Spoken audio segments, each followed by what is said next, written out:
Devil, time seemed to slow down as they saw the attack land on Naruto. The point of the spear tore through any wind or defense he had set up around his chest as the flesh was carved away. It entered under his rib and shot through until the tip pointed out under the ribs on the opposite side of his chest. And the blood rushing from the wounds and out of Naruto's mouth seemed to fly through the air as the spear was immediately pulled back out. Ria's eyes widened and watered as her breath caught watching him fall through the air.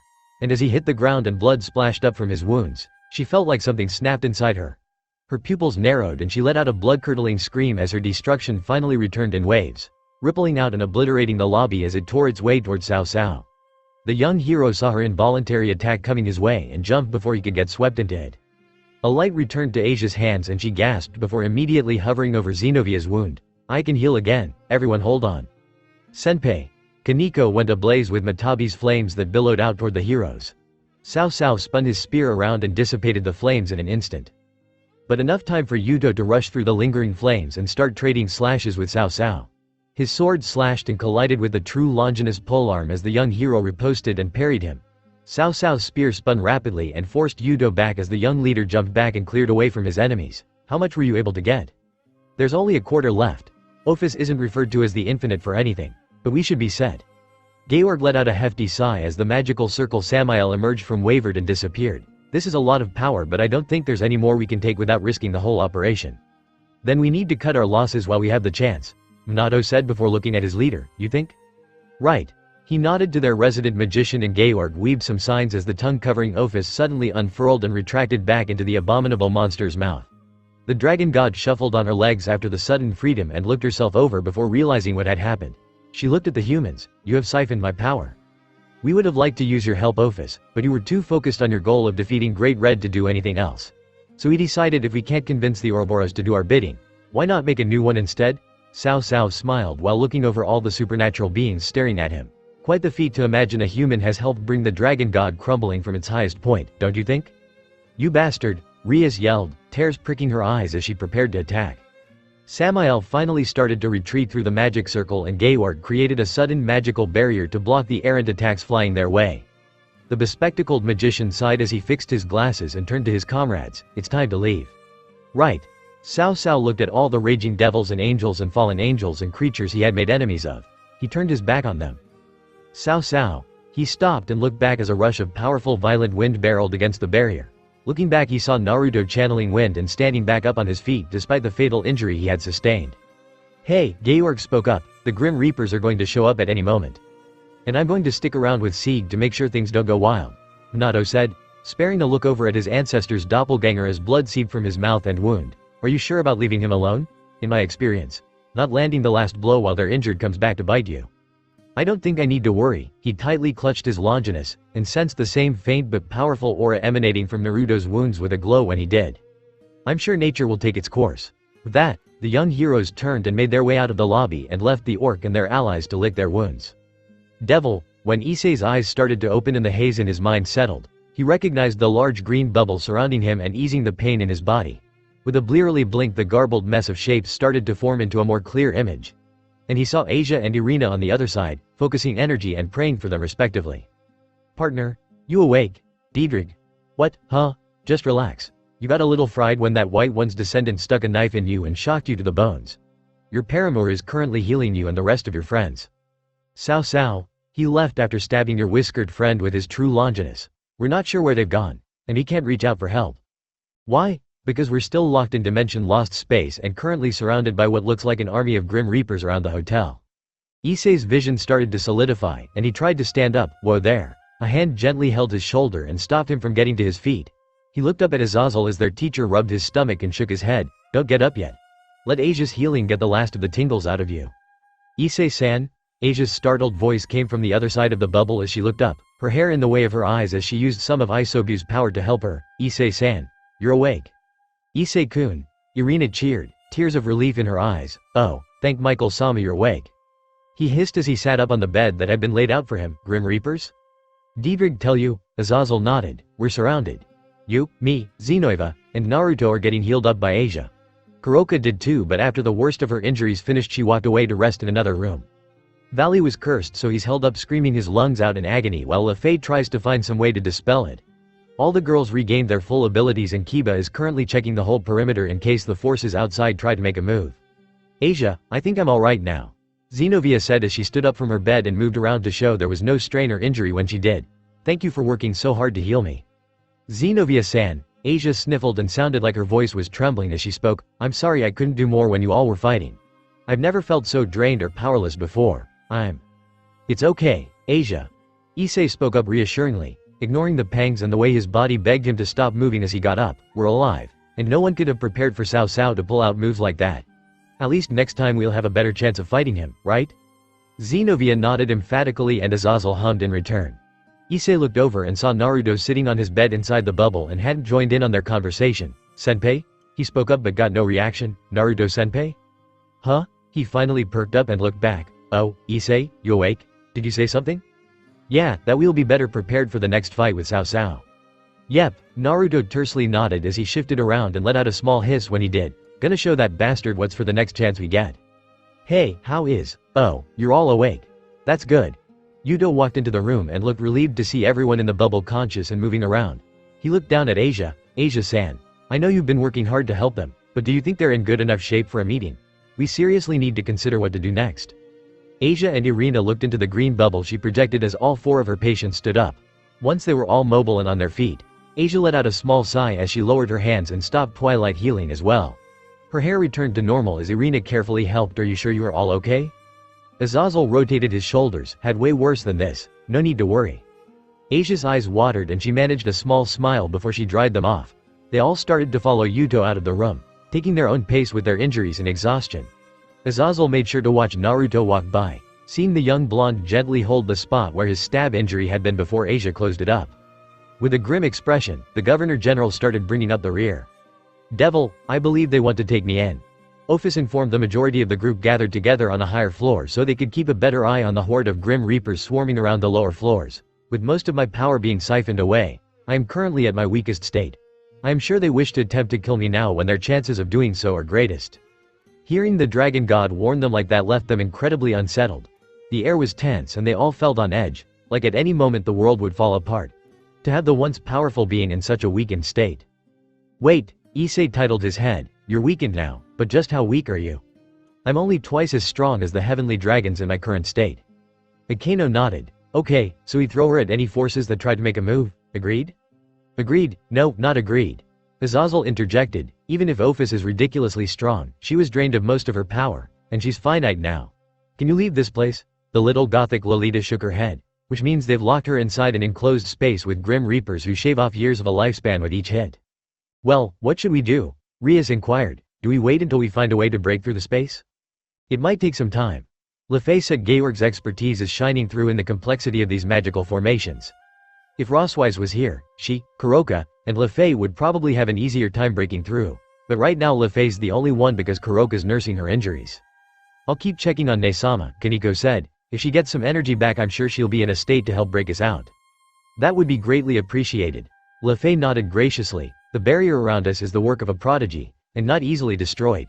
Since I changed spots between Fen-chan and Valley-sama, I believe Georg-sama has increased its defenses. But if I keep working like I am, I'll be able to open it a little. Everyone perked up as Yuto asked, can you get us out of here? The young magician solemnly shook her head. At most I would be able to free a few people out of this barrier. And there's no guarantee that once they're outside they won't be faced with another fighting force acting as the rear guard to this one. Let me go. Irina quickly raised her hand. I wasn't able to help much in the ambush so allow me to do this now. I'm Michael-sama's ace, so I can contact him about this as soon as I escape. I think that would be best. If Irina is going, I'll go with her. Xenovia offered, summoning her Durandal. Durandal might have been broken but I still have the base to use. And with Kokuo's power returned I can barrel through any forces that might show up. There were looks of concern and understanding between everyone as they felt the conviction and promise in both girls' words. Knowing how determined they were, Rias nodded, we'll trust you both with this task. Reach out to Michael-sama, Oni-sama, and anyone in power who could help us in this situation. Keep reaching out to the Biju and tell Hyukin what is going on. Warn them of the hero faction and Hades' betrayal. Of course, we won't let you down. In the meantime, we have to hold back those Reapers. Let me do what I can. Issei summoned his sacred gear. I've recovered now so I can hold back those creepy bastards if they try to make a move. As can I? Yuto summoned a sword in hand. I'll protect everyone in this hotel until we can escape. Me too, Naruto grunted as he stood up and started stretching out his arms. I can make a whole bunch of clones to hold them back if we need to buy time. Don't think their lifespan draining attacks will do much against a bunch of copies. Oh yeah, good idea, senpai. Naruto nodded and accepted their thanks and expectations as he crossed his. You're not doing a damn thing. He blinked and looked down at Azazel as the fallen angel stared at him critically. What? The mixed-haired man sighed and stood up to face the young blonde. How long are you going to play it off like you're okay? I am okay. Naruto patted his ribs. Asia healed me up, remember? There's not even a scratch left. Yeah, and most of the time that'd be enough. But you aren't sly enough to convince me that a regular sacred gear, even one wielded by an expert like Asia, could heal an injury from the strongest Longinus. Naruto groaned and shook his head. He noticed the looks of concern from everyone in the room aimed toward him. I don't know what you want me to say. I was in sage mode when it happened, so even if it is a fatal hit I kept moving. And Asia's healing fixed it all up so. Alright, Azazel held his hands up, each one stretched out to his full wingspan as he held up 3 fingers on one hand and 4 on the other. How many fingers am I holding up? Naruto scoffed. What is this? Do you want to see if I'm seeing double or something? I'm certain you aren't seeing double. Fine, you're holding up 3 fingers. Some gasps and sounds of worry came from everyone around him, and when he turned his head he finally noticed Azazel's other outstretched arm and the fingers he held up. The whiskered blonde closed his eyes and lowered his head as he felt her approach. Naruto, what's happening? Are you? I'll be fine. I swear, you didn't hear Issei call your name the first time, right? Azazel questioned. You're having trouble getting up on your feet. And can you even see out of your right eye anymore? Naruto. Ria squeezed his hand, her voice and grip trembling. He looked over at her and saw the naked concern on her face as she tried to understand what was happening. What do you feel? Burning. He admitted, clutching the place his wound had been. I feel a sting whenever I breathe or do anything. The tips of my fingers and toes are starting to go numb. And Azazel is right. Nothing is clear in my right eye right now. We can fix that. Asia, Rias called out to her. Bishop, in a panic. Please, you have to. No, don't bother, Azazel interjected. When Rias looked at him in a mix of panic and scorn he said, this isn't a problem with healing anymore. The radiance of the true Longinus is infecting his wounds. He looked at Naruto. The true Longinus is a weapon that can kill gods and higher beings when wielded correctly. And you're a devil. That thing is your antithesis on every level. Naruto stared and gently nodded. What's going to happen? Normally when a devil is weak, a single stab from the true Longinus is enough to obliterate them. You survived, which is nothing short of incredible and a testament to your strength. But now its influence is shutting your body down. Normally the wound would remain and you'd feel intense pain and blood ooze from every orifice on your body. Even with the wound healed, that holy power is killing you now. How do we stop it? Rias urgently asked. There has to be a way to stop it. The true Longinus can't be destroyed, but the wielder's intent can be changed so the spear's power isn't lethal. So you could either convince Cao Cao to release him or kill him. We'll kill him then, she said with certainty as her fists tightened at her side. He's already done enough to deserve a punishment like that, and if we can save Naruto then there's no question. There was a wave of agreement from people around the room as Rias nodded. We'll find him and end his life the first chance we get. Even if we managed, recent bout has only made it clear how difficult that would be. It isn't just a matter of if we can beat him. Time is our enemy right now. He looked at Naruto. The longer we can't finish him, the worse it's going to get for you, and if we can't find him in time. Rias took his hand and squeezed it, finding some comfort at the moment before she let go and stepped forward. Then let's not waste any time. Devil, Le Fay was focused on finding the weakest point in the barrier to exploiting so that they could escape. Irina and Zenobia were preparing for their escape. Azazel and Rias were workshopping some strategies to take when the fight finally started. Yuto was still keeping an eye on the perimeter and trying to convince Shukaku to cooperate and relay information. Kaneko and Ravel were checking on Kuroko while Issei and Asia checked up on Valley. Naruto shifted around on the bed and tried to get up before a hand landed on his shoulder to keep him down.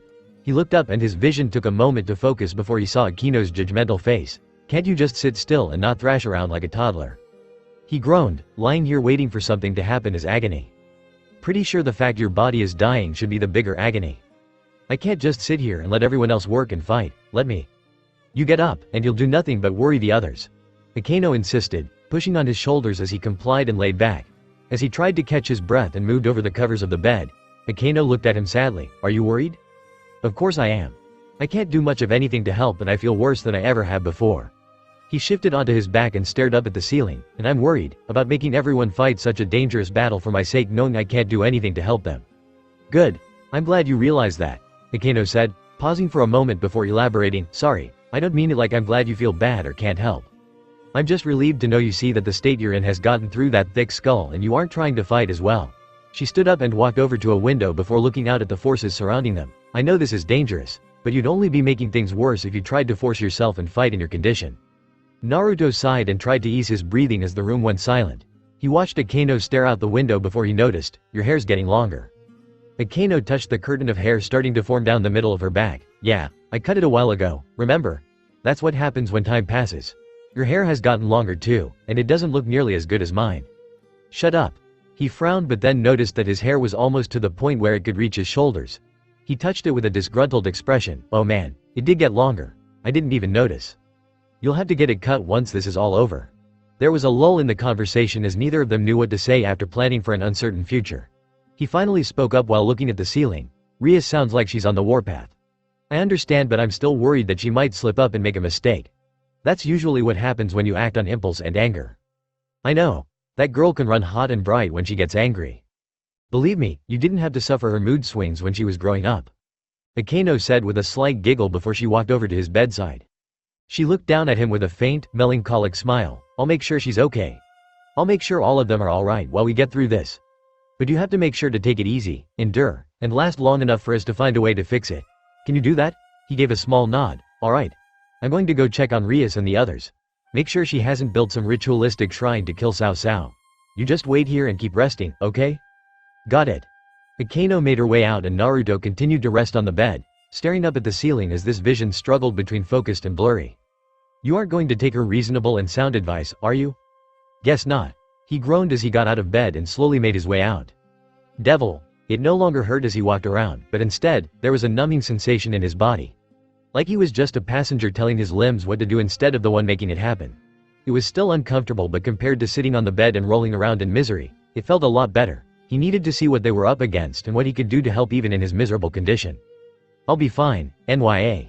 You can stop freaking out so much. He looked up and saw Kuroka come out of a room while complaining to the people inside. Kaneko and Ravel, if he remembered correctly. I'm gonna go check on Lefei and see how she's going with the breakthrough. She turned and finally noticed Naruto standing there. The two weakened devils looked at each other before Kuroka smiled. You look dead on your feet. I'd say you look mangy, but that's no different. He immediately fired back, responding with the same heat they usually had when they talked and snarked at each other. They were keeping up appearances, even if Kuroka looked like she could barely stay on her feet and Naruto had inconspicuously leaned on the wall for support. Should you be moving around? I heard you're still licking your wounds. I'm fine and dandy. Better than some people, NYA. She pointed over his form. What about you? I heard you're on a slow march to death's door. Maybe, but my condition can't be treated. I'm not pushing it off because I like to play myself off like the cool loner who doesn't need help. No, you play the idiot that walks around and sticks his nose in everything while nursing a fatal injury. Their jabs had gone back and forth before they both went quiet.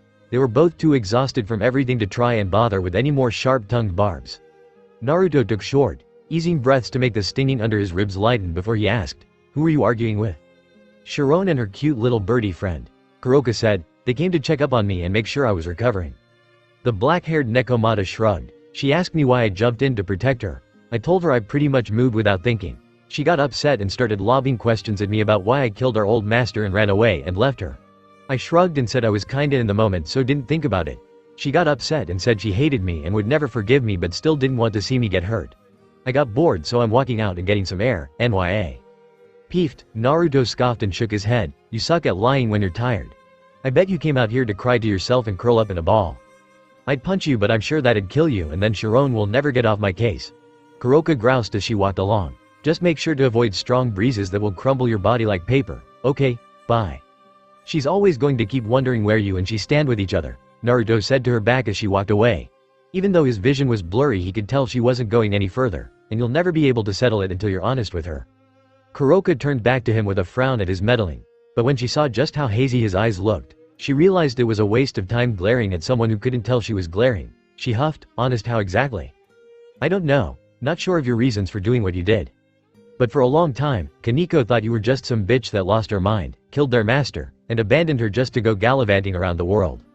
Suddenly you're back in her life on the enemy's side, want to take her away, and then compromise by coming back into her life sporadically. Just as she thinking hobo just trying to get a good meal and a decent bed, you jump in front of a full power blast from a heavenly dragon and nearly die to protect her. He shrugged. Every time she thinks she's got a handle on her thought process, you go and do something that baffles her and leaves her trying to decode you again. Kuroka just stared at him silently before jutting her chin. And what do you think? That you're keeping something to yourself. He answered honestly, I'm not sure what exactly, but it's the reason there's such a massive wall between you and Kaneko that won't ever go away. They stood in silence for a moment before Naruto asked, was it self-defense? Did your former master try to do something to you and? Don't bother. She waved her hand dismissively. This isn't one of those stories where the frightened girl did it in the moment and ran off. I knew what I was doing and I don't regret it for a second. Sharon might have gone on a different path than me, but she hesitated for a moment before shrugging. I mean, it could have been worse. It could be better though, considering she fell in love with your dumb ass. But it could have been worse. She was still deflecting, not getting to the truth, and she wasn't going to reveal anything if she could help it. He snickered, you jumping in front to protect Kaneko like that? It was nothing special. What? Kuroka's ears twitched atop her head. What does that mean? I mean, I'm pretty sure any one of us in the club would have done the same thing. We love that girl like crazy. Not half as much as I do. We all would have jumped in front of that blast. No need, cuz I did it. And while we were healing, we wouldn't have caused her problems by not healing fully and not resting. Why you're doing that right now, you hypocritical bitch. Naruto blinked and then looked over himself before clicking his tongue. Shit, I didn't think of that. Kuroka scoffed and shook her head. Why? He paused and stared at Kuroka. I might not be able to protect her as well going forward. He admitted, so I'll need you to pick up the slack, okay? Peeved, who are you talking to, NYA? Kuroka scoffed and turned away. I could do the job of 100 of you in my sleep. Sharon won't even get a paper cut with me around. Ne-sama. Kaneko emerged from the room in a huff with Revel quickly following behind her. She paused when she found Naruto outside instead. Senpai. You shouldn't be moving, you. His hand gently rests on her hair, softly petting the space between her ears and smiling. She went that way. You better go get her. He walked off and Kaneko wondered if she should follow before deciding to take his advice. She turned and quickly tried to find her sister. Devil. Naruto finally reached the end of the hall on an empty floor. He posted up by the window, getting a good vantage point of all the Grim Reapers that swarmed around. The ones they were going to have to evade and fight back if they had any hope of escape. Something had to be done. Pretty sure something is being done. Why don't you try to rest up? Kurama, I'm not sure if rest is going to do anything to ease the pain. How about we test that theory? By resting. He shook his head and looked out the window. Do you think I could make enough clones to fend these guys off? I know they drain lifespans, but would that work with a clone? Do you seriously think the clones you'll make will be an effective deterrent when they can't last in a fight? They usually pop after one hit anyway. Yeah, but it's still a small army of excitable, annoying ninjas that can fight and fend them off. If you did it right now, the best we'd get is a half-dead parade of corpses that's probably fall at their feet. Naruto frowned. Feel like I'd at least cause a few problems for them even in this state. He flinched and looked at his hands. What about if I used Sage Mode? Be fewer of them, but my clones could do a lot more damage. And I'd probably be handling this pain a lot better. Well, have you tried yet? Getting to the floor was a more laborious task than it should have been just to sit on his ass. Naruto crossed his legs and got into his stance to absorb natural energy. He let the process take hold. GRH. He flinched and held his side as a stab of pain suddenly shot up. He tried a few more times, but each time the feeling would reappear and cancel out the process. It's useless. I can't keep the energy because I can't stay still with the pain. Then it seems like we don't have a plan to work with. Naruto sighed as he braced the wall and started to lift himself. He had to go back too. Suddenly everything felt weightless and floaty. The things in his vision twisted and bent at an angle. Had they been attacked? Was the hotel falling over? Naruto, keep your balance. Oh, he was just falling over. He felt his tip. Only to be caught before he could plant face first into the ground. He was gently helped to the ground. Thank why. If I wasn't sure you'd die from me doing it, I would hit you. Oh, sorry. Save it. Don't waste another fucking breath. I know it won't get through your thick skull. Rias bitterly barked as she gently hugged his side and rested her head on his shoulder. You bastard. You jackass. Akeno came back and found you gone. Azazel said as he stepped up with Ophis following along. She might just save you the time and kill you for that. I wanted to see if there was anything I could do to help. Is there? He asked as Naruto simply went quiet and looked down at the devil leaning into his side. Well then, this was a waste of precious time. He leaned back against the wall opposite them and just stared at the unfortunate couple. Ophis quietly stepped through and walked up to the end of the hall, staring out the window at the space created within Dimension Lost. The four of them sat in relative silence, except for the occasional cough from Naruto and a sniffle from Rias. How are you feeling? Better. Well, worse actually, but I'm handling it better, he confessed. I still can't see very clearly out the other eye, but it's just blurry now, not completely dark. Well, I guess that's a good sign. Azazel shrugged before looking down at the blonde devil. We'll be making our way out soon.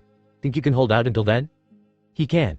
Rias said, raising her head to look at him with her slightly red eyes. You can. Just hold out a little longer, okay? After that, we'll find Cao Cao, kill him, and you'll be fixed. You just had to hold out a little longer." Naruto looked at her sadly as Azazel stared at the unlucky couple with pity. Rias shook her head. "He took my power because I was weaker than him, right? Then I won't be next time. I won't let this happen again." Frustrated tears started welling up in her eyes as her fists gripped tightly in her lap. "Whatever it takes and whatever I have to do, I won't let this happen again." Ophis stepped away from the window and reached behind her. She held something to Naruto. "Here." He turned and saw the chipped and broken headband she had taken off of him when he was cast out of the dimensional gap. A faint snicker slipped through his lips as he saw all the damage it had taken in the blast. "I can't believe I survived that blast. I wonder if this thing protecting my head had anything to do with it." Ophis grabbed the headband by the metal plate and dragged her hand over it. The cut and warped and broken metal became clean and clear and full again. The headband returned to normal with the spiral leaf at the center. They looked at it in surprise as Ophis raised it back up for him. He tilted his head. "Why are you giving this back?" "Azazel said it was important to you. Over my time staying with you all, I was told that it is natural not to like having things that are important to you taken away. I did not like having the dimensional gap taken from me." She held out the headband. "I do not want to keep something important from you." He looked down at his old headband and smiled. He reaches his fingers around it before pushing it back. "You hold on to it. I'll come back for it one day, but for now just remember that everyone has something important to them, and they don't want them taken just like you didn't want your home taken. And if you could, find a way to help the Biju once they're safe." He smiled faintly at the blank-faced dragon god before his smile lowered. "How, if you guys end up finding them?" "We'll find a way to help them," Azazel assured him. "There's always another way. So even if we can't awaken them normally." "Stop," Rias whispered. "And about Kurama?" Naruto looked down at his arm. "If he's in my sacred gear then you had to. Don't even think about it. Please stop," Rias gently pleaded. "I can't." "Rias," she looked up at Azazel as he showed a sympathetic expression. "I get it, but we do have to have this conversation. Not because we won't try to save him, but because we need to have it." The young Gremory tried to keep her composure but her eyes started to well up again. And she quietly cursed as she dried her eyes. Naruto softly pulled her in so she could rest her head against his shoulder as he closed his eyes. "I thought I was prepared for this. Since I was a kid I was never afraid of the idea of giving my life for the village or my dream or my friends. I didn't think that ever changed, but right now it feels. Because this is different. This isn't risking your life in the heat of battle where it could happen at any time in an instant." Azazel said, "This is you sitting with it. Waiting with it. Getting to know it. It's an entirely different beast to come to terms with it over time instead of in a moment." Rias looked up at the fallen angel. "You sound very familiar with this." "I am," he answered. "Most of my friends have been lost in battle or a fight.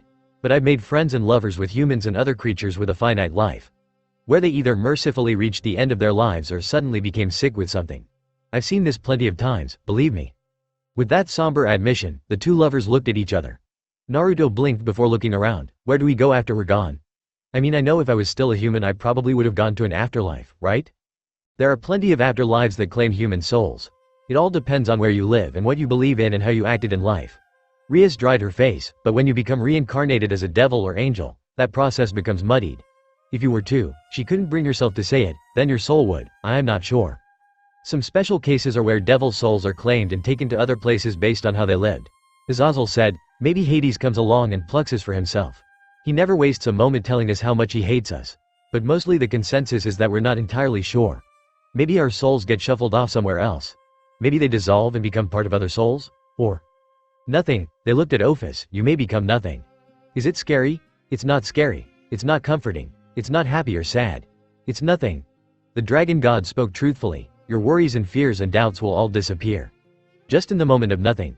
For me, it was peaceful being without anything. A solitude. A peace." Her words lingered in their heads as they sat in silence. Rias scooted closer to his side and Naruto was thankful to have her there for security. Azazel closed his eyes and just tried to calm down and focus.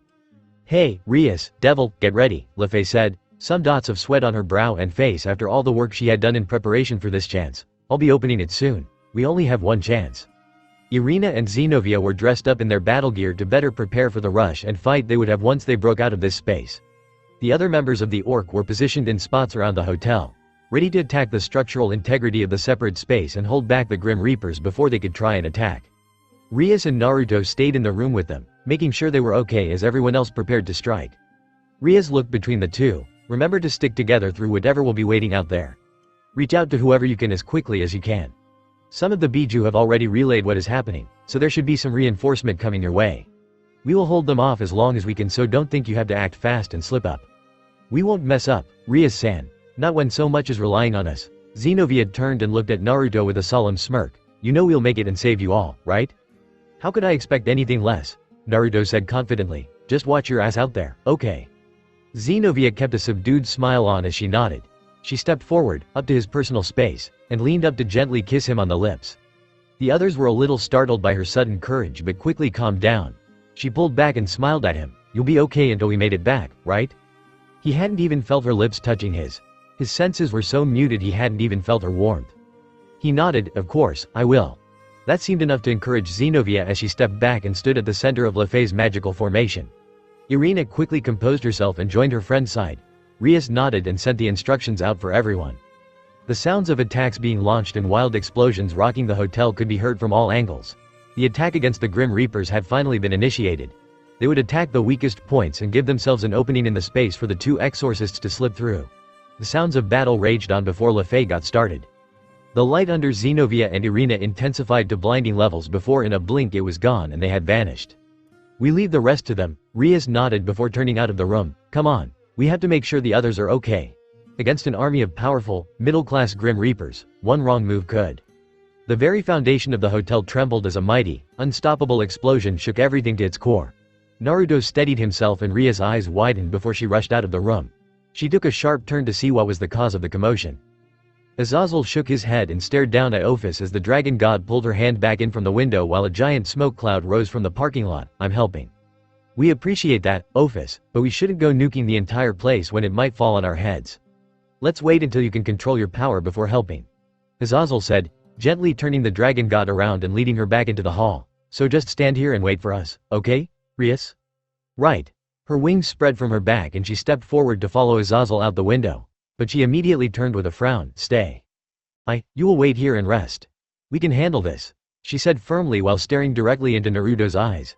The blonde kept his lips shut, clearly annoyed and frustrated with being sidelined at such a crucial moment but knowing he'd only be a liability going out there. With a reluctant nod, he stepped back and eased Ria's worries. She nodded and then flew out the window with Azazel following after her, joining the rest of their allies in holding off the Grim Reapers and attacking the last point that held this barrier up.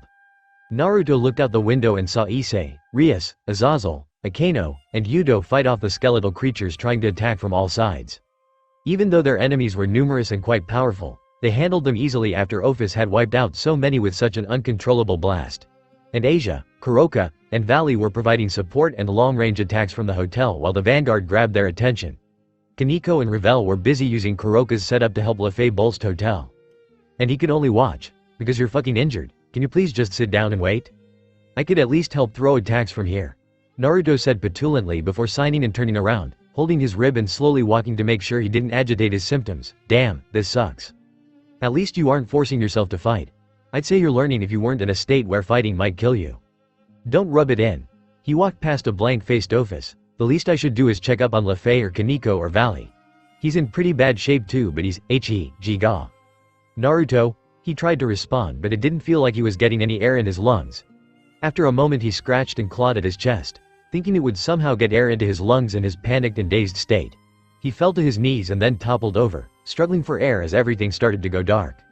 It was a spike of pain in the dark that made his eyes flutter open to stare at the carpet and floor. Naruto, it's okay. You'll be okay.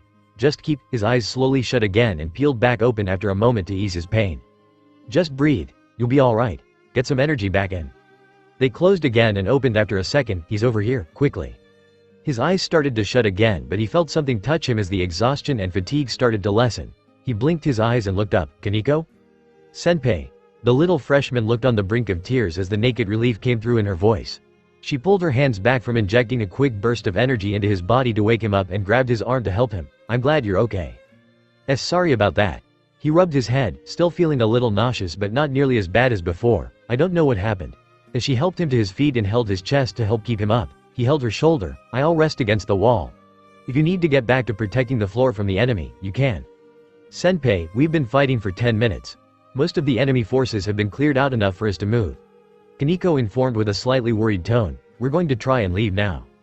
Oh, Senpai, will you? The corners of her mouth tensed up. Will you be okay?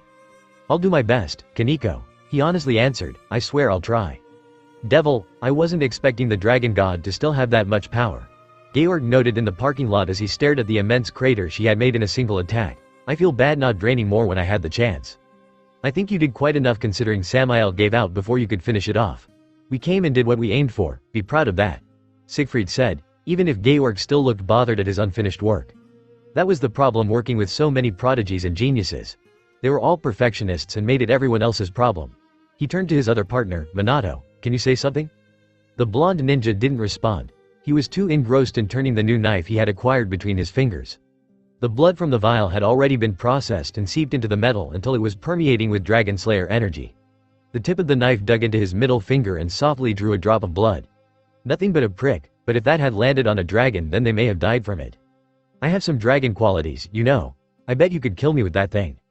Don't joke like that, Sieg.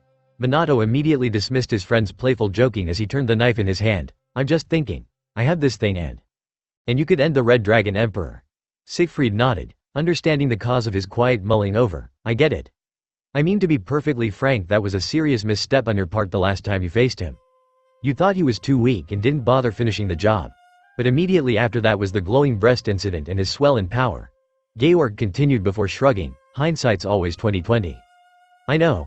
Minato nodded, not bitter or angry because he honestly agreed with their words.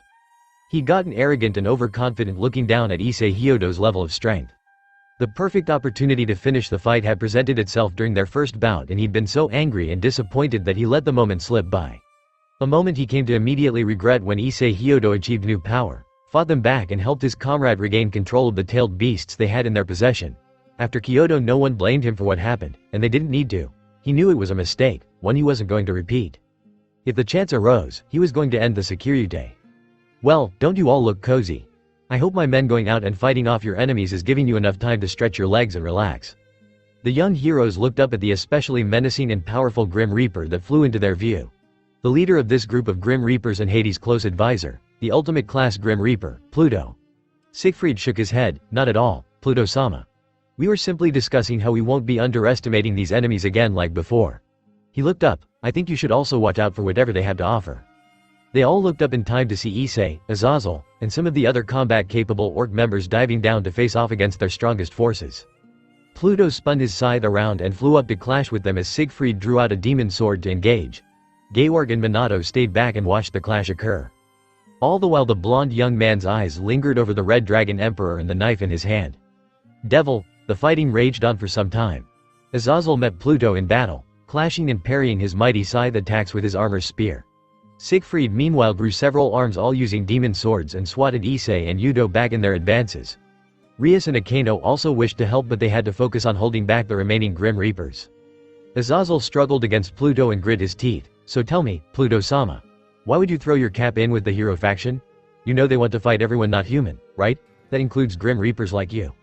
I'm sure that's a threat to people like you, but I'm sure we'll be fine. Plus the opportunity to slay so many important people and a dragon god is too good to pass up. Why even risk it? You know people in the underworld will know your involvement in this, right? You're going to be on the receiving end of a lot of retribution because of this. Perhaps. Pluto dismissively acknowledged, or they might have their hands full of something else to grab their attention. What? A magic formation appeared by Pluto's head and relayed some information to him. He nodded and flew back, retreating from his battle with Azazel. With a wave of his hands, all the Grim Reapers stopped fighting and retreated from battle as well. The young heroes looked up in confusion before a magical formation formed by Georg's ear. What, Jean? What are you? What about Leonardo? What? No. Georg. Sieg, he called out across the battlefield, drawing the swordsman's attention away while there was a lull in the fighting. The others were rushed by Grim Reapers. They've taken Leonardo. We've been betrayed. Pluto. Siegfried yelled, ditching any semblance of respect as he growled, what have you done? That boy has quite the remarkable power. One you and your kind are letting go to waste because you won't utilize it properly. It was decided we would make do with it instead. Bastards. Georg clapped his hands and started to conjure a summoning circle. I can pull him back here to us with my magic. I'd advise against that. Pluto warned, we've already darkened the boy's mind, and he's probably in the middle of and started to summon Leonardo. The sight of a screaming boy came into being for but a brief moment, before a gargantuan, frightening, and devastating monster appeared in his place. The hero faction, Grim Reapers, and the orc with their companions looked up at the hulking monster that suddenly appeared within the enclosed space. The thing screamed and cried as it was dragged kicking and screaming into existence. The very sound of its voice nearly deafened everyone in the dimension-lost space and caused the glass of the hotel to warp and twist before raining down on everyone. Riaz covered her ears. What is this? Annihilation Maker. It's out of control. Azazel yelled out in a panic. This is a Longinus capable of destroying the world, and you've unleashed it without any control. Oh well, Pluto shrugged. You might want to get on that. Looks like things are going to go pretty badly from here. The roaring beast started to swing its deformed arms and destroy everything in its path. What remained of the parking lot was uprooted and floors of the hotel started to rain down from its destructive path. The Grim Reapers retreated as the ORC started to reconvene and prepared to escape while the space was crumbling apart. Georg and Siegfried weathered the destruction as best they could. The damn thing is on a rampage. What can we do? Nothing. This space was already weakened from the attacks and breaking the focal points. Now this is going to bring the entire thing crashing down. Georg waved his hands. We had to get out of. Wait, they both looked up at Minato's back as he walked further into the cracking space. What? Minato, we must go. They have Leonardo. If they forced these monsters out of him, there's no telling how much damage it's done to his mental state. I know, but we'll be in for a fight and focused on what we have to do after we get out of here. Minato stared in the direction the orc had run away to. The least I can do is make sure we don't have many tough enemies to handle. Devil, come on, over here. This place is breaking. NYA, Kuroka called out as she started creating a magical formation for them to escape in. If we want to get out, now's the time. The orc was quickly crowding around the Nekomata to escape. They made sure to grab Ophis and help Valley out of bed while Naruto was supported on a shoulder. Riaz nearly ran to his side to check on him but bit her lip and focused. We had to get together. Bunch up as much as you can. This is our only chance to escape, Kuroka announced as everyone got together. Okay, here we. A knife flew by her cheek and struck the ground between all of them. Before they had a chance to move, an explosion of lightning shot out in every direction and through the bodies of everyone gathered in the magic circle. Some weathered the attack with better resistance and willpower. Others were caught off guard and hurt badly. Asia, Revel-san, Senpai, Naruto-senpai. During the panic, a yellow flash appeared by the knife in the middle of them all. Some of them reacted immediately, Azazel and Yudo already trying to cut him down. But his hand lashed out and he disappeared again. Damn it. No more fucking around, Kuroka yelled, the pain in her body nearly making her pass out as she pushed on. I'm doing it now. Hey. They looked over as through the crashing building. They saw Minato with a knife standing beside a blank-faced Ophis. You missing somebody? You bastard. Issei took up his scale mail and dashed out of the magic circle as he rushed to Minato. Issei, wait. Azazel's voice cut out as the transportation finished and everyone but Issei vanished. The Red Dragon Emperor rushed forward in a blast of speed towards Minato and his hostage before the blonde disappeared again in a flash. Issei rushed out of the collapsing hotel and looked around before he looked up at the giant monster rampaging in the space and making it collapse. Minato stood on the shoulder of the monster and tossed Ophis off it before spiking his knife down through the air. Issei's jets and wings immediately ignited as he soared through the air to reach him. In a flash, Minato appeared back with his flying knife and looked ready to meet Issei head-on. He lobbed the knife behind his back and flashed it, narrowly avoiding a punch from Issei as he appeared over his head and kicked him in the helmet. Issei had to come to a sudden stop after his burst of acceleration as he turned to look back at Minato falling through the air. His jets burned as he chased after the blonde hero. Minato spiked his knife down to the crumbling parking lot and flashed it to land. He then tossed it aside and teleported before Issei's charging form could crash into him. Minato caught his knife and then rushed at Issei in a mad dash, summoning electricity around his blades as he leapt at the Red Dragon Emperor. Issei and Minato started trading blows, barely missing or dodging the attacks that came their way. The armored punches of Issei were heavy and devastating, each one more than powerful enough to put Minato down permanently if they landed. But the young blonde deftly avoided their path, relying on his speed and reflexes to dodge and slash at Issei's flank even as the armor weathered most of the damage. The monster's hulking feet and legs stomped by in between them and shattered the ground of the space. It started to fall away into the dimensional gap as the physics within started breaking. The parking lot splintered and started flying up. All the while Issei and Minato never stopped fighting each other. They jumped between flying rocks and leapt at each other to exchange attacks in the middle of the pandemonium. The space crumbled away into nothing. The monster screeched as its destruction ended while falling headfirst into the dimensional gap. The hotel collapsed completely as the parking lot splintered and faded away. And in its still-formed center, Issei charged at Minato with vicious intent as the blonde hero sprinted towards him. He pulled out his thunder knife, charging it with electricity before tossing it under Issei's arm. It left a deep cut through the armor but not enough to hit the skin or draw blood. Issei roared and punched towards Minato's head. He saw the punch incoming and could have flashed away to avoid it. But he didn't. He barely moved his head, feeling the gauntlet run across his face and nearly tear off his cheek. Minato endured the pain and pushed forward with a bloody scream. And dug the Dragon Slayer knife into the grove he left under Issei's armor, breaking through completely and stabbing the poison blade into Issei's flesh and deep into his lung. Issei let out a gasp as he felt the blade pierce his body and the rush of numbing pain that quickly followed after it. His knees gave out under him and he toppled over as Minato quietly panted, his torn cheek dripping with blood as his knife rested at his side. Minato, he looked back after hearing his name called, the haze of the moment and the blood running down his cheek nearly distracting him. Siegfried and Georg stood in the middle of the devastation while the dimension-lost space was mere moments from crumbling altogether. The young blonde looked back at his beaten foe before strolling over to his comrades. They were bathed in the light of Georg's magic circle before they disappeared as well. Ophis quietly walked over to Issei as the alternate space disappeared completely and left them in the void of the dimensional gap.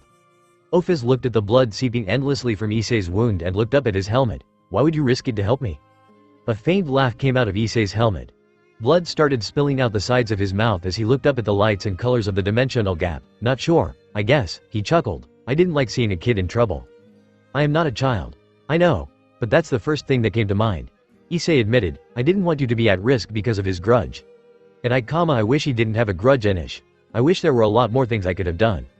You were a strange Securite. Hey, I take that as a compliment. Ophis stared at the slumped over armor of the Red Dragon Emperor, and the deceased devil inside of it. Devil, hey, Rias, what do we have to do after this? Huh? He toppled over, the air in his lungs flowing out, and refusing to fill up again, unable to. The lightning had hit him hard, and the pain of the true Longinus lasting effect had gotten the better of him. After I'm fixed up and we make it out of here, what comes next? What do we have to do afterwards? Well, there's the ceremony we'll hold for your promotion. I'm sure Oni-sama, Okawa-sama, and Odo-sama will attend to congratulate you. He couldn't hear the panic from everyone around him, or the shaking of the ground as something terrible was happening even as they arrived back in the real world. Even Kurama's voice was impossible to hear.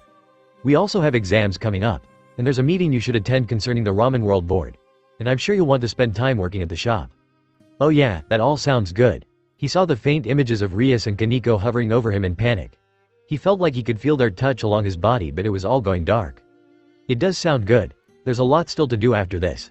So make sure you hold out for a little bit longer, okay? Yeah, I can do that. No worries. Just hold out for a little bit long. His eyes slowly started to close as the light in them disappeared completely. Devil, the monsters continue to rampage.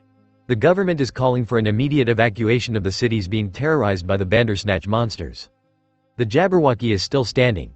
Even against a team of ultimate-class devils, none of their attacks are doing enough. The greatest problem is that the monsters are spawning smaller monsters of their own. Not powerful like the main 13, but quantity is a quality of its own. Dozens of sacred gear users that were reincarnated with evil pieces are rebelling, saying they were changed without their consent. The last dredges of the old Mao faction have come out of the shadows to wage war on the Mao faction, voicing their fury and discontent with the way things are run. If nothing is done, this could very well be the end for the underworld. The hero faction watched the news streamed by the underworld news stations as they considered their next move. Jean pulled out a wet towel and wrung it out, leaving it only damp before she laid it across Leonardo's forehead. Wow, I can't believe Leo-kun was capable of something like this. He shouldn't be. At least not for a few more years. Cao Cao said with a furrowed brow and fierce expression. The Grim Reapers forced him to make something beyond his current capabilities and now he's suffering for it. At least we were able to get him back, even if he hasn't woken up yet, Heracles said, trying to ease his comrades' distress. After they had finished in Dimension Lost and reconvened with each other, they chased after the Grim Reaper team that was holding Leonardo hostage and recovered him. But ever since getting him back, he had yet to stir awake from his intense deep sleep. The muscular superhuman sighed, but is there nothing we can do to help him? I'm not sure if we can. Georg said while fixing his glasses up his nose, if we wait and see then he might start to recover, but honestly as long as those monsters are still in existence I'm not sure if he ever can. Siegfried watched the carnage being broadcast over every channel. Feed after feed of the Bandersnatch monsters and the Jabberwocky wreaking havoc. And the old Mao faction working with disgruntled sacred gear users to attack a smaller scale. The Exorcist sighed, if there is any silver lining to this, any at all, is that it seems to be unraveling the underworld quite a bit with all the panic going on. If he wanted, this could be a golden opportunity. They looked back across the room, what do you think? Sitting off to the side, Minato and Cao Cao sat in silence. The blonde ninja looked down at one of his three-pronged knives and turned it around in his hand. Cao Cao sat in contemplative silence, gripping his true Longinus with the hand he grafted from Kurama's body. The two had been moving and helped reclaim Leonardo, but other than that they had been quiet. Ever since the battle at the hotel when they had thoroughly vanquished their foes, the two had been quietly mulling over with a sense of unfulfilled regret. Minato had finally defeated the Red Dragon Emperor that had even bested his legendary ancestor. And Cao Cao had defeated the Orc Valley, drained Ophis of her power, and led the underworld into a mass revolt unlike anything they had experienced before. And neither could find comfort in their victories. Minato had pressured Issei in a desperate moment of panic to act and fight away from his comrades. Cao Cao hadn't defeated Naruto Uzumaki with his skills, but by relying on forcing his hand with hostages and then letting the natural trait of his true Longinus wear down and end his life. They knew heroes were not true paragons of morality and justice. Many were selfish and self-centered, going to any means to complete their goals and dreams. And they exemplified this in the modern age better than anyone. Yet as warriors faced with foes they considered true enemies and rivals, the methods of their victories left them unsatisfied. Cao Cao, the young leader, raised his head and looked at the curious expressions of his followers. He spared a look to Minato, who still kept spinning the knife between his fingers, and Leonardo, who was still catatonic after the strain placed on his mind. With a hefty sigh, he stood up and faced the others. "We haven't settled all the matters we set out to that day. Ophis is still alive. The Grim Reapers need to be brought down a peg or two. And he can't leave Leo in this state. So what do you suggest we do?" Cao Cao slowly and quietly walked past the others and stared at the screen broadcasting the attack on the underworld. He turned his eyes down and stared at his bestial hand before slowly clutching it tight. "We end it all in one go, devil. It is hard, trying to keep yourself together after a tragedy and loss. Especially when it's a loss that has affected you as well. And when others are experiencing that kind of pain and anguish more severely and profoundly than you can't help but want to keep yourself together and bury that pain so that you can still function and help. You might start to feel like you're heartless for not crumbling down like the rest. Or that maybe something was wrong with you. Loss and grief affect people differently, but did not letting that grief and pain take you make you wrong?" These were the kinds of feelings Yuto and Akeno dealt with while around their team and friends after they escaped the hotel. It had been a desperate and dangerous escape that immediately led them into the havoc and pandemonium consuming the rest of the underworld. They had to be collected and guided back to the Gremory house during the chaos so they could retell what happened. The ones with enough sense left to talk, at least. The defeat at the hotel had taken a hefty loss from the Orc and their allies. The feeling of being powerless, beaten, and overwhelmed had taken its toll on just about everyone. But more than anyone, two members of their group had suffered the most. Naruto's body had succumbed to his affliction after a stray attack from one of the Bandersnatch toppled him over. His strength left him and his last breath started to seep out. The sounds of Rias and Kaneko begging him to hold on were haunting to hear even in the panic and distress. Issei rushed out of their escape route and tried to fight off the hero faction to save Ophis. After they had arrived back in their world and convinced a grieving and panicking Rias to try and summon her, pawn, back to them, all they found were 8 evil pieces that belonged to Issei. Asia and Ravel had been inconsolable since realizing he was gone. The attack from the Jabberwocky and Bandersnatch had drawn most of their attention, so the losses and damages from the attack weren't known throughout. But they had gotten the message to Xenovia and Rossweiss through their bijou of what they'd lost. They hadn't returned from their visits to Heaven and Valhalla respectively, but they must have been struggling with the news as well. "Hey," Yuto looked away from the window as Akeno entered the room with a steaming cup of tea in hand. "Have you had anything to drink yet? You should keep up your strength." Yuto tried to plaster on as convincing of a smile as he could as he accepted the drink. He put it to his lips and tried to drink, but the churning in his stomach made it impossible for him to ingest anything. Still, he tried and got some of it down before nodding to Akeno. "Thank you, Akeno-san. I needed this." It was odd being on the other side of someone faking a smile and trying to make others perceive that everything was fine. If she had done it as sloppily as Yuto did, she wasn't surprised that Rias and Naruto had such grievances with her behavior. Swallowing the lump in her throat, Akeno looked around. "Do you think the others have had anything to eat either?" Yuto solemnly shook his head. "Bucko and Asia-san are inconsolable at the moment." That seemed the best choice of phrase considering everything. Asia had been in a cycle of exhausting herself by crying her skin up again, the whole time tightly clutching Issei's evil pieces to her chest, while Rias had sat by the bed and Akeno looked down dejectedly, biting her lip as she considered what they could do next. She was ready to help and provide for everyone if they needed it. Food and drinks to keep up their strength. She also made it her job to check up on them and make sure they rested during this stressful period. But finding the right words or actions to help them through their pain and grief wasn't in her wheelhouse. She knew just how devastating those feelings of grief and loss could overwhelm a person. And it was only recently she started to take the steps to move past that gripping pain, not all effectively it felt at times. To try and help others in a time like this felt like a fool's errand. Yuto saw the conflict in Akeno's eyes while she was silent and tried to change the subject. What about Ravel-san and Kaneko-chan? How are they?" They're here. Akano and Yudo looked over and saw Riser Phoenix walk in with a silent Kaneko and a quietly sniffling Revel following up behind him. The Phoenix Devil nodded his head to the Queen. And, Knight, I heard what happened to Naruto Uzumaki and Issei Hyodo. You have my condolences, although I'm sure that means very little from me. No, it's greatly appreciated. Thank you for your time, Riser-sama. The Phoenix man nodded respectfully before looking back at his sister. Revel tried to contain her sobs and tears, but it seemed the young devil was struggling with keeping her grief under control. Riser reached over and held her shoulder. Revel, the Phoenix family is going to go out there and hold the line. I'm going with them. And I need to know that while we're gone, you'll be safe here. Look after yourself, and do what you can to handle your pain. Can you do that?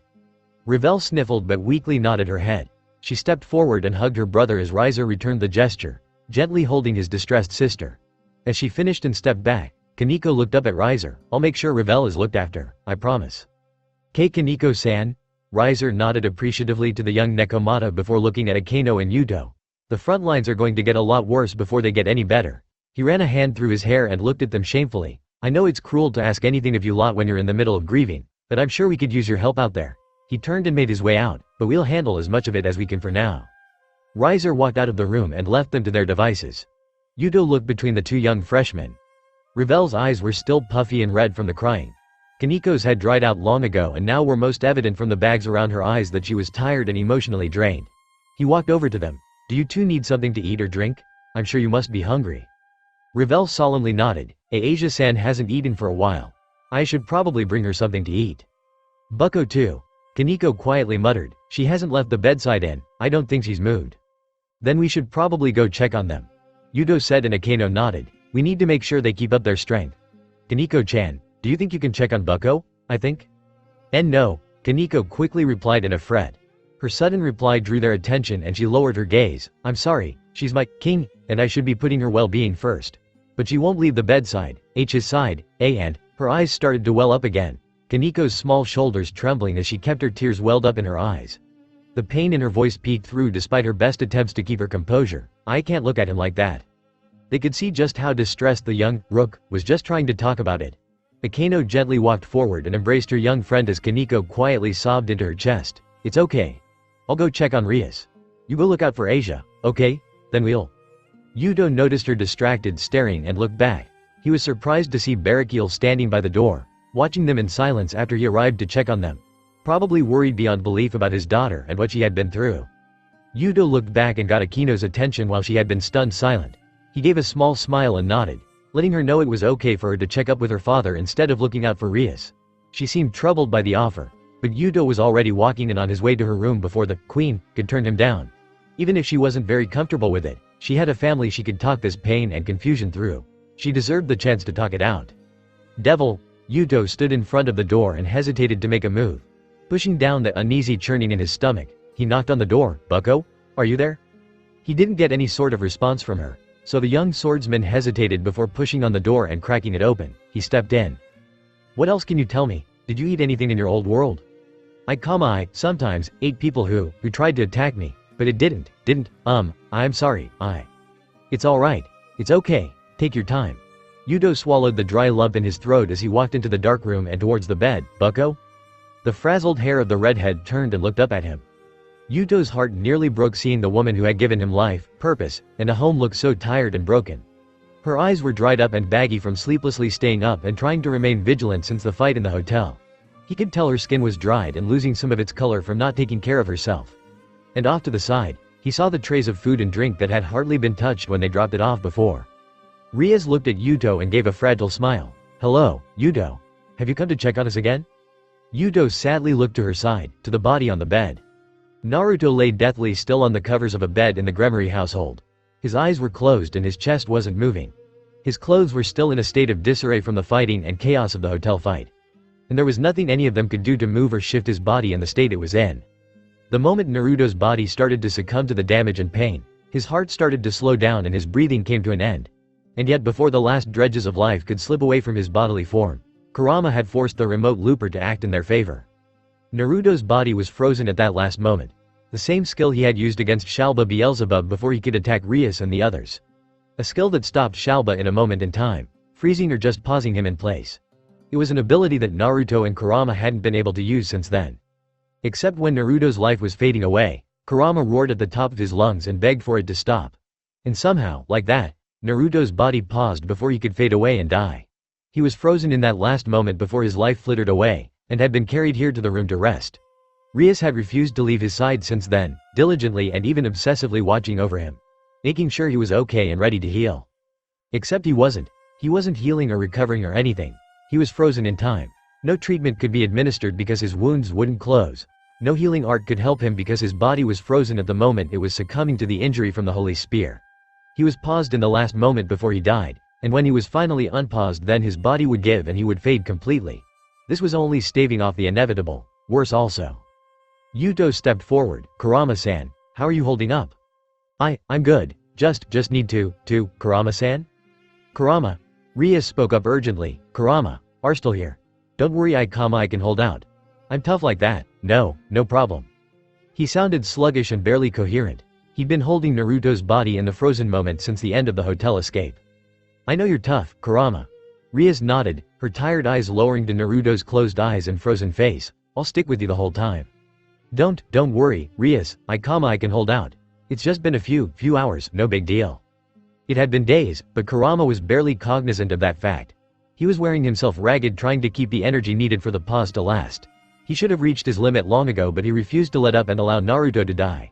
So now he was here, using every scrap of energy and focus he had to try and hold the phenomenon for as long as he could. It's alright, Kurama. Rias reached over and gently ran a hand over Naruto's right arm and the buttons of his sacred gear that appeared over it. The redhead tried to ease the Biju's burden as much as possible. I promise we'll fix him up soon, and then you can get some rest. Bucko, Yuto quietly whispered while walking up to her side. What do you plan to do to fix Naruto-san? Kill Sao and the hero faction.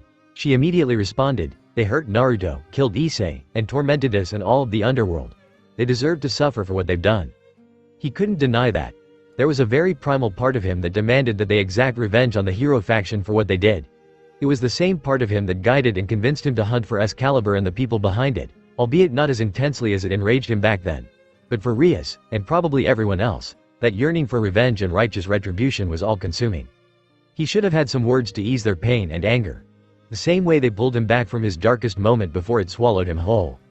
And yet he couldn't help but think it would just fall on deaf ears. Devil, I should do something, right? Akeno asked while walking around the room she and her father occupied while they talked. They need help and I need to be the one to help them. Why do you have to help them? Because I'm here. I'm supposed to. She lashed out at him, raising her voice until it cracked. Why wouldn't I help them? Aren't you hurting too? Not as bad as them. Akeno groaned as she buried her face in her hands and sighed. They need help right now. Some way to get through this pain. Akeno, I think you're ignoring your grieving as well. She scoffed. Yeah, well, I'm used to that. She spent a good part of a decade pushing down her pain and dwelling on her feelings of misery and loss. Felt only natural that she might return to that process, as long as she could avoid letting her friends fall into such a similar and terrible state. Akeno, she felt her father's large hand gently rest on her shoulder and tried to offer her some comfort in her moment of conflict. The young queen sadly looked up at her father. You shouldn't be used to that. You can't go back to that way of dealing with things that hurt. I know I have no right to say that to you. I buried those feelings as well, and became so consumed by my guilt that I didn't even try to reach out when you needed me most. Odo-sama. For the longest time, I thought staying away from you would be for the best, and when I wanted to see you again and you were so angry at me, I thought weathering that anger and spite were the least I could do. Barakiel shook his head. What we think we have to do in the wake of tragedy rarely ever seems to be in our best interests. Akeno looked down sadly and closed her eyes. She felt her eyes start to well up and water, failing to keep it in as a small sob slid through her gritted teeth. Barakiel gently pulled her in and Akeno's face was buried in her father's wide chest. As the daughter let out a small cry that was muffled in his shirt, the father gently ran his hand through her hair to try and comfort her. I promised him, Akeno whispered, pulling back and drying her eyes as she looked up at her father. I promised Naruto that I would look out for everyone and make sure they were safe, even if he wasn't around.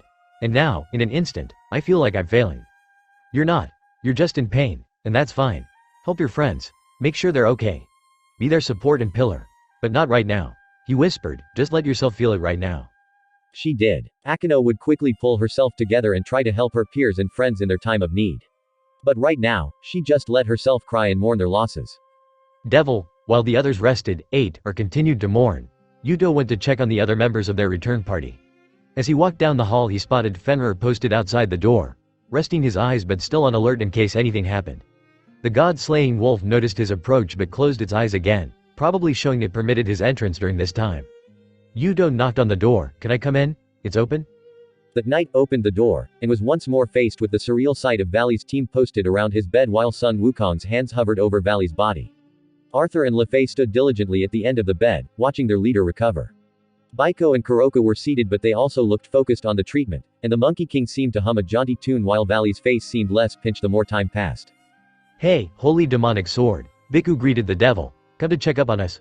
We're not doing anything bad." "I believe you. Honestly, just want to make sure that Valley is alright," he admitted earnestly. "What's the verdict?" "Verdict is that I'm great and we're done." Wukong clapped his hands as he stepped back, allowing Valley to sit up and tense his muscles. "Last of Samael's curse has been removed from your body. Lucky you came to the expert because it was clear you weren't getting much help here." Biku and Kuroka fumed and cursed the sage. "You'll be up and fighting again in no time." "I feel the lingering pain from the curse still in my body." "Well, no shit. You get treatment for a deadly curse. Even after it's gone you'll still have pangs for a while. Like how a broken arm will still feel stiff after it's healed or a stab wound might still ache after it's closed. Or how you can take a massive shit and you'll still feel drained for the rest of the day." Wukong pulled out his pen and started smoking. "I tell you to take it easy but you won't." Valley certainly didn't look pleased to hear he might need to be sidelined for a while, and he wasn't as close to him as his team, but from the look on their faces, it was clear he wasn't going to follow that piece of sound advice. There just seemed to be something about the strong and crazy people that made them refuse to stand down even when they were hurt or dying. "How's Sharon?" Yudo looked down at Kuroka. The older Nekomata still staring ahead as she inquired about her sister. "Is Frogger still breathing? Or, I guess, in the middle of a breath?" "No change so far. And Kaneko-chan is doing her best." He knew there was a strained relationship between the sisters, and he would take Kaneko's side in an instant if Kuroka did anything. But it was clear with just one look that the older Nekomata was withdrawn and genuinely asking about her little sister's mind space during this time. Yuto looked over at Wukong. "Monkey King Sama, is it possible that, like with Samael's curse, you could remove the effect of the true Longinus?" Wukong took a drag of his pen and blew out some smoke. "These kids already gave me the rundown about your friend. They said he was being eroded by the blessing of the true Longinus, as well as suffering from life-ending injuries, and he was frozen in time a moment before his death. That's a lot of wild factors standing in the way." The ancient yokai shrugged. "My answer is Pretzel to do something if I had time, but considering how close he is to death, and that his little, stop, situation could devolve at any second, it's dangerous and no guarantee." Yudo groaned and shook his head. He knew that was a long shot but it was still unfortunate to hear it. "Monkey King Dono," Valley spoke as he sat up and pulled his shirt back over his body. "Tell him about the curse affecting Issei Hyodo." "Oh yeah." Wukong nodded before looking at the knight. "So they told me that the Sekiryuke died, right? And you sensed traces of the same curse affecting the Hakuryuko on his evil pieces, right?" "That's right." "Well, that shouldn't be," the old yokai said between sucking smoke. "The curse of Samael should have disintegrated the soul just like the body. That the evil pieces were still connected to the Gremory girl and his soul tells me that it wasn't destroyed by the curse." So does that mean Issei-kun is still alive?" "No," Biku piped up. "It means his spirit is still intact, but his body died. So, still died." Wukong waved his hand. "Meh. The concept of death only pertains to that of his physical form. Once you live long enough and understand life and the secrets of the universe a little better you realize that being freed of your body allows for your eternal soul to become unbound and explore what the majesties of this world have to offer." Wukong puffed out a cloud while everyone was busy staring at him. "But yeah, his body is dead and his soul is somewhere else. Issei Hyodo is still around, and the only thing keeping Naruto Uzumaki in critical condition is Cao Cao's Longinus." Valley said, "Then we simply need to do our part to prepare for their comeback." Yudo looked at the heavenly dragon in surprise. "I'm shocked you'd be willing to help." "It isn't for any altruistic virtue, I assure you. Cao Cao has always been a target for me. Issei Hyodo and I have yet to settle our fight. And I always wanted to see what Naruto Uzumaki had to offer once he regained his full power."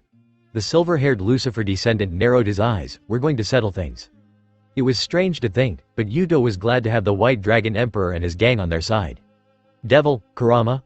Are you there?" "Yeah, I needed to rest my eyes for a bit." Rias felt a spike of dread rush through her heart at the thought of Kurama slipping up. Wait, you can't do that, Kurama. I won't lose focus, I won't just need to close my eyes." Panic started to assail her system as the young Gremory couldn't figure out what to do. Trying to think and plan with such an exhausted and sleep-deprived brain felt impossible. In a rush, she reached out and grabbed Naruto's hand to try and spur a reaction out of him. Something to wake him up when he needed to do. But when she grabbed his hand, she felt no warmth, no response. No twitch of the muscles to coil around hers and no pulse of a heartbeat or blood to let her know he knew she was there. He was just stuck, and all she wanted was some sign that he was still here. With a shaky breath, she reached out and tried to shift his hair aside out of his face, but the little follicles were hard rock. Unyielding and refusing to shift even a micrometer with her touch. This wasn't right. It wasn't fair. There was still so much they had to do. So much she wanted to see through with him. More time they had to share. She had hoped they would be able to share a lifetime. Tears started to well up in her eyes and a dry sob struggled to escape her throat. All of this, are you just going to sit by his bed and weep? When the rest of the underworld needs help? Rias sniffled and raised her head to look up. Her ragged bangs hung in her eyes and partially obscured her vision, but she could still see the towering and broad form of Cyroorg standing behind her. She had been so absorbed and out of it that even he of all people could sneak up on her. Go away, she whispered and turned her head, please. I won't. He immediately declined while looking down at Naruto's form. He almost looks like he's sleeping. But he could pass at any moment, right? I said go away. I heard the only way to save him would involve the wielder of the true Longias, doesn't it? So why not just go and confront them? I can't. Why not? It's what you want, isn't it? I can't because I'm not able to. Rias bitterly snapped at her cousin, turning and glaring at him with exhausted, bagged, and red eyes that immediately started to tear up again. As tears ran down her face she bit her lip hard enough to drop blood. I'm too weak. The last time we faced him, he used one ability and left me completely powerless. I had to sit at the side and watch the others fight him off before he beat them and stabbed Naruto with the final blow. I was made powerless to do anything as my peerage fought and the man I loved slowly withered before my eyes. Cyroorg watched her sadly hang her head and rub her eyes. The room went silent as her hands lowered into her lap as she stared at Naruto's body. I wasn't ready. I didn't know it would feel like this. To lose people. She looked up at Cyroorg. When I think that Akano, Yuto, and Kaneko went through pain like this, how stupid was I to think I would be able to fill the voids in their hearts? How naive. She gritted her teeth, and not just Naruto. Issei too. Asia, Ravel, and Irina must all feel like this. I had dragged him into this. I saw his potential and thought I could give him a life and home here, but I sent him to his death. Rias, Cyroorg grabbed her shoulder, stopping her from talking and dragging herself down any further. The giant Bael Air got down on his knee to face her more directly. This pain you're feeling, I felt it too. I know it very well. Rias sniffled, Oba-sama. That's right. Having to sit by and watch someone you love fade further and further in front of you can feel like it squeezes the breath out of your lungs. And in the moment it feels like there is nothing anyone can do to help. But that's not true. He narrowed his eyes at Rias. You think your efforts to connect and engage with your peerage were wasted and unnecessary, but it's what they needed most. It's what anyone going through this needs most. Cyroorg closed his eyes. When mother fell asleep, I didn't think I could do anything. There was no hope for me. But our servants, doctors, and finding my peerage gave me purpose to go on. You finding these people and trying to bring a spark back into their lives wasn't misguided or fruitless. It gave them a new lease on life. And even if you might lose them or fail them along the way, he spared a look to Naruto before focusing back on Rias. That doesn't mean you shouldn't have helped. Neither should you stop helping now. Cyroorg stood back up and looked down at the silent redhead. Others need you right now. The people of the underworld need all of us. And you need your friends just as much as they need you. You might be able to save Naruto Uzumaki, or you might not. But doing something right now is better than nothing. Rias dried her eyes before sparing a glance at Naruto. The overwhelming feeling to just stay and watch him gripped her heart. He wouldn't want you to sit and regret anything. A small gasp slipped out after hearing Kurama's words to ease her worries. With a quick breath, Rias nodded and stood up from her chair. She stepped towards Cyroorg and gave him a quick hug that he happily returned. The floor underneath them quaked and shook the room as they tried to stabilize themselves. What? I thought the monsters were further away. Rias looked around in fright. What? Everyone, get in here. Devil. The scattered members of the Orc Valley's team and their various guests ran into the center room when they heard the call. They found Grafia standing tensely, dressed in her battle garbs as she had been prepared to go out to fight in the front lines. As the others her sister-in-law and stepped forward, Grafia noticed her but nodded towards the screen currently broadcasting the news of the attacks in the underworld. It showed multiple devil teams fighting against all the Bandersnatch and the Jabberwocky that wreaked havoc over the territories of the underworld. But suddenly a giant magic circle appeared in the forests or plains and summoned something massive. They saw a giant bull with octopus tentacles emerge from nowhere and ram into a Bandersnatch before beating it into the ground and causing the landscape to break with their fighting. The screen changed to show a similar fight between a monster and a giant flying bug. Another was with a four-tailed monkey that warped the ground with molten rock and lava. And finally, a giant nine-tailed fox released rapid fire blasts of black energy against the monsters and people in its path before releasing a howl so loud and devastating it shook the camera recording it. The remaining Biju were here, summoned to fight the monsters, and lay waste to the underworld altogether. Devil, devil. A new threat has suddenly appeared and is wreaking havoc. We believed they were here simply to fight the monsters invading the underworld, but it appears to have no concern for the collateral damages it is wrecking. Lava has sprouted up in the path of the giant four-tailed monster trekking through the territory. Be advised to stay away from the backdraft. The monsters are now engaging the Bandersnatches rampaging across the land. There are reports of figures being seen on the top of these rampaging beasts. There is no confirmation yet, but it is believed that the people atop these tailed beasts are the criminals of the Chaos Brigade's hero faction.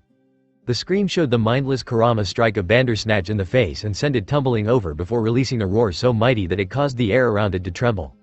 Even through the shaky quality of the video, they could spot a small dot nestled on the head of the fox in the picture. Wielding a long weapon in their hand, Rias nearly lost her breath as her fists tightly clenched and trembled at her side. There. It's him. Cao Cao's there. She did her best to contain her rage and managed not to lash out at the faint image of him with her destruction before she looked to the others. We have to get out there and stop them. If we can get our hands on him. No, you aren't going out into the field, not like this. Grafia. Rias. No, Grafia spoke with startling firmness, none of her usual servant demeanor or attitude while she did so. It became clear that Rias wasn't speaking to her family's devoted servant but to her older sister who struck fear into the hearts of countless devils. The front lines are far too dangerous. Not only with these new Biju but the Bandersnatches and Jabberwocky still rampaging without pause. We can't have you and the others rushing out into the battlefield with revenge on the mind and risk your lives. Especially now that the option to awaken the controlled Biju is off the table, we may have to resort to. Ria's eyes widened as she started to remember the other factor of Naruto being out of commission like this. Without him here to help, they didn't have a surefire way to awaken the Biju out of the control of the people using them. All he wanted since finding out they were here was to find and free them so they could be safe in this world, but now that dream was dashed as well. Grafia noted the frustrated tears pricking at the edges of Ria's eyes and felt a pang of sympathy in her chest. She sighed and handed the redhead a piece of paper. Here. What is this? The current location of Ajuka-sama. He had to move to a secure location during this attack so that he could lead and act remotely ordering our forces. Grafia touched the piece of paper she handed Rias. He says to meet him there so he can examine the evil pieces you retrieved. Asia gasped and stepped forward with Issei's evil pieces still clutched to her chest. Do you think there's a way to bring Issei-san back? I can't say we're certain of anything, the gray-haired queen pensively answered, but if there is anyone in the underworld who might have an answer, it would be him. What about Azazel? He's currently busy with Lucifer-sama, facing down the culprit behind all this mayhem. They gulped at the dark way her voice dipped when speaking about that topic.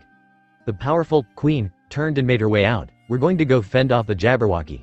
Whatever you choose to do, I wish you all luck and safety. May I come as well? Cyruorg spoke up. Anything I can do to face this threat against the underworld? Grafia gave a silent nod and the young devil quickly followed after her. Barakiel stepped forward, gently squeezing Akinos into his chest and kissing her atop her hair before following to defend the underworld. Rias looked down at the location and realized they needed to make a move. They had to. Her eyes widened when she remembered Naruto was still in bed. She froze for a moment and questioned if she should leave his side when he was still bedridden. Cyruorg and Grafia's words to her repeated in her head. But the feeling of not wanting to leave his side betrayed her. That, and the exhaustion from nearly 2 days without any sleep, caused the young devil to question what she should do next. What about Senpei? Thankfully she wasn't the only one worried about it and speaking up. Kaneko looked between everyone hopelessly. If we don't keep Kurama-san focused, his control might slip. A and then B, but we have to reach Beelzebub-sama. Ravel desperately said, if he has some way to bring Issei-sama back then we can't let that pass. There was a silent tension in the air about what they should do next. Rias knew what she had to do as the leader of a peerage and a member of the Gremory house with duties and responsibilities. But there was a pathetic, nagging desire to stay by his bed that caused her to stay silent. Valley, you mind if I stick around here? Kuroka spoke up and looked at her leader. Seems like Frogger needs a watchful eye and I'm sure you can handle whatever you might come across on your own. Valley nodded, fine by me. What? The others were shocked by Kuroka's offer as Kaneko looked at her older sister in disbelief. Ne-sama. Why would you do this? Because I bet you're struggling to figure out whether you should go and be good children or stay and look after him. The older Nekomata shrugged. Better to save time and just let me do it. Rias looked at the stray devil incredulously. She took a step forward and looked at Kuroka. Why are you doing this?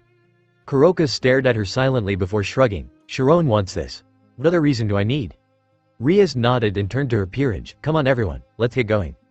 Devil, Dulio took a deep breath and looked around at the chilling but breathtaking sight of Cocytus, the deepest layer of the underworld. He let out a cold breath.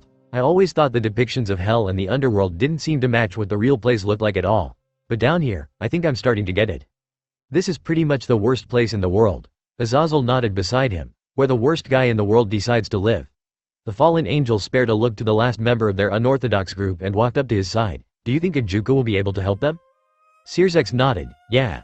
If your guess about Issei-kun's evil pieces works out, that'll be a great help to our fight. Yeah, and I want that little pervert back at our side already. He nodded and then looked up at the imposing castle of the oldest god in charge of death and souls. You sure we're ready for this? His actions caused the direct result of fear through the hearts of the underworld, untold damages and pain, and my little sister having to watch the life drain from the man she loves. Sirzex narrowed his eyes. He's going to realize it was a mistake to take action against us. Then into the fold, us wild and stupid few, devil. As they rode the train to their destination, Ria's eyes lingered out the window and watched the landscape rush by. Even though the danger was high and so much destruction was occurring around the underworld, it was surprising to see so much of it still look pristine and peaceful.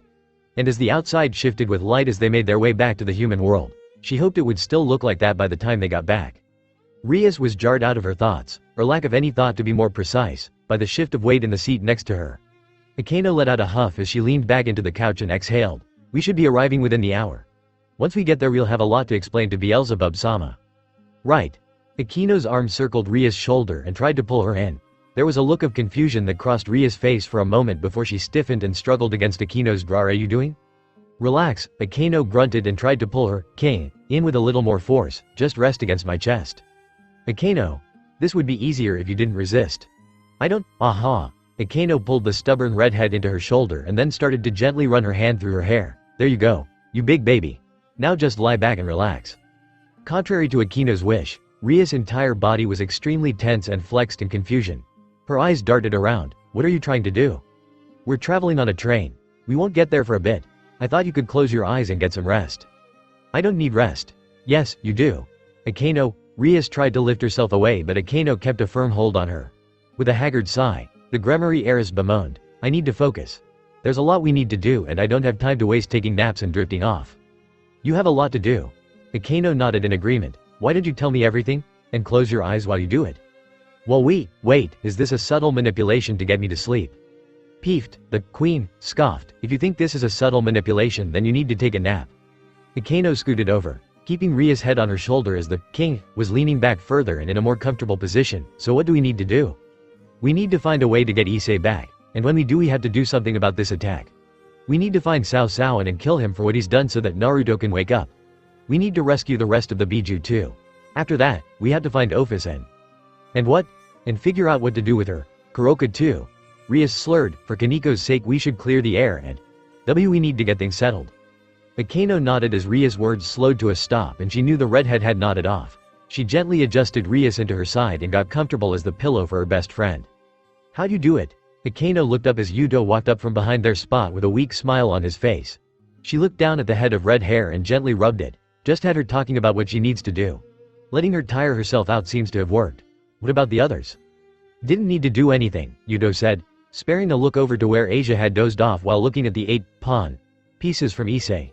Kaniko and Ravel had drifted to sleep while leaning against each other during the ride. Just let them unwind for a moment and the rest took care of itself. You know the same will happen to us too, right? When we least expect it. Akeno giggled and shared a chuckle with Yudo before looking down at her exhausted best friend. This had to work. This had to be the first step towards making things better. Devil, further down the train, unknown to the devils riding or the crew maintaining the trip, 2 humans hid away and waited for their arrival at whatever secret location they were going. The white-haired swordsman stretched his arms and looked at his partner. You ready for whatever fight we come across? The blonde next to him spun a knife around his finger and nodded, ready to settle this. Devil, you. Look. Stupid. Kuroka monotoned as she kicked her feet up on the bed and stared at the motionless, lifeless body of Naruto frozen in the last moments of his life. She curled her toes a few times while looking at him. I'd almost think we should save the time and dump your body in the grave already if I didn't know any better, NYA. She had done this to ease her little sister's conscience so that she could leave and focus on what she had to do. And probably help the rest of them with the difficult decision of leaving Naruto behind. But Kuroka probably should have taken into account that she was going to be alone and super bored while sitting at his bedside. The black-haired Nekomata shifted in her seat, lowering her feet back to the floor and resting her hands and chin on the bed to stare at the whiskered blonde. She had expected some kind of response or reflex as her breath wafted out and ran against his ear. But there was no such hint. He wasn't even breathing. Would it be a mercy if I just ended it now? Kuroka asked rhetorically, not out of spite or anything. Like, yeah, you pissed me off big time keeping Sharon from me and it feels like you were stonewalling me around every corner. But I'm not offering this out of anger or cruelty. Just, it can be a kindness not watching it happen. They'll curse and be angry and regret not being here to watch you and see you off. But watching it happen and knowing they couldn't do anything to fix it, it'll kill them. And those girls, they're attached. Hard to think this dweeb was able to win the hearts and affection of multiple girls, including her sister. And butted heads with her time and time again.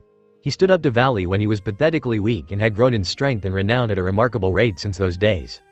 And yet he lay on the bed, breaking the hearts of the people he promised to stay with and protect forever. Because his enemies knew him, if they aimed for the ones he loved, that would leave him vulnerable. Kuroka tried to poke his cheek but felt no give when her finger prodded his skin. She drearily sighed. Guess your promise to always look after and protect Sharon didn't quite pan out, did it, dickhead? I promise, he would, if he could. Kuroka lifted her head. Hey Foxy, back in the world of the living? I heard I'm supposed to be talking to you but you didn't say hi so I just thought you were rude, NYA. I'm kinda drifting here, drifting in and out.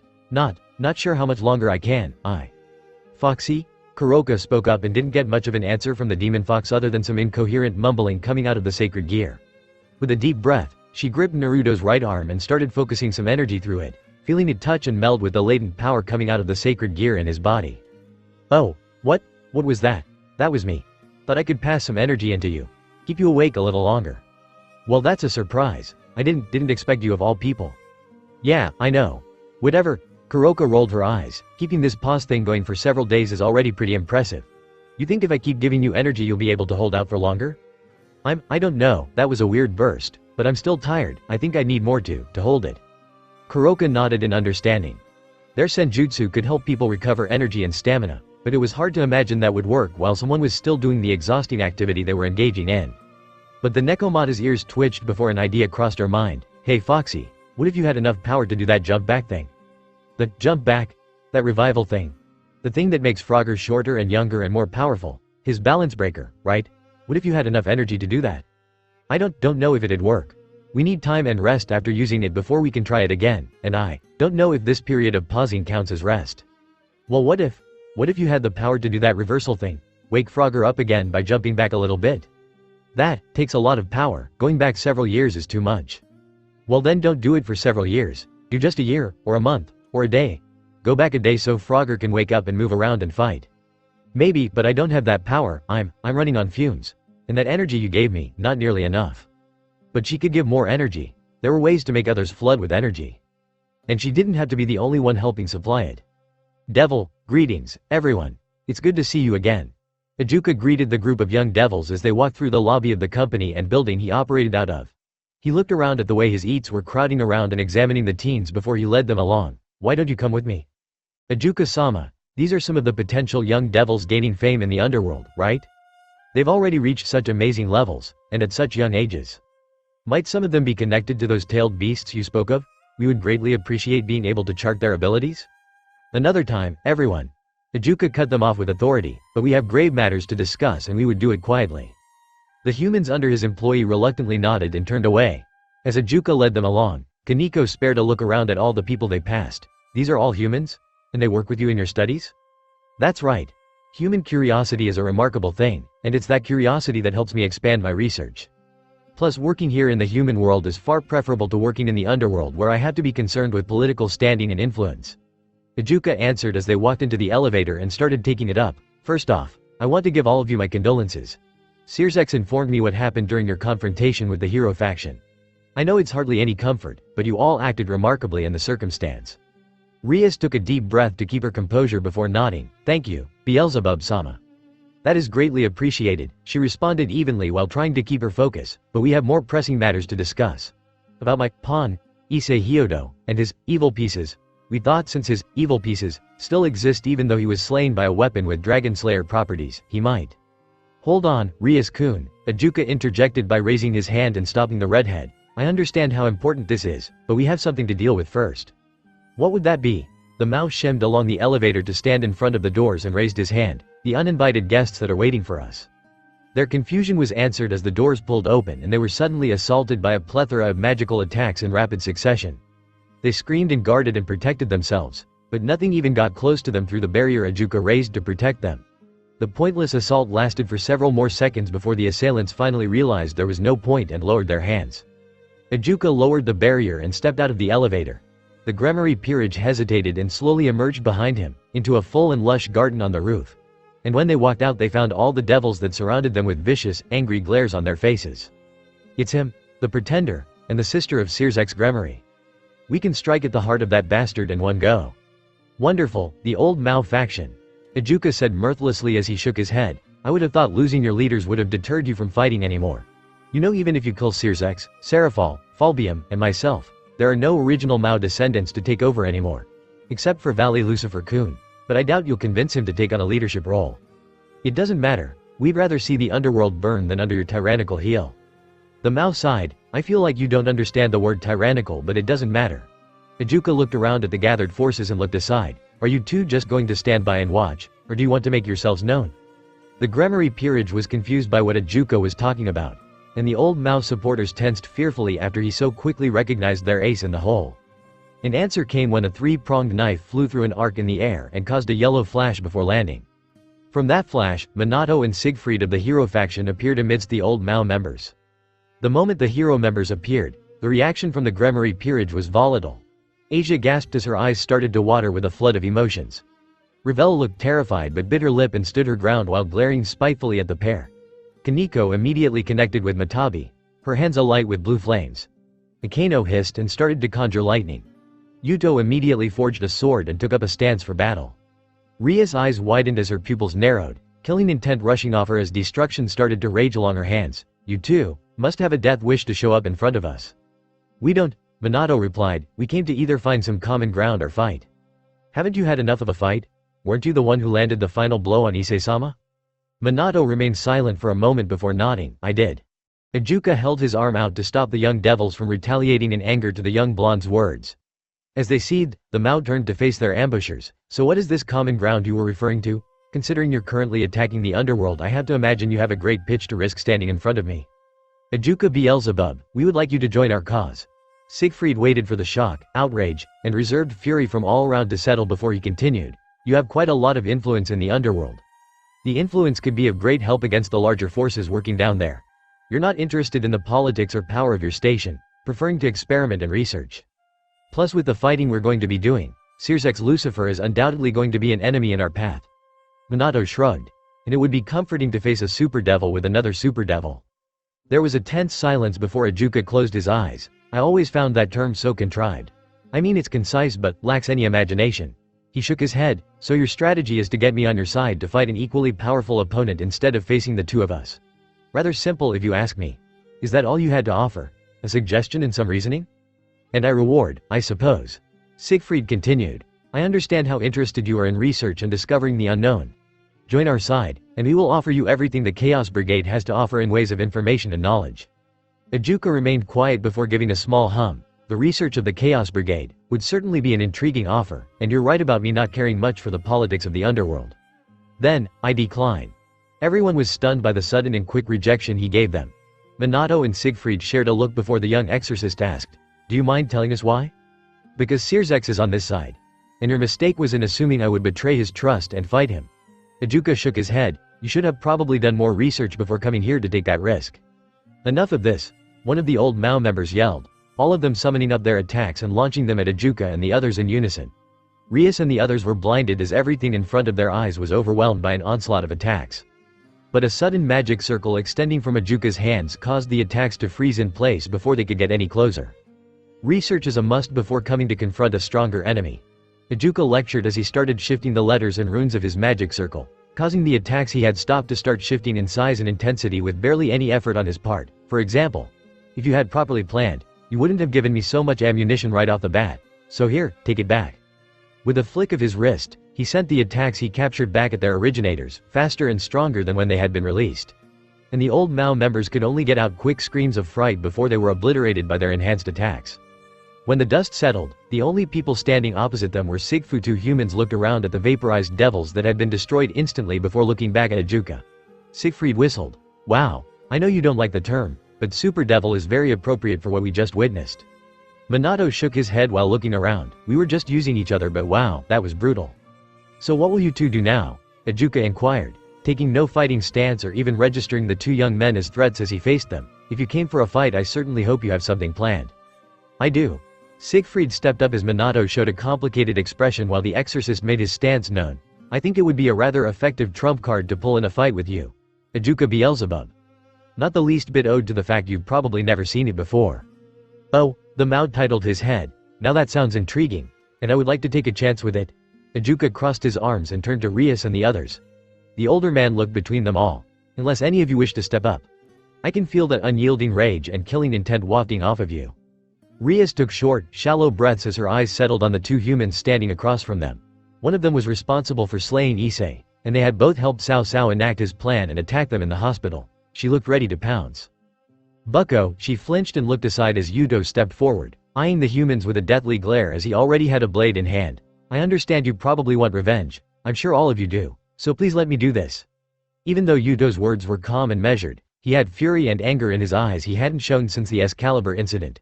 He slowly stepped forward. If I don't do this now, I don't think I'm going to be able to help any of you. He tried to make it sound like he was selflessly acting in their favor. But it was his friends that had died and suffered at the hands of the hero faction. It was his family that had been left in turmoil. He wanted this. Siegfried smiled and nodded as he stepped forward. I'm glad to be able to cross blades with you once. A flash of silver flew towards his neck as Yuto closed the distance and went for the kill. Devil, being in the presence of Hades on a normal occasion was stifling and unsettling. The sense of death and superiority above all other things he gave off made most things in creation hold their tongues and lower their heads when facing the god of death. To say nothing of approaching him in his domain uninvited with accusations of his involvement in a major terrorist attack currently ongoing with a terrorist organization. Yet Searzax, Azazel, and Dulio did just that as they silently faced down one of the 10 strongest beings in the world and did not flinch under his empty gaze. Hades sat against his throne, looking down derisively at the gathered forces of angels, fallen angels, and devils that had come to meet him. And although he couldn't see it, he could feel the wielder of the Canis Lycaon Longinus posted outside to keep an eye on things.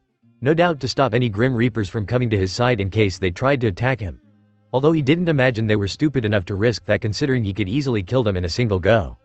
He rubbed his chin bone and stared his visitors down. I don't understand your confusion. I believe there are Grim Reapers responsible for this attack, but it's a waste of time coming to me about it because I do not know of this. Azazel rolled his eyes. One of the guys responsible for the attack was Pluto, your right-hand man. You're seriously going to keep with the story that you had no idea? Pluto is my most loyal subordinate, but he can be overzealous in that loyalty. Doing things he believed I approved of if they mean it would help or impress me.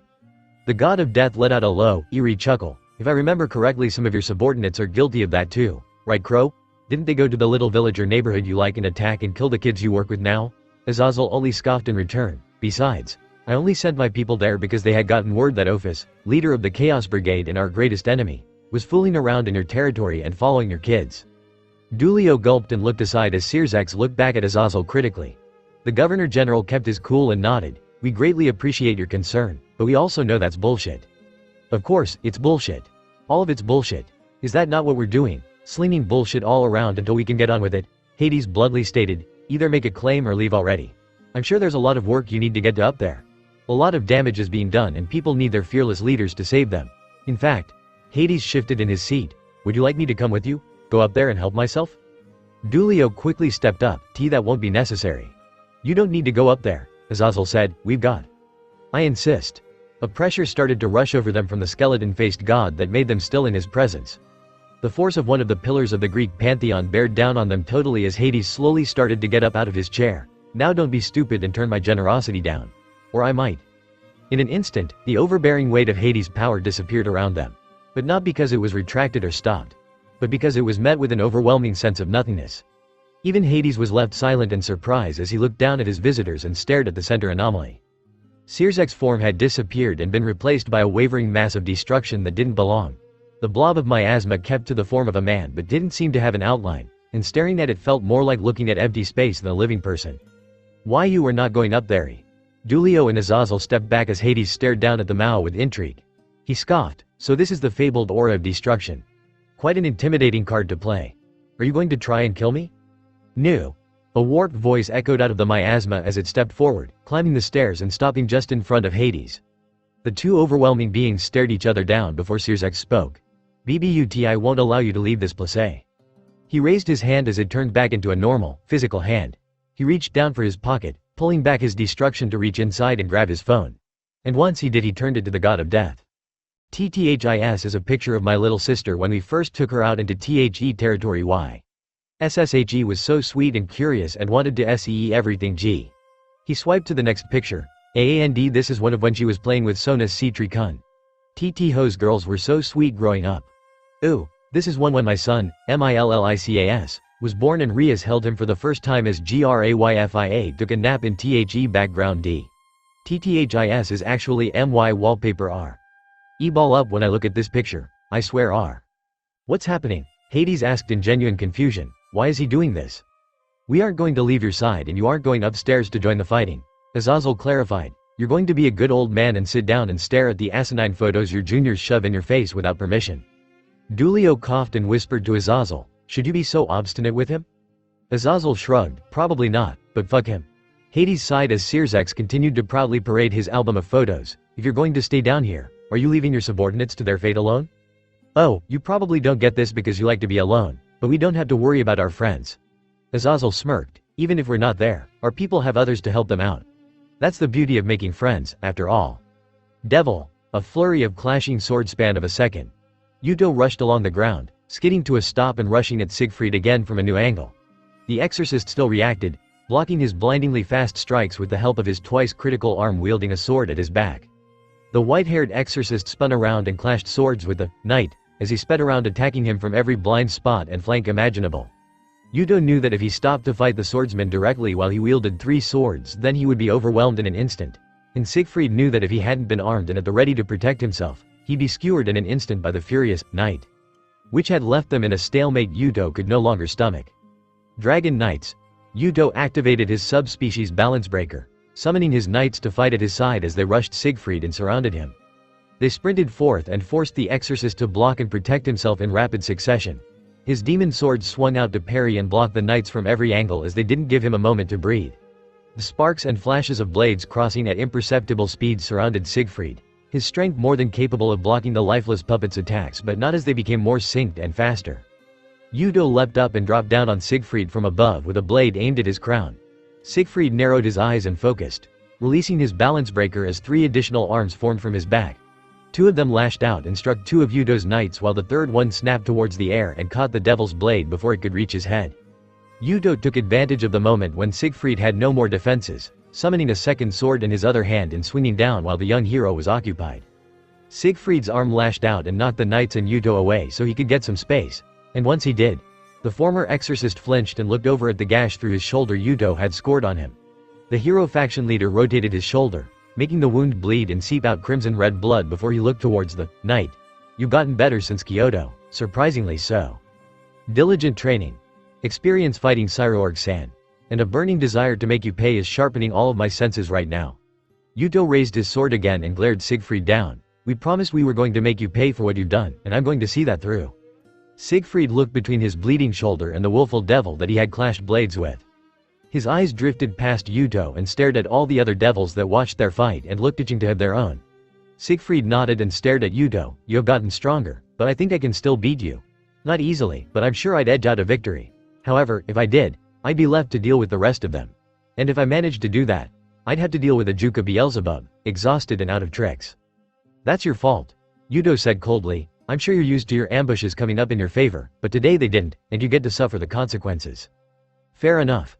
Siegfried shrugged, "But I came here to either convince Ajuka Beelzebub to be our ally, or kill him before he becomes an enemy. And I'll see that through, no matter what." He looked back. "Minato, can you set it up, please?"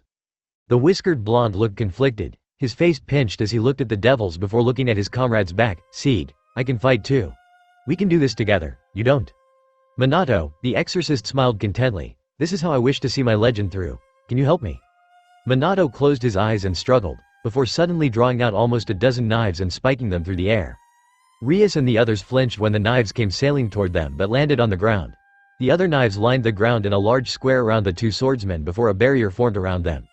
Yuto and Siegfried were completely blocked in by a barrier formed between all of the knives that locked them in and locked the others out.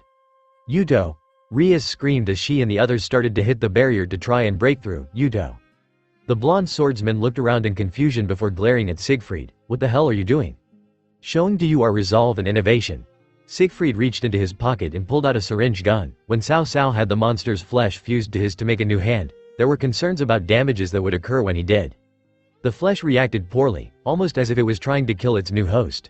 It was only with the help of Georg and Cao Cao's willpower that they suppressed and erased any hostility from that meat. It was then I realized, we have to take measures to prepare and fight against our growing enemies. Ajuka stared at the vial connected to the syringe gun. Is that blood? Indeed. Blood from Shalba Beelzebub before he was killed fighting you lot months ago.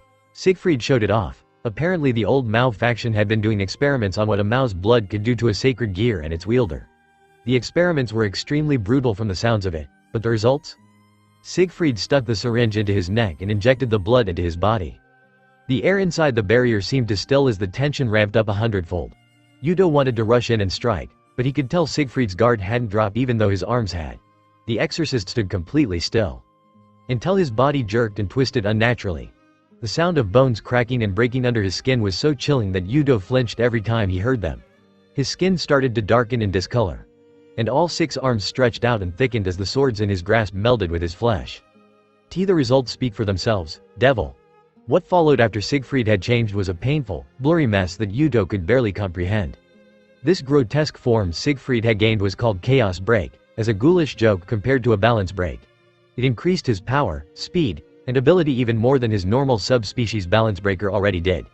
And it also gave him the benefit of wielding Gram, the strongest demonic sword, without any risk or drawbacks to him using it with a dragon-based sacred gear.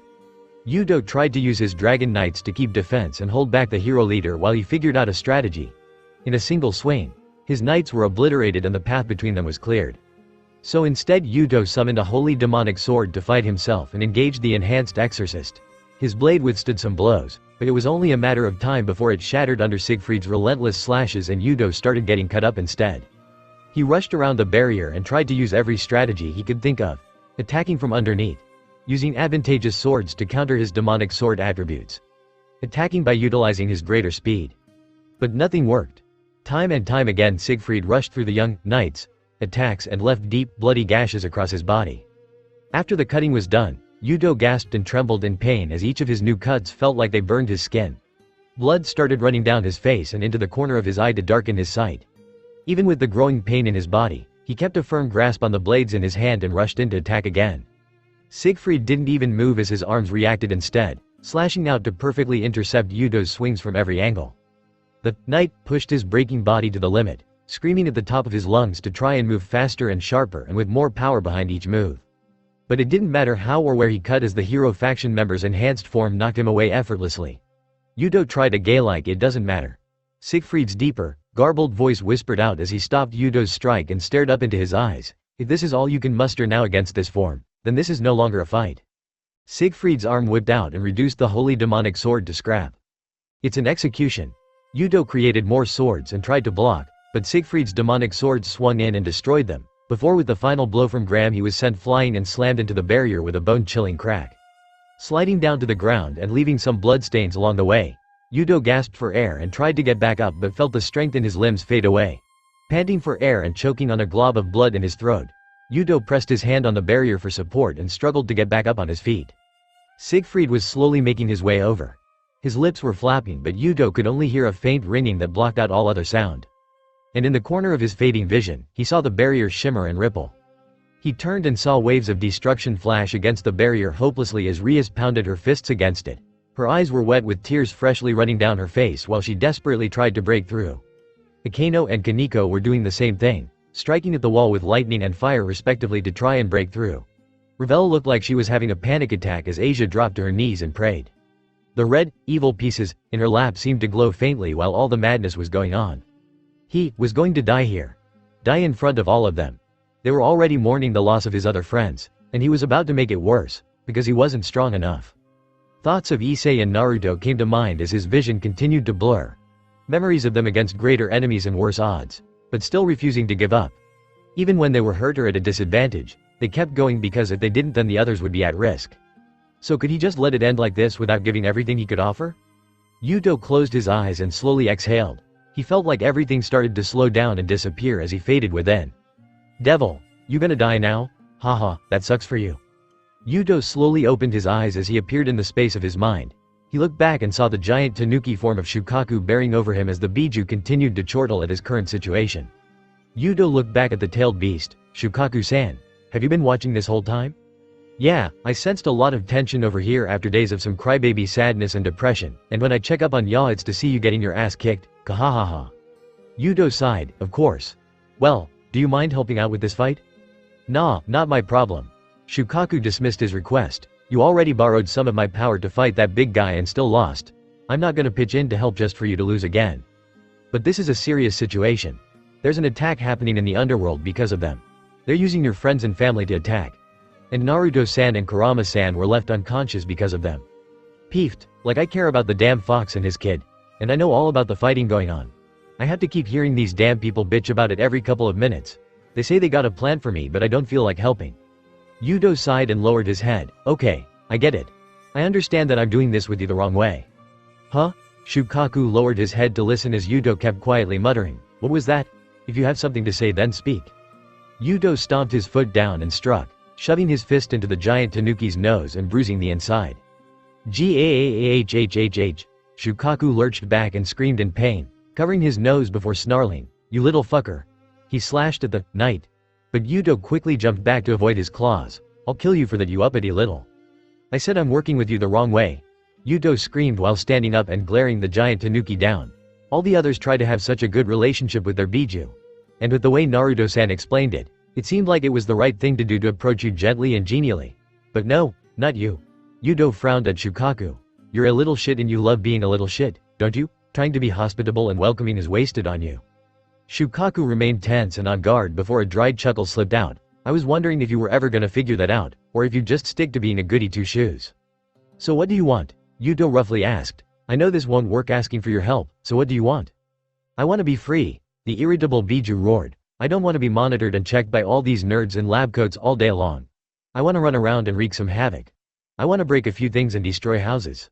"No," Yuto sternly denied. "I'm not going to let you loose so you can destroy everything." "Then I'm not gonna help. This is a negotiation. Learn to compromise, you giant stupid baby." Yuto and Shukaku glared each other down in silence before Shukaku grumbled and looked away. He scratched his nose. "I wanna fight then. I don't just want to keep sitting around doing nothing."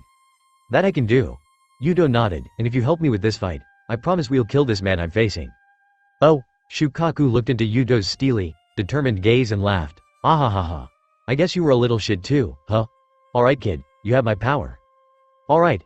Yuto took a breath, just not sure how to use it. "The wind I used last time might not be enough." "Well, maybe just keep pumping it out. It's the best I can do." "Well, that as well as sand and magnetism." "Sand and magnet, you have magnetism? Yeah, why?" Yuto looked up at the Biju in disbelief before smiling. "Then I have some ideas." "Devil." Yuto. "Yuto, hold on." Rias cried and kept striking the barrier, hoping to erode it and break through to her friend.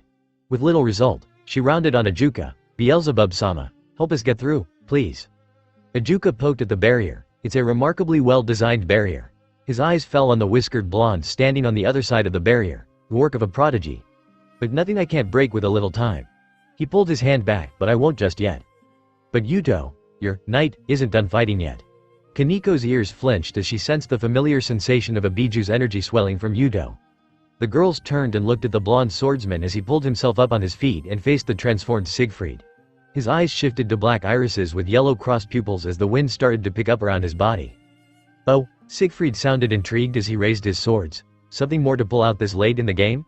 Maybe you shouldn't have kept that ace up your sleeve for so long." Siegfried rushed and swung at Yuto as the knight jumped aside, dashing away and dragging his hand along the dirt and floor to slow himself down to a stop. "Too slow, you have nowhere left to." Yuto whipped his hand up, strange markings forming along his arm before the ground started to crack and split. From the cracks, sand and iron sand started to rush up from the ground and into the air. Everyone looked up in shock as particles of sand filled the barrier space and followed the movement of Yuto's hand. "You're right, Siegfried," the knight glared at the exorcist. "I can't match your strength and speed now. So instead, I'm going to surround and smother you until you can't do anything else." Yuto's hands came down, bringing the sand down from all sides towards Siegfried. He immediately reacted by activating the powers of his blades and swinging them out, hoping to create a field around him that the sand couldn't penetrate. Flames and ices rushed around him, but even the powerful young hero was finding it difficult to slash at every particle of sand around him. A blur rushed from the side as Yudo charged in with his holy demonic sword. He weaved the tendrils of sand around, trying to blindside Siegfried while swinging at his arms and neck whenever he had a chance. The young hero batted his sword away and slashed at the tendrils, feeling barely any resistance from the sand as it split apart, but immediately reformed to try and attack him again. Siegfried almost toppled over when his foot was caught in a clump of sand that kept him in place. Yudo jumped at the opportunity, leaping through the air and swinging at Siegfried's neck. Enough! Siegfried flexed his arms and swung his swords in every direction, causing the sand to disperse around him until he was freed. Graham came swinging up and Yudo's sword went flying out of his hand. With a roar, Siegfried brought the sword back down and left a deep, bloody cut across Yudo's chest that sent him flying back into the barrier. Yudo, Rias and the others screamed as the knight hit the wall with a trail of his blood raining from the sky. Ijuka nodded and hummed in pleasant surprise at what he'd seen. "I don't care what tricks you're pulling out." Siegfried rushed in and thrust Graham towards the blonde's chest. "I'm ending this right." As Graham got closer and closer, Siegfried found it harder to move the most powerful demonic sword until it hovered just inches away from Yudo's chest. He refused to get any closer, and it didn't matter how much strength Siegfried put behind it. What? Siegfried looked down at his sword and noticed strange markings along the blade. "What is this? You got a real good cut on me. And you bathed that sword in my blood." Yudo lowly muttered, standing up as the same strange curse markings started to appear around his chest wound. "Unfortunately for you, I used it to my advantage. There are many different magics that can do miraculous things in this world, but they still follow the laws of physics," Ijuka said and earned the girl's attention. "You can't create fire without oxygen. You can't create a flame underwater. And you can't press two poles of the same orientation together." Their eyes widened. "Why, you mean, you let me cut you? And you magnetically charged the sword with your blood when I did? I'm North, and now Graham is as well. You won't be able to touch me with it again." Siegfried grits his teeth. "If you think Graham needs to touch you to kill you, then you're..." A flash rushed past Siegfried and he felt a terrible pain. He looked down and saw his arm had been severed with Graham clattering to the ground. His eyes widened and he looked up, seeing a tendril of sand holding the holy demonic sword that he had disarmed from Yudo during their earlier clash. "Now that you've lost your best sword," Yudo waved his hand, dispelling his holy demonic sword and summoning 4 dragon knights in its stead. "I have a promise to keep. Shukaku?" "Oh fuck yeah." The suits started moving and cheering with the voice of the crazy Biju coming out of them. Time to break some shit. The 4 knights moved with far more vigor and violent intent than they did while under Yudo's control. Siegfried tried to react and attack, but this time the knights shifted and jumped and reacted to each of his movements. A mocking laugh echoed out of the helmets as they weaved around Siegfried in an attempt to disorient and confuse him. They grabbed his arms and dove into his legs to keep him immobile. As the knights controlled by Shukaku continued to pester and distract him, Siegfried roared in anger and swung wildly to start peeling off their armor. While that happened, Yudo willed a tendril of sand to pick up Graham and bring it to him. The closer it got, the more he felt the pressure of the magnetism between his hand and the blade push against each other. No matter how hard he reached or how many tendrils he formed to hold Graham in place, the similar polarity between them made contact impossible. He reached deeper and deeper. Enough! Siegfried's arms blurred and he slashed apart the knights. He opened the path and saw Yudo trying to take hold of Graham before rushing towards him. "Stop, Graham is. You want it?" Yudo stared him down unflinchingly. "You can have it." The sand tendrils released their hold on Graham and sent it darting through the air. It flashed straight forward and then slammed into the other end of the barrier before clattering to the ground. Everyone watched in shock and disbelief at the attack they just witnessed. And Siegfried could only hold his breath before slowly looking down at the opening in his chest where Graham had driven straight through. Siegfried let out a small hum, his arms going limp as they lost their strength as he struggled to remain upright on his feet. He forced himself to stay standing before looking up at Yudo. No mercy shown and no mercy given, right? A field of swords sprouted out by Yudo's feet and was raised with the mixture of sand he controlled. "That's right. Sieg," Minato yelled in panic. "Hold on." He drew out his knives. "I can get in there, just hold him back." "Minato, stay where you are." "What?" the whiskered blonde yelled. "You're going to be killed, you idiot, just let me." Dying in battle, after giving my all, Siegfried chuckled. What more could a hero ask for? Before Minato could yell and reprimand his comrade, a maelstrom of swords rushed in and slashed the swordsman to pieces. Minato watched in shock as blood splattered over the wall of the barrier until it seemed to block out everything in sight. The sounds of swords slashing continued for several moments before finally stopping. Sand rushed up from the ground and dislodged the knives Minato had set to make the barrier. The walls fell and the garden was no longer divided. Minato's eyes met a cold, unwavering black and yellow pair as he saw Yuto standing over Siegfried's dead body. The two blondes stared at each other in silence before several sand tendrils rushed him. Minato jumped back and disappeared in a yellow flash before he could get caught. Yuto remained on edge but found no trace of the teleporting human anywhere. He finally eased the tension in his shoulders and knew the fight was over. "Well, I'll be damned. You came through on your word." Yuto spared a look towards the remains of his Dragon Knight's Shukaku still controlled. The Biju chuckled. "Maybe we'll have more fun together than I expected, Kiba. Next time you're in a fight like this, let me know." "I will, Shukaku." Yuto nodded as his eyes returned to normal. "Thank you." Yuto, the injured knight, looked over as the girls rushed to his side. They almost looked ready to hug him but didn't when they saw his blood and wounds. Asia quickly started healing him as Rias looked him over in worry. "Are you alright? You were cut so many times and—" "I'm alright, bucko." Yuto weakly muttered, the excitement and rush of the fight draining out of his body as the pain and exhaustion started to take their place. "I'm just glad this fight is over." "Yuto-senpai, that was amazing," Kaneko gently said while looking up at her older friend in admiration. "I can't believe you were able to cooperate with Shukaku-san so quickly. And the abilities you used. I'm just glad the technique didn't kill me." Yuto looked down at the cut on his chest that Asia was carefully closing. "This could have gone very badly for me. Using your new abilities so effectively is rather remarkable, Yuto Kiba-kun," Ijuka said as he walked up to them. "I'd like to see more about what you are capable of with these powers, but I suppose that should wait." He looked around. "Why don't you take the spoils of war for yourself?" The others looked at the demonic swords littered around the ground after Siegfried's death, with Graham being the most noticeable. The blonde swordsman asked, "Should they go to me? I see no one more qualified to take them than you." "Oh, and Rias-kun," the Mao-knotted redhead.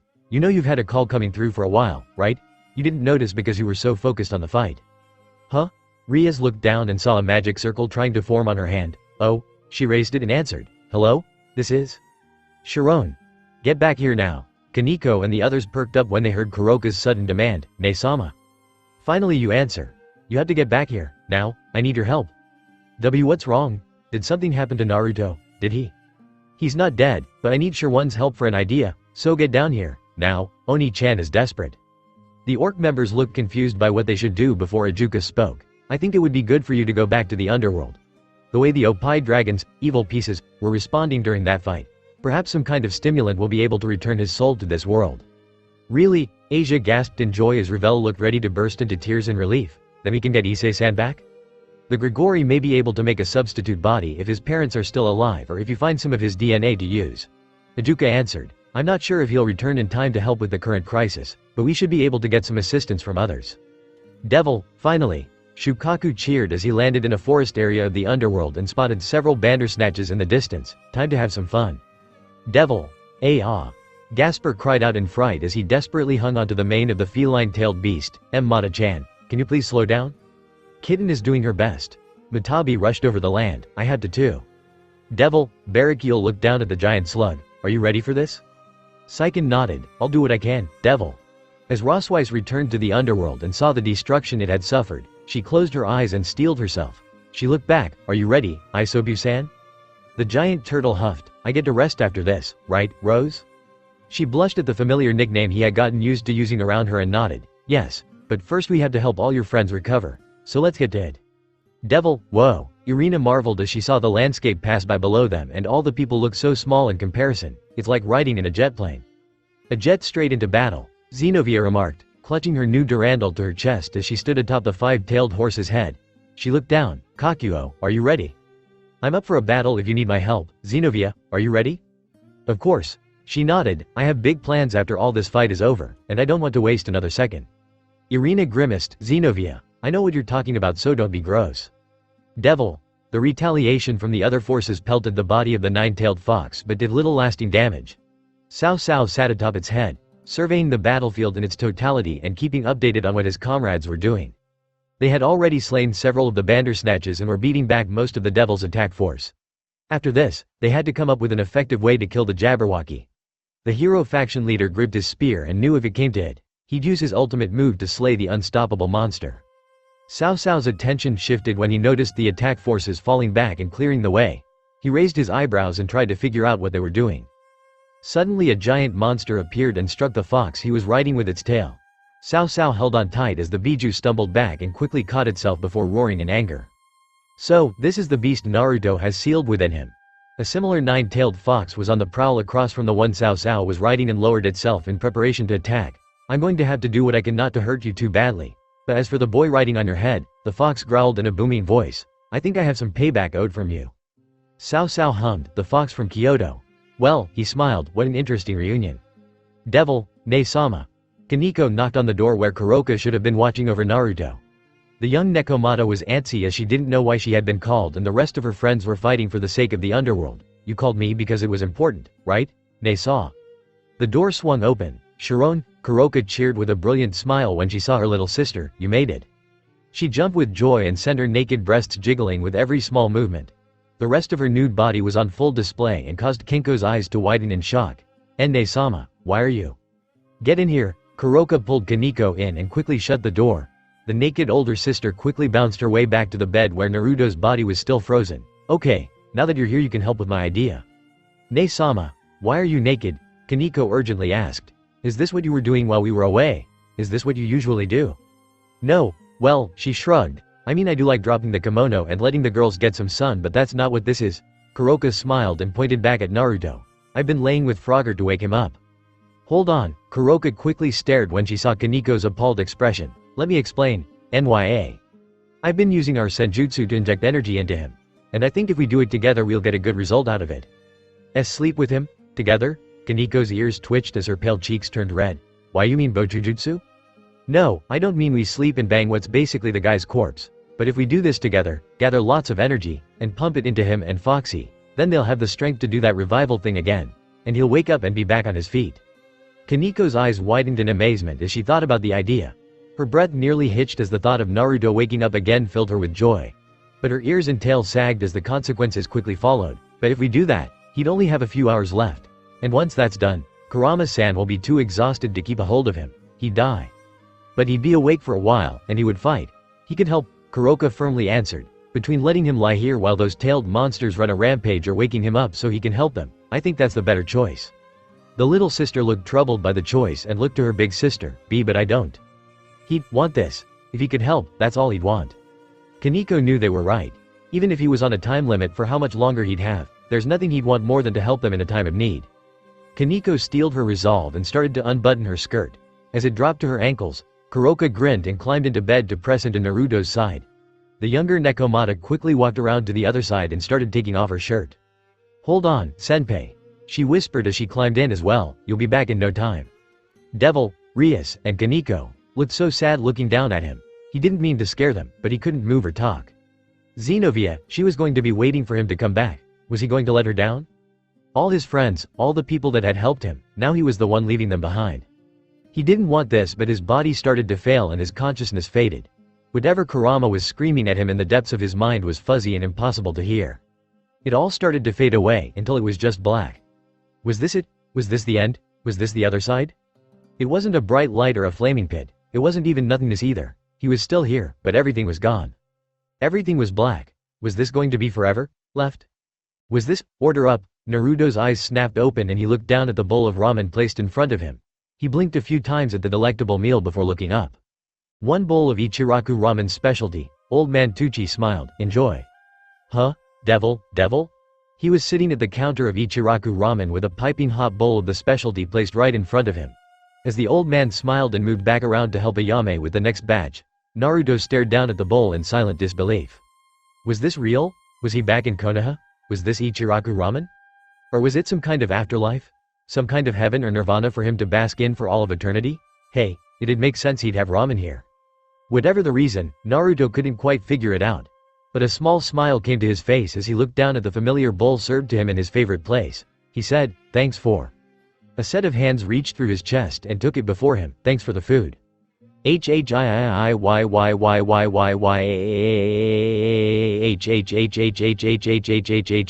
Naruto jumped out of his seat in abject terror after having someone break through his chest just to get ramen. He rapidly panted and tapped his chest, trying to see where his skin, ribs, lungs, and heart had been pierced and scrambled. But as he touched his chest he realized nothing was out of place or broken. And also, he was breathing but, were his lungs filling? Naruto looked around at the people sitting at the counter of the shop and eating ramen, completely ignorant of Naruto and his panic. They talked with each other, conversing about their missions or stuff going on around the village. The old man and Ayame would chime in and keep the conversation going. And they didn't spare even a look towards Naruto. He thought this might have been some strange aspect of the afterlife that he was experiencing. As he was about to speak up, he paused, looking down and finally realizing what he hadn't noticed until now. His feet weren't touching the ground because he was floating. "Oh, yay, I get to be a ghost," Naruto groused, "fucking wonderful." Devil, as Naruto floated along the streets, he couldn't help but stare at all the familiar sights he passed. He marveled at everything he got to see and all the people passing by. After coming to terms somewhere in his heart that he would probably never get to come back to Konohagakure, here he was, back in his village. His eyes started to water, but he quickly rubbed his hand against them to get them dry. Wait, do ghosts cry? He asked himself as he quickly stopped floating through the street and looked around. If he was a ghost, then he should have been able to fly as well. Using the sensation of flying he learned while he was a devil, the whiskered specter started to float up over the street and buildings of the village. As he reached the rooftops of the buildings, he got a better look at the entire village. The familiar sight of his home as he posted on a point of view overhead. He could see the school and the Hokage building at the very end of the village. And right behind it was the giant mountain with the faces of the Hokage carved into the side. The first Hokage, the second Hokage, Grandpa third, his father, the fourth, Granny Tsunade is the fifth. And now he spotted Kakashi's giant masked face joining the rest of the gang as the sixth face on the mountain. Ehehehe, Naruto couldn't help but chortle when he spotted his teacher's face up there. Kakashi-sensei got the job. Can't believe it. I can't believe he would want to stick around in one place long enough to do the job. He deflated a little, and I can't believe they put him up on the mountain with his mask on. He'd gotten lost in another world. Died. Become a devil. Died again. Now he was haunting his old home. And through all of that, he still never saw under Kakashi's mask. He died before finding out what his instructor looked like. How was that fair? As he slowly floated through the streets, he looked around at all the old places he used to visit and shop from when he lived here. Pathways held a mix of nostalgic fondness and unpleasant memories from his youth. Hey, I guess some of the old places changed since I've been gone. He noted while seeing that some shops had grown and expanded while others had been replaced entirely. Looks like things have changed a lot since he got lost. There seemed to be more signs of technology and expansion across the village entirely. It wasn't as advanced as things seemed to be in Kuo, but it was steadily edging its way there. For the rest of the night, Naruto just floated around Konoha and took in the sights. Visited some of his favorite spots while living here. Watching the people make their way through the streets at night as they made their way home. And in the end, he posted up atop the head of the fourth Hokage and looked out at the village in its entirety. He couldn't help but think about Rias and the others. He tried to distract himself by visiting his favorite places and checking out the whole village, but in the end, he was still just a spirit that couldn't interact with anything. And his thoughts would drift back to the others he left behind in the other world. Had they gotten out? Were they safe? Had Cao Cao or those big monsters hurt them? What did they do to his body? Through the night his mind pondered and considered these questions before a string of new thoughts made him sit in frozen horror. Was he ever going to see them again? If they died, would their spirits linger as he did? Would they stay in their world while he stayed here in his? Even though they had an afterlife and plane of existence to come to after death, would they still be separated? Would he be able to see his parents again but not his friends over there? Would no one ever see him again? Could he find other dead people if he lingered around the world for the rest of eternity? Or was he going to be stuck here in Konoha forever? Somehow all those dreadful thoughts lingered in his head and left him frozen in place through the night. It wasn't until morning came again that he started floating and moving around again. He tried not to think about all the terrible implications and existential thoughts that he'd been focusing on through the night and just wanted to think about something else. So he flew and flew until finally, in the light of the rising sun, he found what he was looking for. His old home. It seemed so much smaller now than it did before, although compared to the shitty little apartment he moved into when he arrived in the other world, it felt like a luxury suite in hindsight. Naruto floated up to the outside of the door and paused when he arrived. There was graffiti and words and pictures posted on the wall of his old home. It gave him pause and surprise. The last time he'd seen something like that was when he was a child and someone scribbled monster over his door while he was away. It had only stopped when Grandpa Third and Iruka-sensei stepped in to warn people not to do it, but now. Hero thank you rest in peace. It had become a memorial for people to pay their respects. Words of gratitude and kindness littered the wall as well as pictures of him taken through the years in the village. And there was a big illustration of him smiling while his headband reflected a bright light from the sun, and by the floor were bouquets. They had paid respects to him after he vanished. This was how they honored and remembered him. A little chuckle slipped out of his lips as he quickly covered his eyes to keep them dry. Even then little gasps of shock slipped through a small sob of delight seeing that people remembered him fondly in his death. He wished he could have come back home and triumphantly told everyone that he was okay. But unfortunately, that time had passed. After taking a second to collect himself, Naruto sniffled and looked at the door to his old home. He smiled and floated forward, Might as well go in. He phased through. It's probably messy and dusty from 2 years of. Aya. Naruto cried and jumped back in shock at the sudden appearance of Rock Lee in his apartment, bushy brows. If I can't make the floor spotless, then I'm going to lap around the village on nothing but my fingers, Lee proclaimed to no one as he quickly along the floor to make it shiny and clean. Once he quickly finished that, he started running a duster through the nooks and crannies of the apartment. Even one speck of dust is a shame for a ninja. He certainly didn't expect to see the hard-working fighter cleaning up his apartment when he finally returned to it. Lee. Both Lee and Naruto heard the call of his name and went to the window. Lee poked his head outside as Naruto phased through the wall to see for himself. Standing on the roof opposite the window was Tenten, her arms crossed and an impatient look on her face. Lee, why are you cleaning his apartment this early in the morning? We're supposed to be meeting up with everyone soon, remember? Of course I do. The bull-haired man eagerly said as he put the duster and cleaning cloth away before jumping out the window. He closed it and then jumped over to join his teammate, but it was my turn to clean the place up and I thought it would be best to do it early. The bun-haired girl sighed. You know you can do it once a month, right? There's only gonna be some dust even if you don't do it every week. You clean it how you want, Tenten. He stubbornly crossed his arms, and I will clean it how I want. She shrugged, whatever. If you're done we should go meet up with everyone. Of course. Let's go. The two ninjas jumped across the rooftops towards their destination. Naruto blinked a few times before sparing a look back in his apartment. It was nice and clean and cozy and homey. But damn, he wanted to see where they were going. With a chuckle, the specter flew after them to join them in their plans for the day. Devil. Naruto finally caught up to Tenten and Lee as they jumped down to the street level and casually made their way to their destination. The blonde ghost floated behind as they greeted a bunch of people they met along the way. They turned the corner and Naruto realized they had arrived. Because everyone else was there too. There they are. Kiba immediately noticed them and waved. Hey, Tenten, Lee, about time you made it. Everyone. I apologize for our tardiness. Lee was cleaning up Naruto's apartment and that's why we're late. I had to be thorough. Shikamaru shrugged with his hands in his pockets. I don't see why you would. If it's ever my turn I just kinda dust the table and call it a day. Shikamaru, that's why there's more work for us when it's our turn. Put in some effort. Why? I bet he didn't bother to clean it as much either when he was there. That was a fair point and he had to concede that to the lazy genius. As counterpoints and arguments started to rise and heat up, Naruto could only stare down at everyone with a fond and forlorn smile.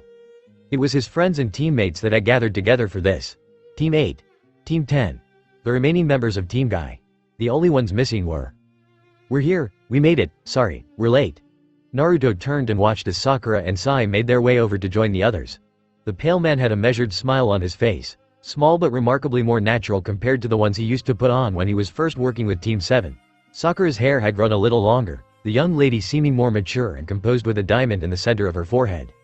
About time you two made it, Ino said with a smile. Did Tsunade-sama keep you after hours last night? She tried. Shizune-san and I had to reel her back in before things got hectic.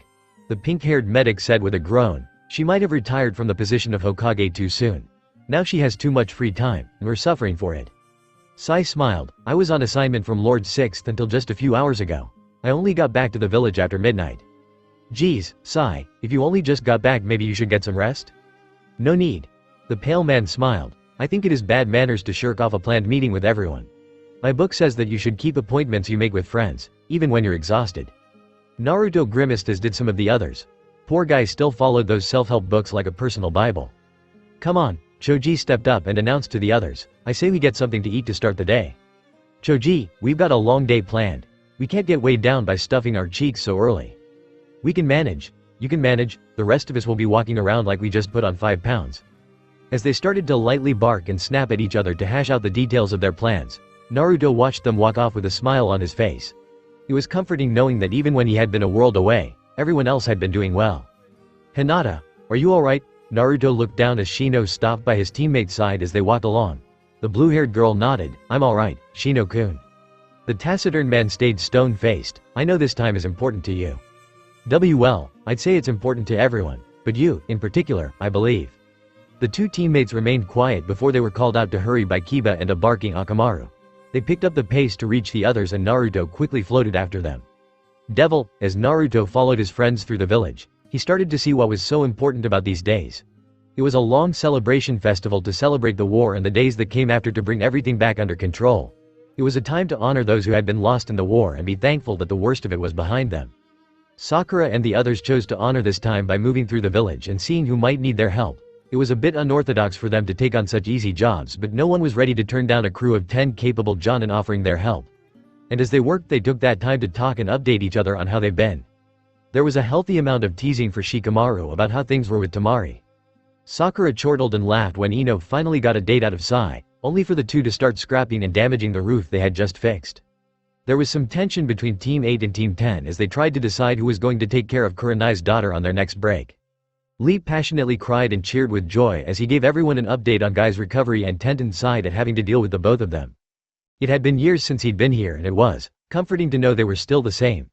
Things had changed and they'd probably gone through their fair share of life like him, but still, they were the same people he'd fought and trained and grown with over the years. After a while, they all made their way through the village together and headed towards the graveyard. It had grown quite a bit larger since he had last been there. No surprise, as many people in the village lost their lives fighting in the war. His friends quickly started to make their way through, clapping their hands and bowing their heads as they offered their fallen comrades their thoughts and wishes. There were a lot of grave markers they stopped and visited. Ino and Shikamaru spent quite a bit of time by their father's graves while offering their prayers. Hinata was knelt in front of a grave for Neji with her head bowed respectfully as Tenten did the same behind her, and Lee tried to keep his tears in. He wasn't sure how effective a spirit's prayer was for a fellow dead soul, but Naruto made sure to bow his head and offer his prayers as well. Especially by Neji's grave. The last moments while his friend passed in his arms gave him strength to keep going through some of the hardest patches of life since that fight. He hoped that wherever they all were, they were at peace and enjoying their rest. Ino stretched out her arms and moaned as the sun started to set. Well, that was a good day. We had a better idea of what to do compared to last year. I think it's time to eat, yes, finally, and we should. Yay, no, don't do that, Choji. This is what it means to be an adult now. Paying for your damn meals. Or buy them for other people. If you feel your wallet start to get lighted and disappear, you understand how Asuma-sensei felt. The big guy seemed to deflate sadly as the harsh reality of becoming older started to creep in on him, and the others had a hearty laugh at his expense as they tried to figure out where they should go to eat. Naruto hovered over them as they hashed out their plans. The blonde spirit laughed as he listened to his friends talk. It might not have been an ideal scenario, but he was glad to be with them all again, even like this. If he was here, he would have suggested Ichiraku Ramen as the place to eat. Then Choji would counter with the yakiniku place. Then everyone else would either pick sides or step in and suggest an alternative option that everyone but the two of them would be happy with. He chuckled imagining what it'd be like now if he suggested. That jackass needs to make his way back here already. Naruto's eyes widened and he twisted in the air to look down at Kiba. The rowdy ninja had a frown on his face after speaking, but Ino and Shikamaru quickly elbowed him in the ribs.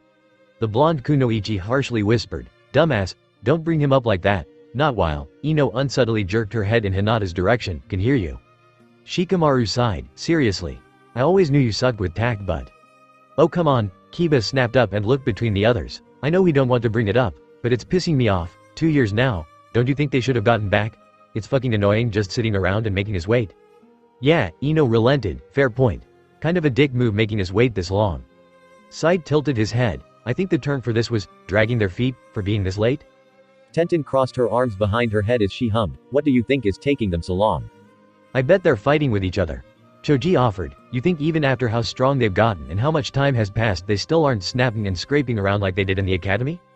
Maybe they are endeavoring to become stronger." Lee hopefully suggested with sparkles in his eyes.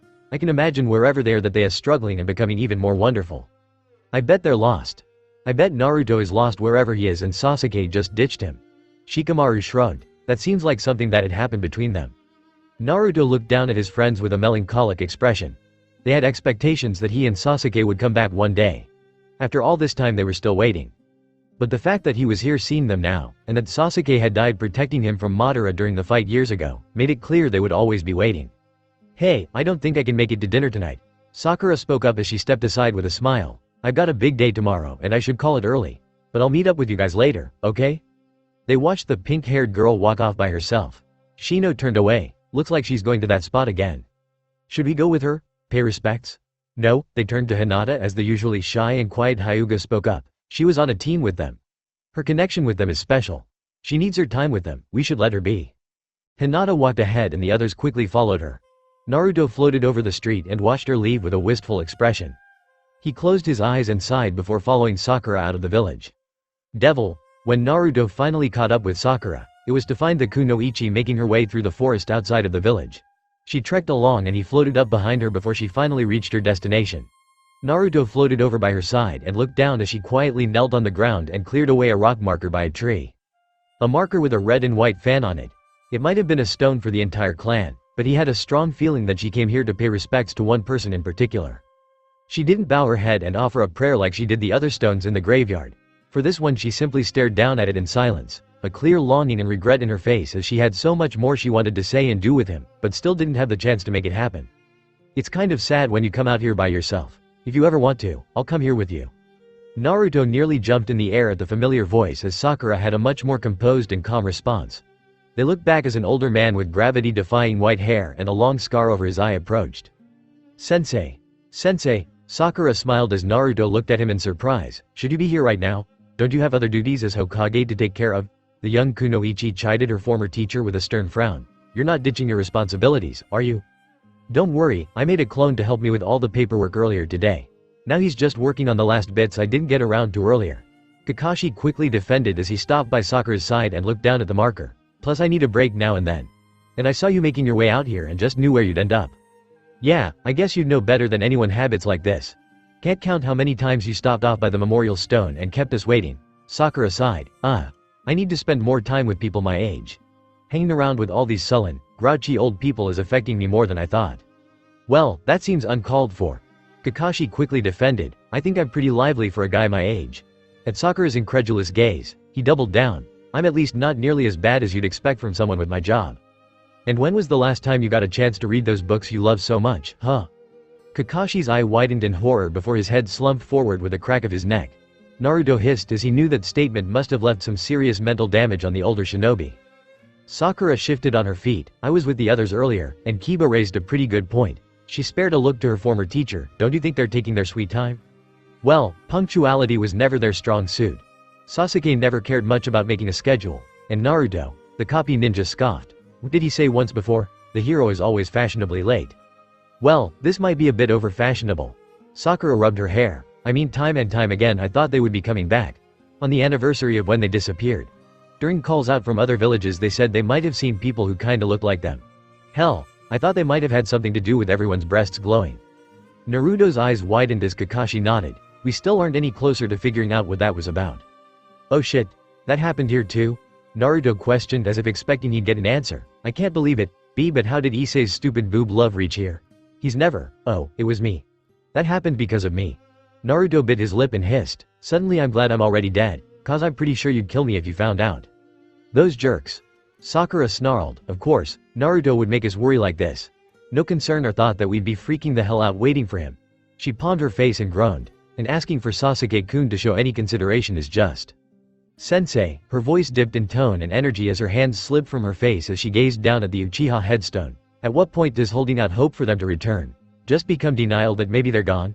She sadly inquired. It's been 2 years now, and there's nothing. I want to keep expecting them to come back when I least expect Veer happening. And it's exhausting. Kakashi looked at the back of his former student before looking up at the sky through the trees instead. If they're Mia, there's always a chance they might turn up again. I know that better than anyone. I thought Obito was lost forever when I was around your age, and here we are now. Sensei, that's a very poor analogy to make if you're trying to cheer me up. Right, sorry about that. He quickly apologized. I remember what Sensei said as his body faded away and he moved on. He told us not to worry about Naruto. He believed his son would make his way back here and we didn't have to worry about him. We just had to keep waiting. Sakura gave a small nod. So it stays as hope a little bit longer?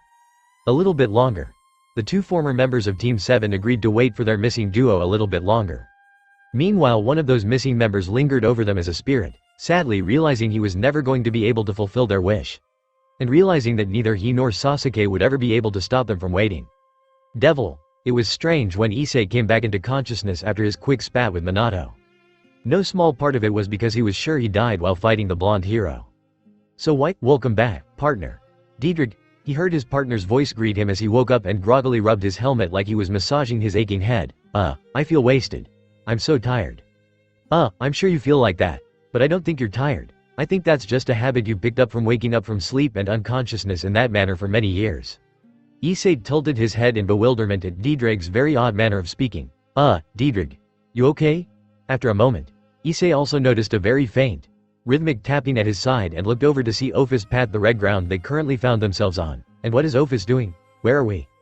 Partner, there's no easy way to say this, so I'm just going to come out with it. Firstly, you died fighting Naruto's alternate descendant or whatever. Oh. Issei looked down at his armored hands. I died? But I'm still here. Secondly, your body disintegrated but your soul has joined with the scale male, so you're kind of like me now. A disembodied consciousness clinging to an object to avoid whatever comes next. And lastly, Great Red found us and we hitched a ride on his back. And Ophis thinks she can make a substitute for your body using a mix of hers and Great Red's flesh. She didn't specify any further before she started smacking his scales. But if I don't have a body, how am I gonna feel up tits or have sex now? TCH. Well, at least we know beyond a shadow of a doubt it's still you in there. Devil. After spending an hour hovering around Sakura and Kakashi as they paid respects to the stone, Naruto was left to wander around Konoha once everyone had separated. As he floated around he realized he could sit atop the Hokage heads again, staring out over the vast horizon, and contemplating life and death and his place in everything again like he did yesterday. But there was something that drew his attention far more than just sitting out in the night sky. He arrived at the Hyuga residence and floated in. Even as he passed through the halls and other Hyuga, they didn't notice or sense him. He kept making his way through until he finally found her sitting on the edge of the hall with her little sister sitting by her side. "Ne-sama, are you sure you're up to go on vacation?" Hanabi asked while yawning and staring up at the moon. "You've been kind of distracted recently." "I have?" Hinata asked honestly as her little sister nodded. "Oh, I'm sorry about that. I didn't mean to make you worry." "Well, I'm gonna worry about you. It's kinda what a little sister is supposed to do." Hanabi smugly responded as Naruto chuckled at her attitude. He had never interacted with Hinata's sister before, and only seen her from far away, but she seemed to adore Hinata. And that put a smile on his face. "You've been working yourself ragged recently. I promise it's no different for everyone else, Hanabi. When you become a Jonin you'll find yourself doing a lot of work too." "Yeah, but I'm still gonna make sure to take care of myself," the younger Hyuga said confidently. "You gotta learn to take care of yourself, Ne-sama." She stretched and yawned before standing up. "I think I'll go to bed a little earlier. I'll see you in the morning." Hinata nodded and Hanabi waved her goodbye before making her way down the hall. Naruto watched the younger sister leave before she stopped. "Hanabi? You might find someone when we go out on this trip. Someone you could meet." "Hanabi, I know." The younger Hyuga smiled weakly. "I know how great of a guy he was and how much he's done, but I also don't want you to sit around forever, Ne-sama." Hanabi offered before nodding good night and making her way out. Hinata had a complicated expression on her face as she stared up at the night sky and the moon. Naruto floated down by her side, taking a sitting position on the edge of the hall beside her. He stared at the side of her face, a twisting feeling in his stomach and chest as he saw a regret come to life before his eyes. When he arrived in the other world, he had no one and nothing left to cling to. No way to get back. Kurama and the others had been rendered inert. His chakra had been damaged nearly beyond repair, and for so long there didn't seem to be a reason to keep going other than to keep going. But then he met Rias. He joined the Orc. He met legions of new people worth fighting for and alongside. He crossed paths and fists with deranged followers, war-hungry madmen, entitled elitists, and so many more. It still irked him that he fell to the spear of a damned fool who besmirched everything it meant to be a hero and help others. He discovered what it was like to fall in love. Meeting Rias, opening up to her, and building a connection with her was the start of his healing process. To fall in love with her, real love, was something he had cherished and thanked heaven for every day. The way she pressed him to join her peerage. The way she confided in him how she felt trapped and isolated when she didn't have her friends around. She always knew what to say to pick him up and help him keep moving. He'd been prepared to face the world for her, and if he had lived, he would have proven that. He discovered that he'd earned the affection of others too. Meeting and connecting with Kaneko had been an honor. The quiet, almost emotionless girl was brimming with wit and charm. It had been slow but she had steadily started to open up to him, telling him of her fears and past with her sister and Senjutsu in its entirety. It was she who helped him recover his chakra and awaken Kurama, which led to the other Biju being able to regain their consciousness. It had taken him a while, but he did realize that her feelings weren't just of respect or admiration, but honest affection and love. Then there was Zenobia. That girl had appeared into their lives awkward and uninformed about normal life. Now, well, she was still rather awkward and uninformed, but Naruto would be lying if he said he didn't find that endearing. She was a girl who pushed on even in the face of adversity and never wavered. She didn't let difficult emotions or situations stop her from speaking up and cutting through to the heart of the matter. She helped him wrap his thoughts around finding out about his counterpart and always looked at him like an equal. She may have approached the topic of sex and love like a battering ram, but it was her way of doing things. They helped him see what love was really like. Not just the desire to be noticed like he had when he'd pined after Sakura to no avail, but to be recognized and seen and understood. He knew that now after being in that world. And it was because of that time there that he understood. "I'm sorry I didn't say anything sooner. He apologized to her side as she continued to stare up at the night sky. There was just so much that happened in so little time. But I should have made time. I should have responded and given you an answer. He rubbed his neck and looked down in shame. For a time I thought maybe you just said that to make me happy and keep fighting against pain. Or maybe you had been mistaken and weren't sure you knew how you felt about me. But I realize that's just insulting to you, and I'm sorry. Hinata, I'm sorry I didn't give you an answer.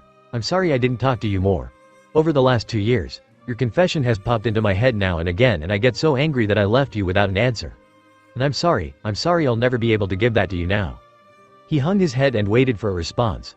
That maybe somehow she heard him and could answer back. That something could happen that would still connect the two even with these tragic circumstances. So he looked up when he noticed her move, and saw her hold a hand to her chest over her heart. I know you're still out there. I felt it when our chests lit up. That feeling that I got when I held your hand. She gently whispered as she looked up with a faint smile. Naruto-kun. I know you'll come back soon. His spirit right beside her could only look on in silent shame and disappointment that he wouldn't be able to honor her faith in him. Devil. It had been too long. Her mind had started to go blank as her rationality became hazier with every second. She dragged her body along his, craving some kind of sudden reaction or response to her being here next to him. To her side she felt her sister move around as well, probably picking up her slack on channeling and infusing energy while she was distracted. But she couldn't help it. She just wanted the object of her affection to wake up and open his eyes. To come back to her and the others after being gone for so long. Kaniko's eyes started to water as she rested her head over his heart, rushing in as much of her accumulated energy as she could while keeping the flow of it stable through his body. She whispered, Senpai, please come back, please.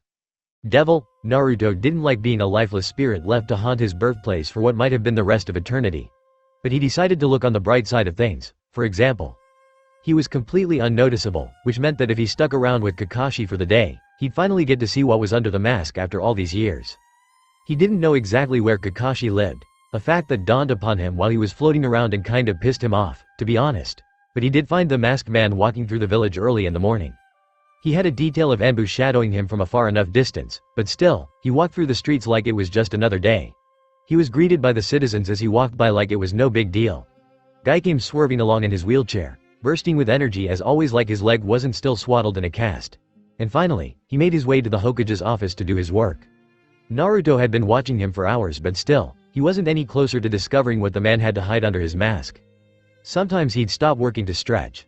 Sometimes he'd sneak a few pages of his book, no doubt egged on from his discussion with Sakura the day before. Every few hours he'd pop out the glass eye he had placed inside his empty socket when he got uncomfortable before putting it back in. But still, nothing changed that made him take off his mask. 6th. Naruto perked up with joy and smiled as Iruka walked in with a tray of tea and dango. You've been in here all day so I thought you might need a snack. Kakashi leaned back in his chair with a sigh. Thanks, Iruka, much appreciated. He stretched his arms over his head until they cracked and he could relax again. I hope the reinstated teaching job isn't too hard on you. Not at all. I enjoy teaching the new kids the basics again. It's a nice return to form after the last few chaotic years. I'll take your word for it. Kakashi nodded. Compared to all the work Tsunade-sama had to go through during her tenure, I think I'm having it pretty easy too. The most pressing thing I have to worry about is whether to let Tenzo keep monitoring Orochimaru or take him off duty entirely. They knew where Orochimaru was and they were letting Captain Yamato survey him. That was unsettling to know. Is he requesting a transfer? No, I think he prefers it. After what happened in the war he wants something he at least knows he can handle. I'm not jumping at the chance to take that away. Kakashi reached for his tea, but I should make him take a break at least. I'll order it if I have to. Naruto smiled and perked up as Kakashi grabbed his cup and reached for his mask. Despite all the setbacks and problems along the way, he was finally going to see what was underneath the revive. Naruto's vision was overwhelmed by a blinding light as he felt a pull on his essence that dragged him through the ether. Devil. Issei stared at the cocoon where his new body was gestating and couldn't help but feel uncomfortable. This was basically like looking at himself in the womb. At some moment the flesh body constructed by Ophis and Great Red would be ready for him to occupy. Which kind of meant, were they going to be his new mother and father? But that. Issei shuddered in disgust before looking over. Ophis, when is this body going to be ready? The dragon god remained focused on smacking the red scales of the dragon they flew on in an attempt to destroy him. Issei tried sucking on his teeth before remembering he didn't have any anymore. Ophis? I shall conquer Great Red. He sighed and they continued to fly in silence before Ophis suddenly stopped smacking. She raised her head and looked off in the direction of the dimensional gap with focus. She stood up and walked over to the edge of Great Red's back, leaning just over the great, endless abyss of the void outside their world as if she spotted something. Without saying a word the dragon god raised her hand over her head. and caught a glowing ethereal cloud of energy streaking through the abyss. What's happening? Ophis lowered the glowing cloud in her hand and looked at Issei. I caught the whiskered one. Issei was still surprised by her sudden catch and the disembodied scream it was letting out. The whiskered one? Issei repeated before looking down at it. And Naruto-senpai? Is that you? Huh? Issei? Is that you? Why are you in your armor? Oh, I died and my soul bonded to the armor. Why are you a floating cloud? I died and my soul went back to my world. It did? Then how are you back here? I don't know. Why did you grab me? Souls don't come through here very often. It is strange. Ophis said while examining the raw spirit in her hand. I thought I should catch you. Well, I don't like it. Hey, be glad you aren't stuck in a suit of armor. Senpai. Issei sobbed. I'll never be able to have sex or grow boobies like this. And I doubt I'll be lucky enough to find a girl with an armor fetish.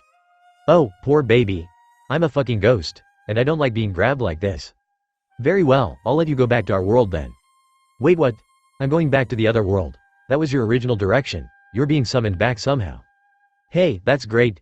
Issei pumped his arms. Senpai, when you get back, tell everyone I'm on my way. I don't know how much longer it'll be, but I'll be there soon. Right, I'll tell them to Ophis released Naruto's soul and heard him scream in fright as he bolted back towards their world. It was as they saw his glowing soul fade into the distance of the dimensional gap that they knew he had returned. Ophis went back to slamming Great Red's devil. Kaneko and Kuroka caught their breath as they stared down at the body of the whiskered blonde that had been reverted to before he succumbed to his fatal injuries. But even though they had given him energy and helped Kurama activate the balance breaker, the blonde devil was still flat on his back. Kuroka wiped her cheek and sighed grumpily. Shit, was all that for nothing? No, it can't be. Kaneko sounded desperate as her hands balled up on his shirt. Senpai, please wake up. We finally got you back to normal. You just have to open your eyes. Wake. Both Nekomata sisters nearly jumped off the bed in fright when Naruto shot up and screamed at the top of his lungs. After his scream had petered out, the blonde gasped and twitched and shuddered. Oh, I still feel her holding on.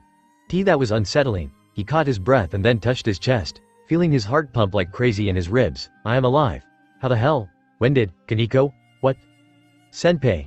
Kaneko immediately dove into Naruto and wrapped her arms around his neck while nuzzling under his chin. He was surprised and nearly embraced her in return to ease her panic, but quickly stopped when he noticed just how exposed she was. But the white-haired freshman didn't care at all as she pulled back to give him a rush of kisses on his chin and cheek and lips before hugging him again. You're back. We brought you back. Naruto swallowed down his initial pause and hugged the rook tightly, knowing that she had been fretting while he was away. Kaneko, what happened? Where is everyone? And why are you undressed? And his eyes traveled over the room before nearly bugging out of his head as his jaw went slack. Why are you naked? What, something you like? Kuroka joked with her back turned to him. She bent down to grab her kimono, giving him a full look at her ass while she did.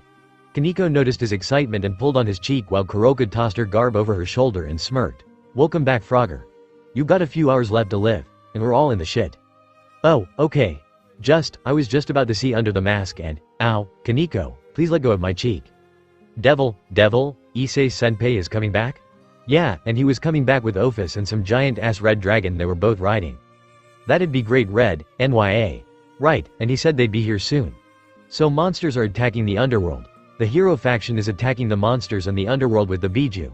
Everyone is off fighting them, and I have maybe 2 or 3 hours left before I revert to my dying body. Naruto gulped before looking himself over. I don't seem that different either. I could only get you, the day before everything happened, tried to go further back but too tired. And that 2 to 3 hours thing might be generous, Kuroka added, because Foxy seemed pretty damn worn out even after we gave him energy. I'll be fine, just need, nap. He looked down at the sacred gear in his arm and knew his oldest partner was probably passed out from complete exhaustion. When he did wake up he was going to make sure to thank Kurama so much and find some way to get his body back. Senpai, Naruto slowly turned around and breathed a sigh of relief when he saw Kaneko dressed back up in her clothes. The young freshman was sitting on the bed after their explanation was finished and looked down as her ears lowered on her head. We brought you back, but it's on a time limit. And once it's done, I think that'll be it for you. Senpai, if we're not careful. She was interrupted when she felt his hand gently lift her chin to look at him. He smiled, softly cupping one cheek as he leaned in and kissed her. Kuroka rolled her eyes as her sister's ears and tail sprung up in surprise and elation. As their intimacy came to an end, Naruto pulled back and Kaneko slowly opened her eyes with bright red cheeks. I need to be here. To get the Biju back to their bodies, and because I couldn't stand not being here at a time like this. He grinned confidently. There's a chance the time might run out, but I'm gonna do everything I can to not let that happen. For you, Rias, and everyone. Senpai, Kaneko squeezed his hand over her cheek and looked up at him with love and admiration. Her ears twitched and her tail rose behind her. Do I get a kiss? Naruto and Kaneko turned to face Kuroka. Naruto immediately turned back around when he realized the older Nekomata was still naked with her kimono slung over her shoulder. Kaneko could only pout as Naruto looked away. Do you even want a kiss? No, but you're over there smooching Sharon while it was my idea in the first place. Credit where credit is due, at least, NYA. Let's just go already, devil. Rias and the others gathered in the capital of the underworld, Lilith, to witness the battles happening far out into the distance.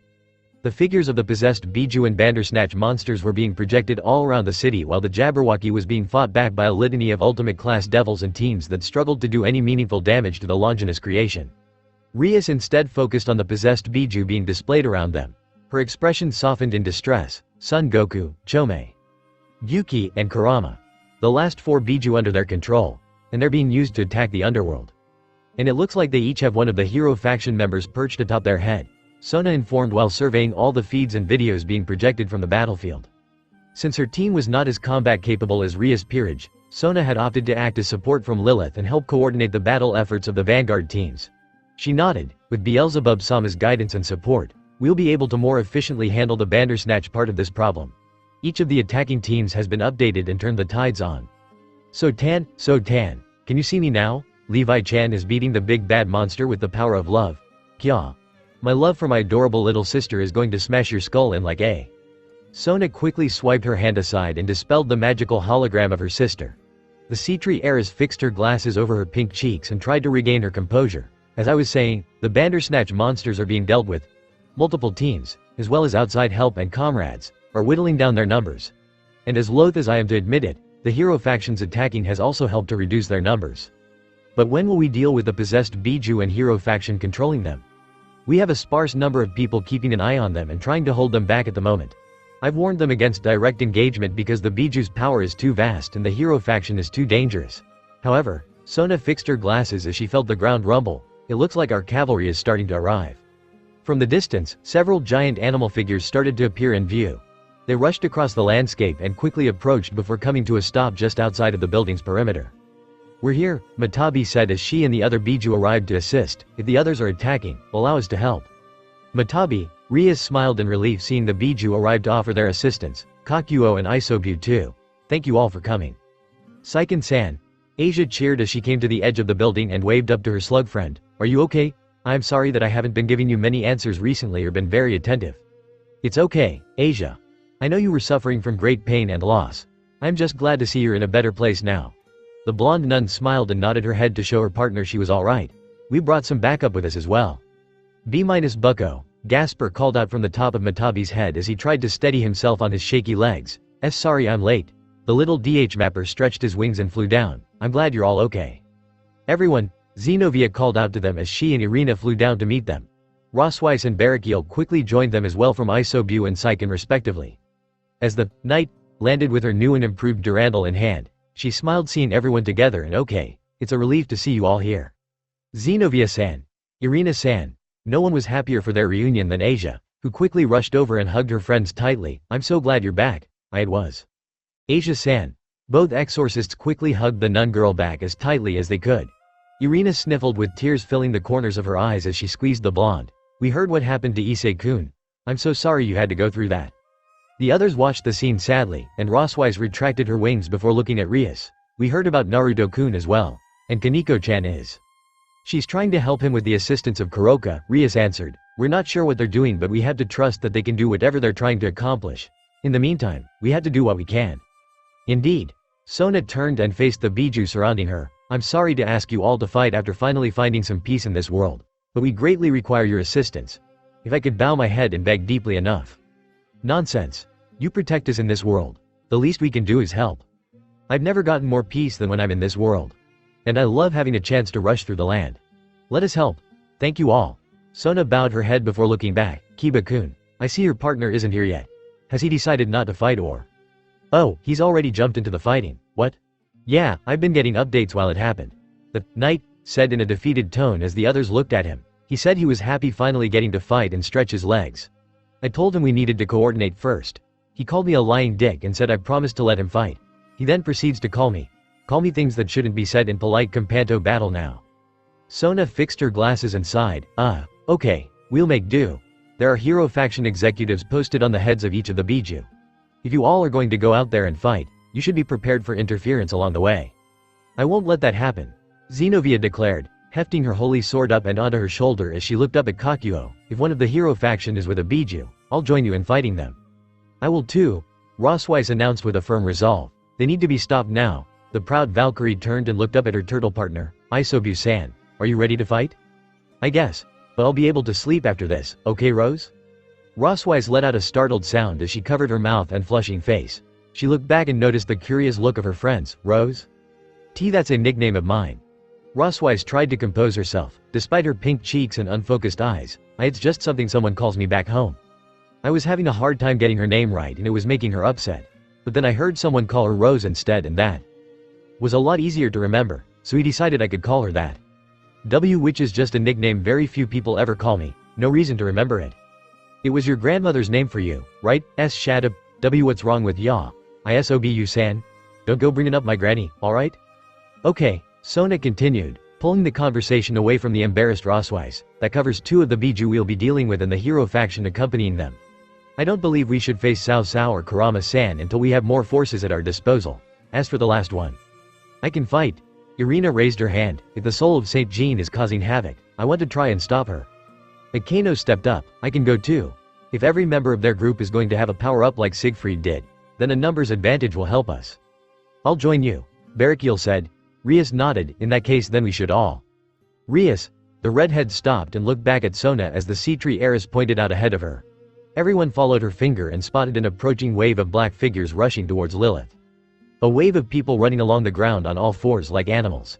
A miasma of black and red energy covered their bodies and obscured their forms, and numerous tails sprouting from their back. Proto-Jinchuriki, Rias muttered. Some of the devils rioting against their masters must have been convinced to eat the Biju meat and transform. They probably weren't even aware of the drawbacks and consequences of doing it. They're going to destroy Lilith.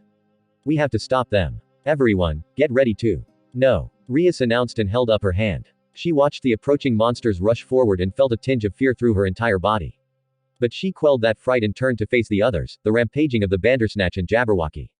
The rampaging Biju and the hero faction controlling them. And these monsters attacking Lilith. There are a lot of situations going on right now, and we need to divide and conquer them. Bucko.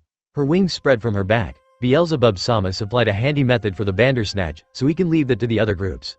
Everyone who is going to go stop the Biju, keep on your guard around the hero faction, and stay safe. Everyone else, she flew off the building, her destruction layering her hands as she faced the oncoming threat. We have to protect the city. Yes ma'am. Rias started flying off to face the oncoming horde as the others made their move. She felt someone following behind her and looked back to see Yuto and Gasper joining her in defending the city. With a smile, she nodded and turned back to face the oncoming Proto-Jinchuriki rushing towards them. Devil, okay, smash that place next. The giant 8-tailed beast did as it was told and slammed its tails down into the landscape. Okay, now that one over there. It let out a roar and did the same thing again. Hee, this is pretty cool. Jean stated while looking out over the destruction she could cause with just a command. It's kinda like being in a video game. You can do whatever you want. The destruction she caused wasn't doing much to wreck anything though. Most of the population had already been evacuated before the Bandersnatch could make its way through here. So even after they had killed it with the Biju, the land was still empty and abandoned. Jean felt relieved. She had happily rushed into this fight and should have been elated at the chance to destroy devils and their homes. Yet the more she thought about it, the more she struggled trying to justify this as any more than a culling. Fighting willing, capable fighters was one thing, but raising homes. Still, she had a team and they had a mission. To finish off the underworld, resuscitate Leonardo, and claim glory as heroes of the new age. Jean raised her hand and prepared to call the attack. A torrent of blue flames crashed into the 8-tailed Biju she rode upon. Jean tried to steady herself and looked over as she spotted a blue 2-tailed cat rushing in their direction. It slid to a stop, uprooting trees and ground in its path before stopping in front of them. Jean saw a glint of light for an instant and moved her head as a spear of light flew past her. A manic smile crossed her face. Oh, Angel-chan, is that you? Saint Jean, Irina announced as she jumped off of Matabi's head and flew over the gap with her sword in hand. I've come to stop you. You've wreaked enough havoc as is. Ah, it's good to see you too, Angel-chan. Jean forged a sword in hand and prepared to meet her in battle. If you've come all this way to meet me then. Before she could finish, she felt a tingle run through her hand from the sword and up her arm. A bolt of lightning crashed down on Jean, drawn to the sword like a lightning rod and electrocuting the hero faction executive. Jean fell to her knees and toppled over, completely unprepared for the electric attack that shocked her to her core. Following up behind Irina, Akano, and Barakiel flew with sparks still jumping off their hands after their joint attack. Despite her twitching and the pins and needles in her body, Jean looked up at her foes with curiosity and excitement. At the new challenge that had come to greet her, a more familiar elation filled her chest as she smiled. "Oh, this looks like fun. Devil, surround him. We can overwhelm him with firepower. Don't give up." Georg casually waved his hand around, countering the myriad of magical attacks being sent his way while atop the head of the seven-tailed bug with an array of simple but powerful defenses to protect them. The onslaught of attacks was probably powerful enough to rend landscapes if it landed, but Georg's barrier was even more powerful and weathered it without breaking. The brilliant magician stayed on guard for any updates from his team about what they would do next. With their efforts and the efforts of the underworld citizens, most of the Annihilation Maker's creations should have been killed now. Leonardo would wake up and they could start making up the next part in their endeavor to become heroes. Chome, Georg's eyes widened and he looked down as a giant three-tailed turtle arrived in the forest below. It reared its head back before firing several rapid and giant balls of water in their direction. Georg immediately reacted, creating a stronger barrier to protect them that caused the orbs of water to impact and explode into a mist of droplets that flew up in every direction. Georg let out a breath of relief, before his eyes widened when he spotted the water droplets suspending in the air before quickly accumulating. They gathered together to create magical seals and formations that surrounded him and his tailed beast from all sides. Suddenly, high tier of magic he'd ever seen rushed out from the surrounding magical array towards them. Georg expanded his lost dimension to absorb some of the oncoming attacks, but the reach of his Longinus wasn't enough to cover the seven-tailed bug completely. The magical blasts pelted the body of the insect and caused it to fall out of the sky and land on the ground below. Georg groaned, lifting himself atop the head of Chome and fixing his glasses before he looked in the direction of his attacker. The three-tailed turtle and the silver-haired Valkyrie posted atop its head. She stood valiantly at its crown and stared down the magician defiantly. Georg quickly realized that this wasn't going to be as easy as he thought. Devil, ha, ha, ha, ha. With each punch from Heracles, he sent a missile flying that soared through the air before exploding around a horde of devils and fallen angels trying to surround him. With a wave of his hand, the four-tailed beast roared and slammed its fists down, creating a wave of lava and magma that enveloped everything around it. Get back. It's too dangerous. Call for help. We can't handle this kind of power. Come on. Heracles punched his chest with a resounding echo and laughed. I came down here expecting a fight. Where's the desire to survive and keep your home intact? The massive hero executive grinned. Call Cyro or Bio. Or one of your ultimate class devils. I want to face a challenge. Is there no one here who would? A sudden crash nearly knocked Heracles off the back of his beast. And a rush of steam so hot and powerful nearly succeeded in finishing the job. But Heracles weathered the rush and looked up to see a five-tailed horse that had come running over and crashed into them to interrupt their fighting. He reeled back, stomping its hooves before preparing to rush again. Monster. Heracles' order, spread your lava. Son Goku mindlessly roared before the heat and magma he created around him peaked and spread. The horse Biju was forced to stop before it could follow through and retreated before it could be burned by the lava. AHA. Heracles chortled and jumped off the head of his Biju, flying through the air and reeled his fist back with a missile primed to fire at the enemy Biju. If you think you can jump in and ruin the fight, think again. I'll knock you down and we'll take you back with us too. A blue blur rushed through the air and straight towards Heracles. His eyes widened and he fired his missile in desperation. It exploded in a collision with the rushing figure but wasn't enough to stop it, the figure knocking into Heracles and sending them both tumbling through the air before they hit the ground. In a landscape of broken trees and spreading lava, Heracles slowly lifted himself up and dusted himself off. He looked across the distance at his foe. Sorry, mighty warrior, but the fight you were looking for is right here, Zenobia said with steeled determination as she hefted Durandal up and aimed it at Heracles. The first of your 12 new labors stands in front of you. Zenobia's eyes changed and steam started rushing off her body. Why don't you focus on me first before you try fighting anyone else? Oh ho, a challenge? Heracles pumped his fists and summoned his missiles. I gladly accept. Devil, Minato flashed into place on the back of Kurama and spotted his leader seated in place between the ears, Cao Cao. Minato, you're back. The true Longinus wielder welcomed his comrade. How did things go? I know it was a tall offer trying to convince a Mao not to join the fight. Sieg is dead.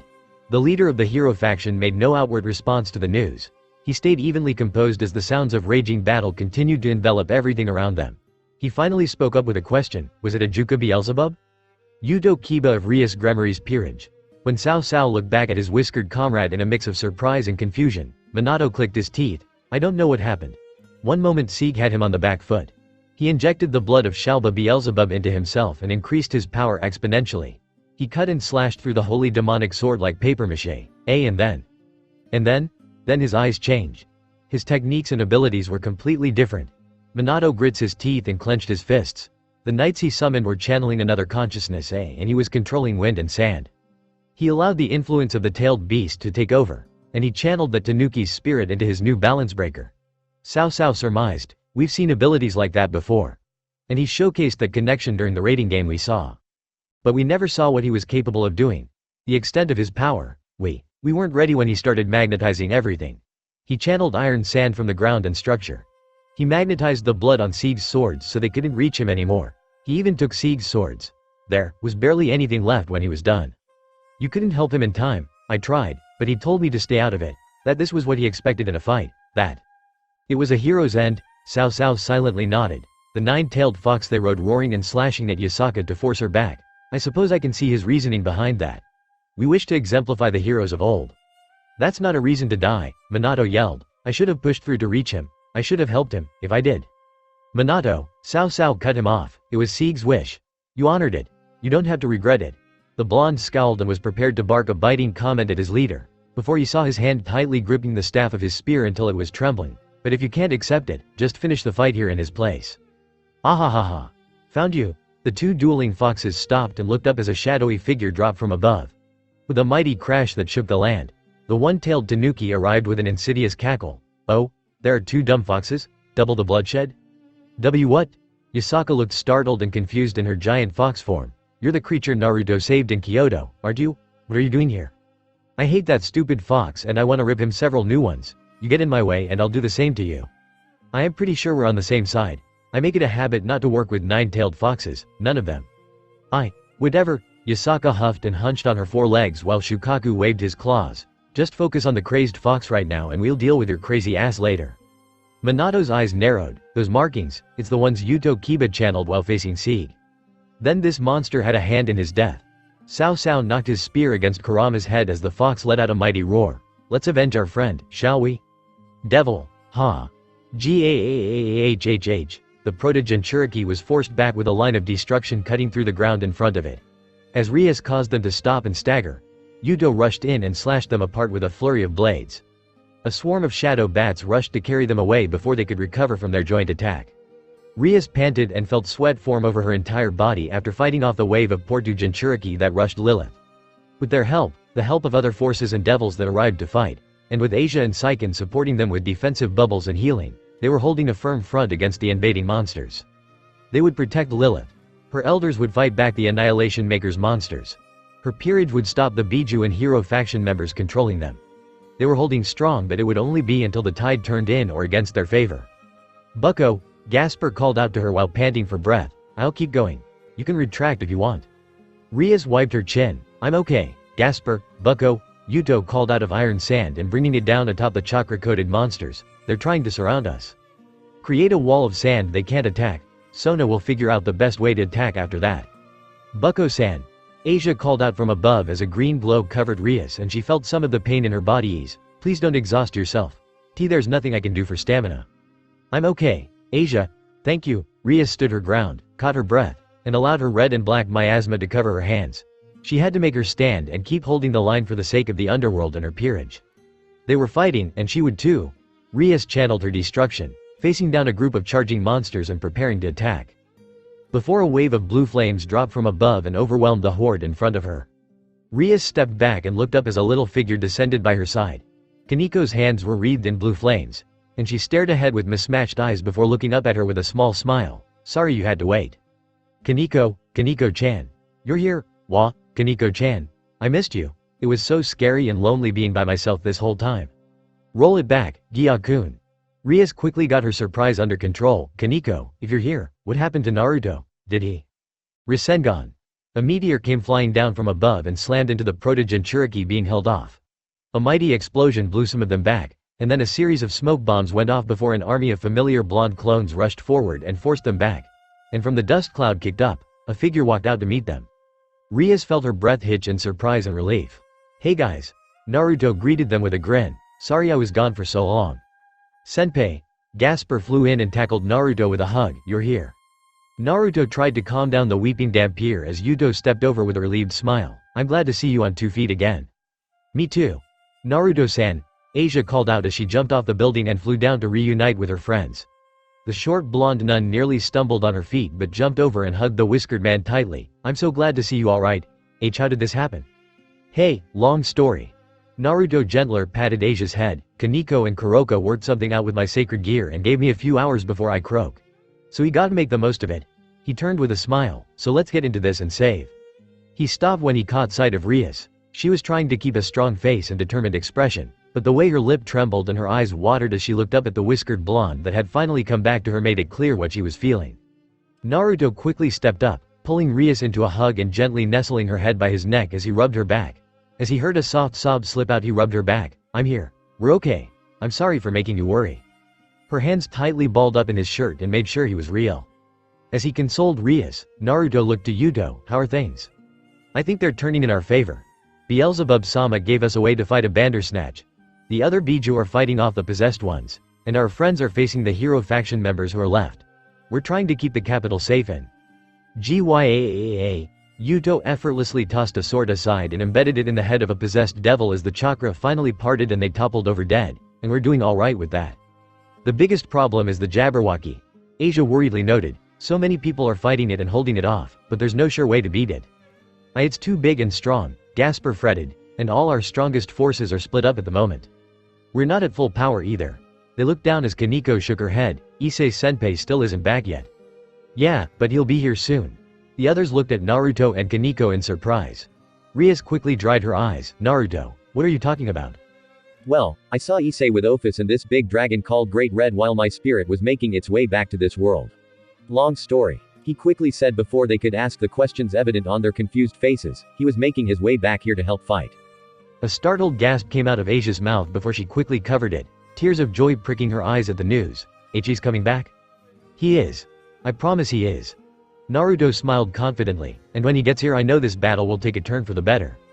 Devil, no, but it's right. Don't, this opportunity doesn't. Issei, stop.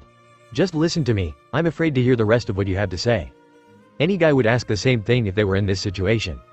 I doubt that. My body is being recreated. My form was remade.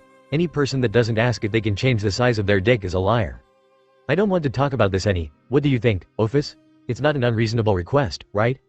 Issei's desperate plea fell on deaf ears as Ophis was still focused on smacking Great Red in a particular spot while they flew around. The young pervert sighed and hung his head. Can't we hurry back to our world, please? You must finish connecting back to your body. Ophis said while stopping her tapping. Only then can we start trying to make our way back. Issei groaned. We can't keep wasting time with this. Issei, it's a process that'll come naturally as your soul connects to your new body again. Well, isn't there anything that can speed this up? A powerful feeling or connection would do it. I'd suggest thinking of boobs. I don't even think my love of boobies would help at a time like this, and I can't believe I'm saying that. Issei paced. I can't focus on boobs. I want to get back and help my friends, and I want to stop any attacks from happening. I want to protect everyone in the underworld.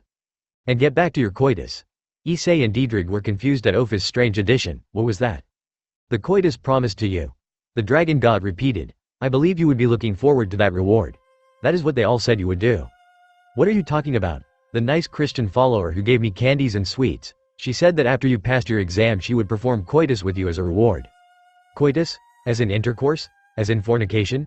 As in copulation? As in boom boom? As in? Asia was going to have sex with me? Issei? The light from the cocoon holding his body started to shine. Devil! The spirits of the boosted gear raised their heads as a brilliant light enveloped the space deep inside the sacred gear. The normally lifeless and emotionless husks looked up at the light spreading through their sanctuary and were mystified by the warmth of it. For these souls, that had abandoned everything for power and strength from the juggernaut drive, to feel desire for something by the new wielder so strong that it stirred their hearts again. The spirit of Naruto the White Dragon looked up at the light and smiled. You found her strength, Issei-kun. Devil. Everywhere in the underworld, people felt something stir and change in the air. No, not the air. Like the very atmosphere had changed. Something inside them stirred and brightened. Some people suddenly broke into tears.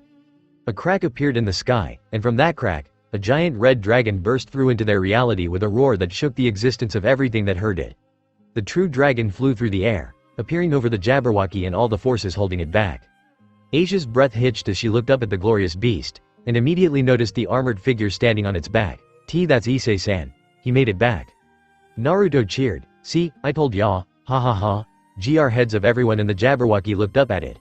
The Annihilation Maker's strongest creation waved its hands to catch the dragon and roared when it didn't. Issei's mask vanished, revealing his face inside his scale mail as he looked down at the giant monster. His fist tightened at his side. I am Issei Hyodo. I am the Red Dragon Emperor. I am a pawn in Rias Gremory-sama's peerage. I am the Oppai Dragon and the hero of the underworld. I protect the dreams and hopes of the children of this land, and I will not let you make them live in fear anymore, and also, more than anything right now, I want Nookie, so don't get in the fucking way. Great Red flew over the Jabberwocky and opened his maw. A brilliant light formed in his mouth before he unleashed it. A giant pillar easily enveloped the Jabberwocky and dwarfed it in size before an explosion more powerful than anything the witnesses had ever seen erupted before their very eyes. Asia blushed hearing Issei's announcement reverberate through the sky of the underworld. But the others beside her stared blankly as their friend returned from death and helped kill the monster because he wanted to get laid. Naruto sighed, that's our fuckface. Kaneko frowned, he's never not grody. Devil, Hades rested on his throne with a bony hand to his cheekbone while being forced to listen to the most inane, most pointless, and most agonizing drivel he had ever heard in his countless eons of existence. This one is of Rias with her boyfriend, Naruto-kun, during the sports rally we had between the three factions s. Why you can see that the Gremory's penchant for love is strong in her EYESs. The body of destruction that was once Sears X Lucifer continued to flip through his phone for Hades. One is of Milica's practicing with his destruction and you just know he'll be one of the best of us when he's all grown up. A few meters away, Dulio and Azazel sat on the ground listening to Sears X filibuster Hades from doing anything involving the riot upstairs. The youngest man present was glad to see things were working in their favor. However, if he was being honest, he wished he was able to help everyone above instead of staying down here. But he would see his job through and keep waiting with the others. Dulio looked over at Azazel lethargically as the fallen angel had his fingers aimed like a camera at Sears X and Hades. What are you doing, Azazel-sama? Just trying to combat boredom. Azazel whispered. Now if Sears X was dancing around while he did this, it'd be perfect. Clowns to the left of me. Jokers to the right. Here I am. Stuck in the middle with you. Yes, I'm stuck in the middle with you. Azazel chuckled heartedly before his hands fell into his lap lifelessly. Fuck, this is just torture. Suddenly everything around them shook and quaked violently. Everyone was startled by the shake that made Cocytus tremble to its core. Azazel and Dulio jumped to their feet and Hades and Sears X looked up in surprise. Did Cocytus just shake? Is that possible? What is going on up there? It must be a truly frightful battle. Azazel proposed with a barely contained excitement in his voice. One so great and cataclysmic that we can feel it even down here in the deepest depths of hell. Ooh, lost my spot. Ooh well, I'll just start from the beginning. AGAINN. SSO this is my family. AAAAHHHHHHHH. Azazel pulled at his hair and screamed. This was a mistake. I never should have come down here. Ah. Devil, Issei spotted his friends waving up at him from just outside of the city. He quickly dove down before floating to the ground, picking Ophis up off his back and putting her on the ground as his helmet disappeared. Hey guys. He grinned.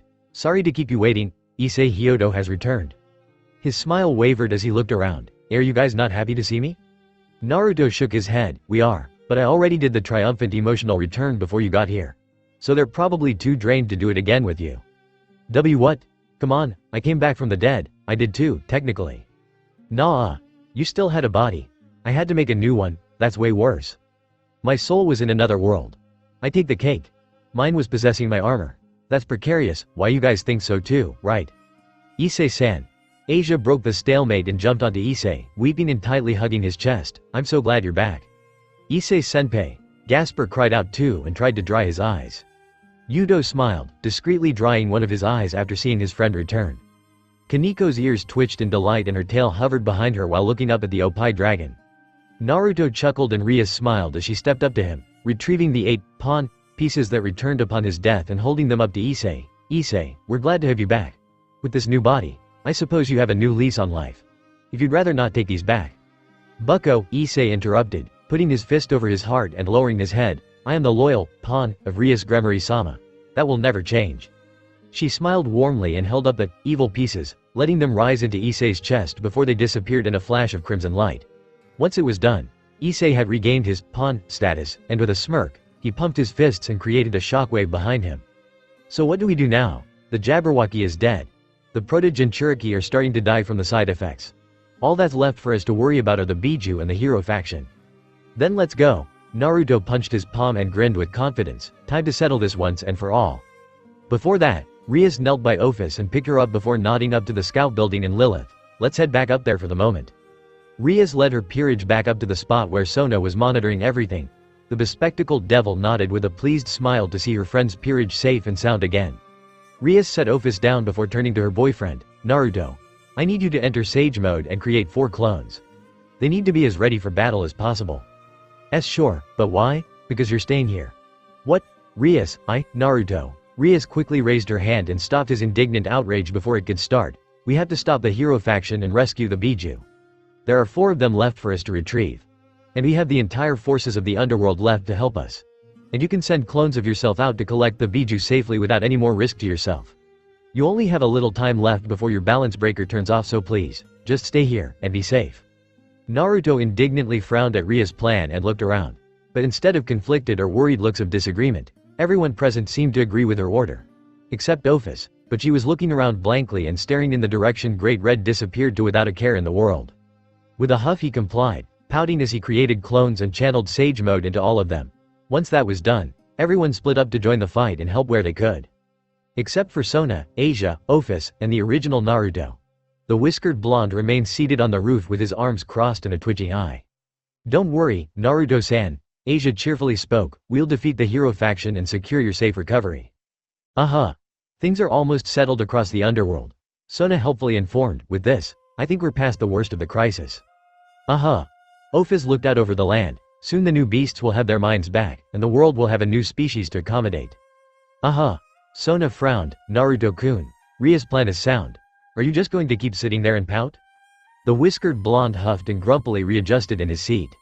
Devil, Rosswise swiped her hand in front of her, creating a series of magical her attacks. And in front of those attacks were more magical arrays created from the surrounding water, enhancing the power of her spells severalfold as they flew up at Chome and Georg. Damn! Georg cursed as the fog of his lost dimension spread out and swallowed the enhanced attacks before they could reach him. The attacks disappeared before they could land, and he pressed his hand into the head of Chome, get in the air. The mindless Biju followed his order and rose into the air as a rush of wind spread through the land. Rosswise and Isobu weathered it and the Valkyrie called out, Isobu-san, can you get them back down here? Isobu reared his head back and fired several blasts of water into the sky. Chome quickly moved out of the way as the water shots exploded behind them. Georg kept a grip on Chome's body and started crafting a magical circle to attack the duo below.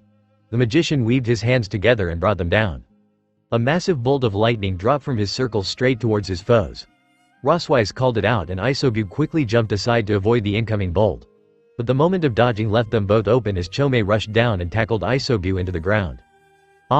Rosswise screamed as her wings stretched out and she steadied herself in the air. Isobu-san, no. Time's up, Valkyrie. Rosswise looked over and found a cloud of lost dimensions fog starting to cover her. Georg yelled, I'm sending you into the dimensional gap and putting an end to this fight. He brought his hands together and the fog started to constrict as Rosswise prepared to attack. Wind Demon's Rasengan. Gah! A rush of concentrated wind blew into Georg's unprotected side and knocked him off the back of Chome. The fog surrounding Rosswise started to fade before disappearing. The silver-haired Valkyrie looked around in confusion before she spotted the incoming figure. Her heart soared with relief as she smiled, Naruto-kun. Hey, Rosswise. The blonde devil greeted his comrade as he floated by her side, I'm glad you're here. Have you been fighting with Isobu to help Chome? Small tears formed in the corners of Rosswise's eyes and she quickly blinked away with a focused stare. We need to separate the magician from Chome-san. She closed her eyes and started to focus, Naruto-kun. Can you work with Isobu-san? He can allow you to connect and return his mind to him. You got it. Naruto flew ahead, channeling the power of nature in his elemental nirvana as water started to form and stream around him like a natural creek. He flew across the sky, towards where Isobu was struggling with Chome, and started to spin rapidly. As he became a spear of water crossing the sky, he roared, Sihomai, let go. He struck the side of the seven-tailed bug and loosened its grip from Isobu. The three-tailed turtle quickly acted, pushing Chome off and landing an explosive ball of water against the mindless Biju. As the dazed bug tried to steady itself in the air, Naruto took the opportunity to rush in and press his hand to Chome's head. Georg coughed and picked himself up out of the dirt after recovering from the surprise attack. He groggily looked up and spotted the whiskered devil connecting with Chomei to awaken him again. The bespectacled magician panicked. No, no, you can't. He summoned a magical circle underneath his feet and rose into the air to interrupt the process. I won't let you. Georg froze when he noticed particles of water start to pull and attract in a single direction. The descendant of Faust turned and saw what looked like a whirlpool form in the air as Rosweiss had her arms raised. She slowly lowered them and the water started to drag and pool over her body. The liquid seemed to coalesce around her, forming along with her patches of armor to create a protective coat around her. Georg stared in shock and disbelief at the sight in front of him. What is this? This is a technique built from my connection with Isobu-san, the guidance of the North's finest powers, and my desire to help my friends. Streaming Valkyrie's protection. Rosweiss proudly announced as she held up her hand, the water forming over her gauntlet as she pushed out her palm. Not sure if I can match up to a Longinus, but this won't be as easy for you now. A powerful stream rushed out of her hand and straight towards Georg. He quickly conjured a barrier and blocked the rush of water that nearly broke through in an instant. Rosweiss closed her fingers and tightened the stream, causing cracks to form over one tiny area of the barrier that got weaker and weaker. It broke, and he quickly used Lost Dimension to swallow up the water stream before it could hit him. However, the water quickly stopped and Georg saw the rook slide into view in the corner of his eye. Her speed had jumped several notches with this new technique, and she was about to flank him with another attack.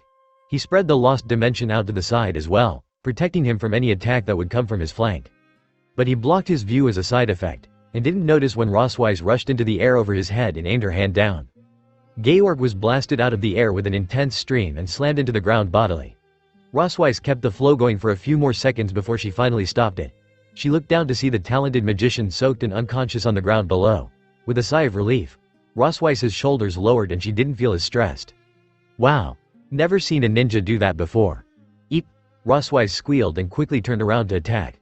But when she did, she found Naruto floating behind her with Isobu and an awakened Chomei on either side of him.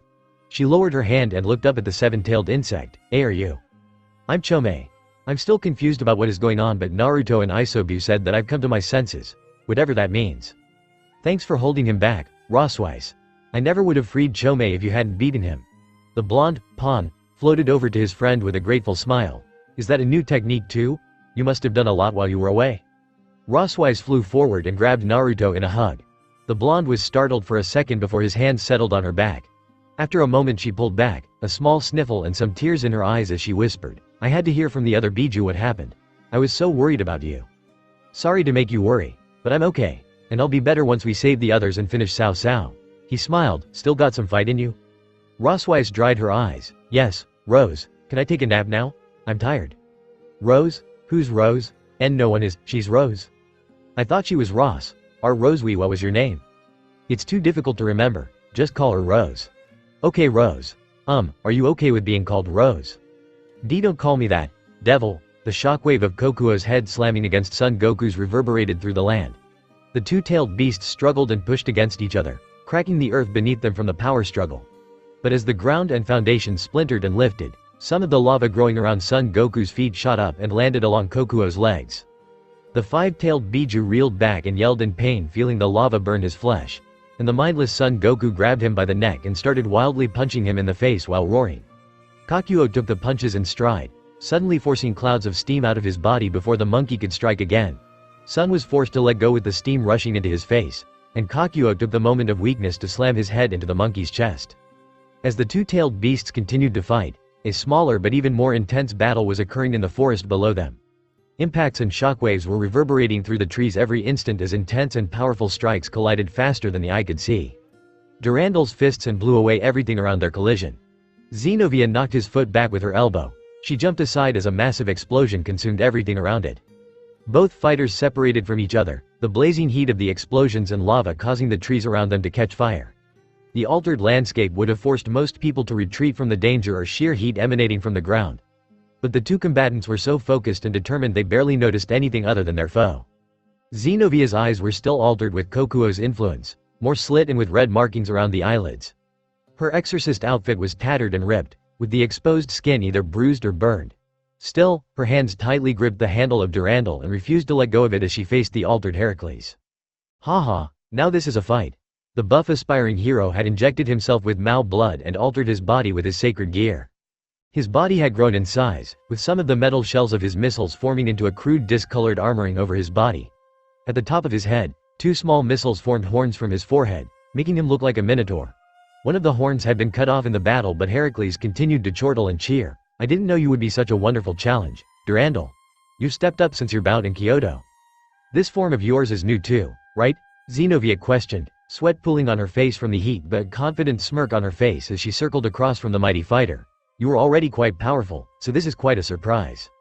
"I didn't want to do this at first," Heracles said while flexing his enhanced muscles, "but I could tell while fighting against your enhanced abilities that if I didn't do this, I'd be finished. As much as I want to finish this with my power, my comrades are expecting me to handle this how I can. I guess we are the same in that regard," Zenobia remarked, stopping in her movement and hefting Durandal up to fight. "Pride and excitement shouldn't get in the way of fulfilling our duties and promises to our comrades." "Well said." Heracles took a stance with his arms held out as he prepared to charge. "Get ready, Durandal, because here I HYAAHHHH.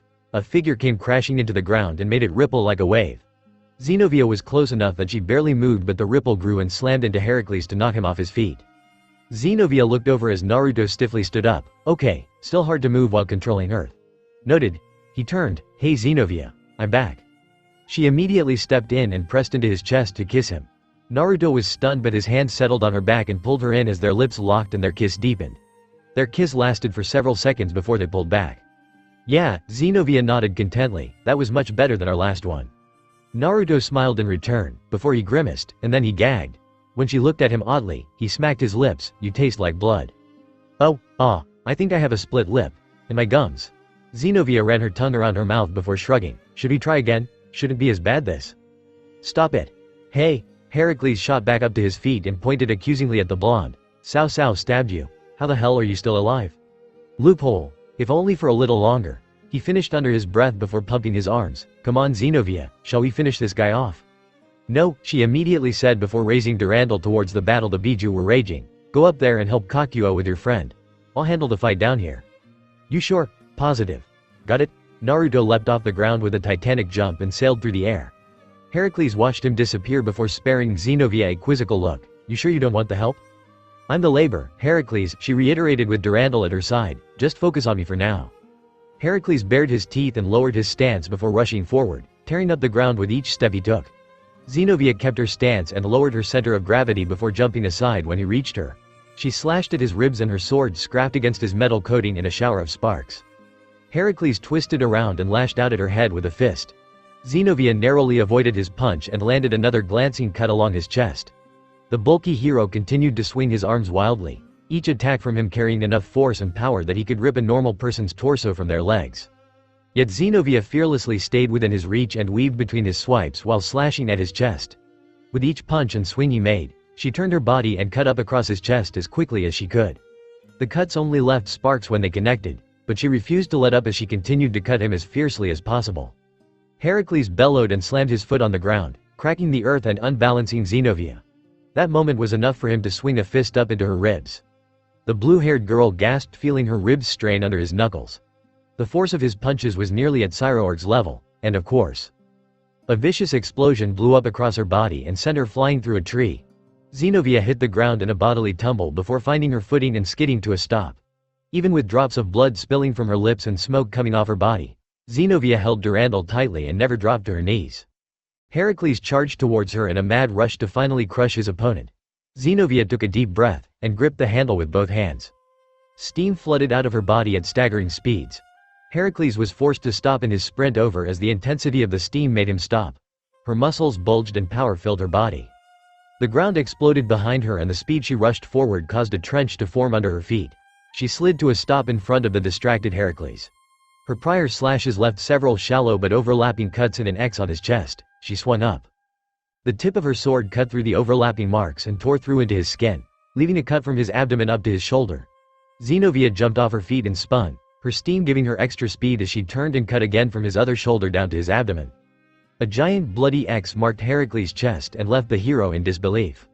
Cross. Heracles toppled to his knees and fell on his face. The metal coating morphed him into a minotaur, crumbling away and leaving him in his natural state as he lay unconscious. Zenobia landed on her feet and stumbled before quickly finding her balance. She lowered Durandal and let out a sigh of relief. "I guess the labor won, huh?" WRAAHHHHH, Son Goku. Stop, son, please calm down. Xenovia looked up and saw Naruto and Kakuo trying to calm the angry monkey Biju as he stomped around. I don't know what is going on, but I just know it's going to piss me off. Well, why you're not wrong there. Xenovia giggled as she watched the man she loved try to calm the giant beast down. Devil, ah. Jean laughed wildly. Her body altered with Mao's blood so she had a tail made from the swords she created. She screeched and the two stake victim dragoons she had summoned roared in concert with her. The reincarnation of the Saint of Orland's soul smiled brightly with elation. Come on, Angel-chan. Don't retreat now, we're just getting started. Irina, Akano, and Barakiel were worried that things were not going well. Not only had Jean injected herself with Mao's blood and altered her body, but the mindless Gyuki was proving too much for Matabi to handle by herself. Even with each burst of fire she spewed at the bull, Gyuki had no problem and rushed in to attack her. And while Akano and Barakiel were trying to overwhelm Jean with holy lightning, her dragoons kept flying into before their attacks could land.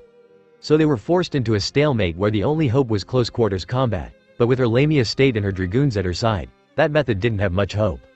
Akano-san, Barakiel-san, I'll try to hold off the dragons as long as I can, you handle her. Irina, you can't, I know I won't beat them, but this is the best chance I can give you, so please use it to finish the fight. Irina summoned more weapons of light, Akano looking conflicted as Barakiel prepared to step in before she got hurt. Jean smiled and raised her hands. Only to shield herself as a wave of red and blue flames washed over the area and nearly burned her.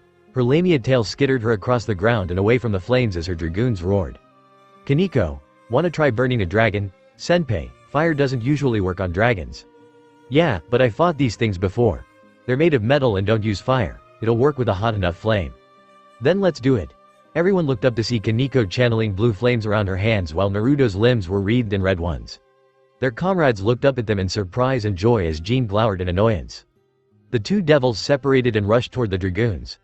Naruto's natural energy caused the flames around him to burst and swell as he rained fire down on one of the manufactured beasts. It roared and fought back as flames burned its entire body and started smelting the swords together. Kaneko remembered her training with Ravel and brought her hands together. An orb of flames started forming between her hands before it grew in size and intensity. The little rook dove towards the last dragoon and sailed towards its head. It roared and snapped at her as she raised the flaming orb in front of her and lunged into the dragoon's head. The burning ball easily melted through the construct's head and caused the creature to topple over. As one dragoon was immediately destroyed while the other was steadily reduced to slag, Jean gritted her teeth and prepared to fight them off. But the glint of weapons made of light flying towards her head gave her pause. She slithered away, avoiding the path of Irina's weapons as they burned into the ground they landed on. Jean tried to create a sword to combat her attacks. A bolt of lightning crashed down on her from above with terrible force. And another. And another. Akano and her father threw bolt after bolt in unison, never letting more than a second pass between each crash of thunder as Jean's body writhed with each electric rush through her body. The thunder finally stopped crashing and Jean toppled over unconscious, body twitching and steam coming out of her mouth. The dragoons were melted and fading away with her loss of consciousness. As the battle came to an end, Naruto dispelled the fire and flew through the air. The sound of violent crashing drew his eyes to where Matabi was struggling against Gyuki. He quickly flew through the air, avoiding the rushing blue flames and swinging tails before he finally reached Gyuki. Wake up! He pressed his hand into Gyuki's head and the bull came to a slow stop before going completely still. Naruto! You're awake, yeah, good to see you too, Matabi. Naruto grinned as he settled on Gyuki's head and started to bring his consciousness back. He felt his friends float up and land by his side as he was in the middle of the process. I should be getting his mind back soon and we'll be set. I'm sure the other clones are getting along just fine and… Ow! He flinched when he felt a sharp nudge under his rib. What was? Stay focused. Akano blandly stated before poking him under the rib with her foot again. Don't want to miss a step. Then stop poking me. You're in sage mode, you don't even feel these.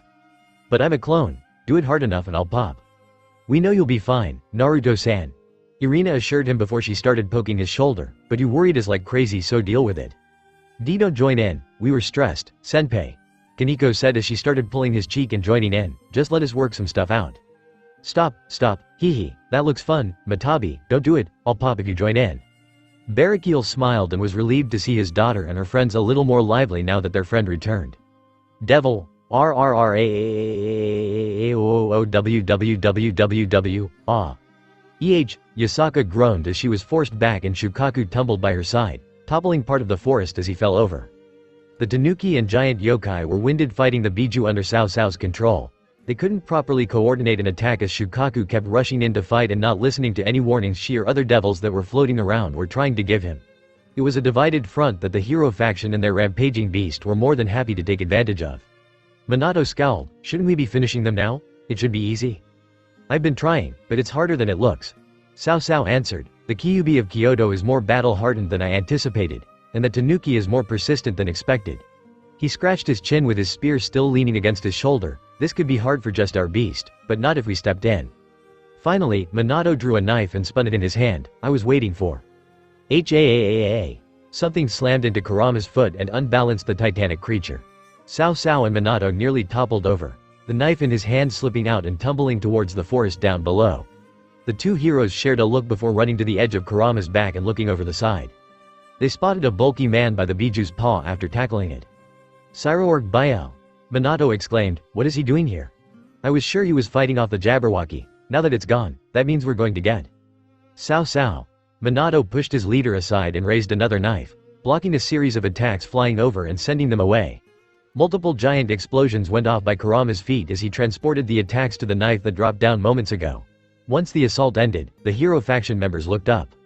An assortment of creatures started to appear in the air and came along to the horizon. The Jabberwocky, all the Bandersnatch monsters, even the other Biju. They had all been settled, and while there were still dangers around the underworld, a great number of the forces had gathered to handle the last great threat, the wild super-powered beast and the two hero factions members riding on it. Ultimate class devils, dragons and monsters. Groups and teams they had paid special interest to as threats were all gathering around to face them. Minato and Cao Cao took up stances and saw a flash followed by a crash of thunder, and a furious scream that drowned out everything else. Cao Cao. Rias pulled away from Naruto's clone as he channeled lighting through his body with elemental nirvana. The young Gremory flew forward and drew out her destruction as she yelled, no more running away, you're going to pay for what you've done. Rias Gremory and Naruto Uzumaki. He almost felt the need to rub his eyes to see if what he was looking at was real. But Cao Cao knew his eyes weren't deceiving him, and the whiskered devil had somehow found a way to survive his certain death. How is that possible? A little help from some friends. The electrified clone yelled before pumping his fists, lightning arcing off his arms when he did. Now I'm only gonna say this one. Give me back Kurama. With supernatural speed, Naruto rushed forward with a burst of lightning. His hand reached out to touch Kurama and stir him from his mindless fugue state. Cao Cao could tell where he was going and knew if he reached the Biju, he'd regain his power normally and the beast would regain control. It would be a battle unlike any he'd ever faced before. A lighting knife flew forward and pierced through the clone. It could reach Kurama's snout. While Rias called out in panic and the others flying around took that as the signal to attack, Cao Cao was stunned that Naruto was stopped just a few inches away from achieving his former power. And Cao Cao felt disappointed by that. Come on. Minato grabbed Cao Cao's arm and pulled him out of his stupor. We've got to get out of here. Clarity returned to the young leader's mind and he quickly acted. He raised his beast hand and clenched it, causing a chill to run through Kurama's body before the mindless beast took action. He released a powerful roar that traveled for miles and started gathering chakra for a Bijudama. Yasaka acted preemptively, grabbing the Kyuubi's neck and forcing it up as chakra blasts fired indiscriminately in the air. Minato pulled another lightning knife and charged it up, before spiking it in a direction and watching it fly unheeded. He grabbed Cao Cao and they flashed away as everyone was busy stopping the rampaging Biju. They flashed over and over, following after the lightning knife that sailed for miles without stopping. Minato had started getting winded from so many repeated long-distance jumps but kept striving on while carrying his leader. They finally reached a city street as the lightning knife fell into the concrete. Minato nearly fell to his knees but Cao Cao stopped him from toppling. Are you alright? Why yeah, I'm fine. Just not used to doing it at distances like that. The blond boy sighed and rubbed his cheek before catching his breath. He pulled out another knife before stepping away. I'm gonna go collect the others and we can escape. It might be a retreat, but we can still win the day. Before Cao Cao could say anything, Minato disappeared in another flash of yellow, and the leader of the hero faction was left alone in the empty city street. What was wrong with him? Why was he feeling this way? He could have reacted and stopped Naruto from reaching the fox, but he went still instead. He felt disappointed that Minato had interfered before he could regain his power. What was that? That wasn't what was important. That wasn't what he should have been focusing on. This wasn't about getting a good fight or settling the score from before. None of that should have mattered. Yet Cao Cao still thought about it. It bothered and irritated him for reasons he couldn't understand. He needed to get it together, to make plans and help his comrades escape. That's what mattered, not fighting some enemy that he exploited. That wasn't the kind of battle that mattered, that wasn't. Cao Cao's inner turmoil came to a screeching halt as he felt a twinge through his Biju arm. The orange fur of Kurama's flesh was pricked with goosebumps at the nearby figure that approached. Cao Cao lowered his spear to his side and slowly turned around to look up. To find Naruto standing atop a building and looking down at him from above. The two stood in total silence, and never blinked as they tried to figure out what would happen next. Devil, why did he just dash off like that? Naruto-san said he felt something appear in the city and had to go check for himself. Sona let out a tired sigh as she rubbed her eyes free of strain. Here she was posted on the furthest building in Lilith to coordinate and watch the fighting occurring around its perimeter with Asia, Ophis, and Naruto's real body by her side. The two blondes were anxious about the fighting. Asia because she wanted to help heal anyone in trouble, and Naruto because he wanted to participate directly and not just through his clones. But they both relented and stayed here posted on the top of the building with her.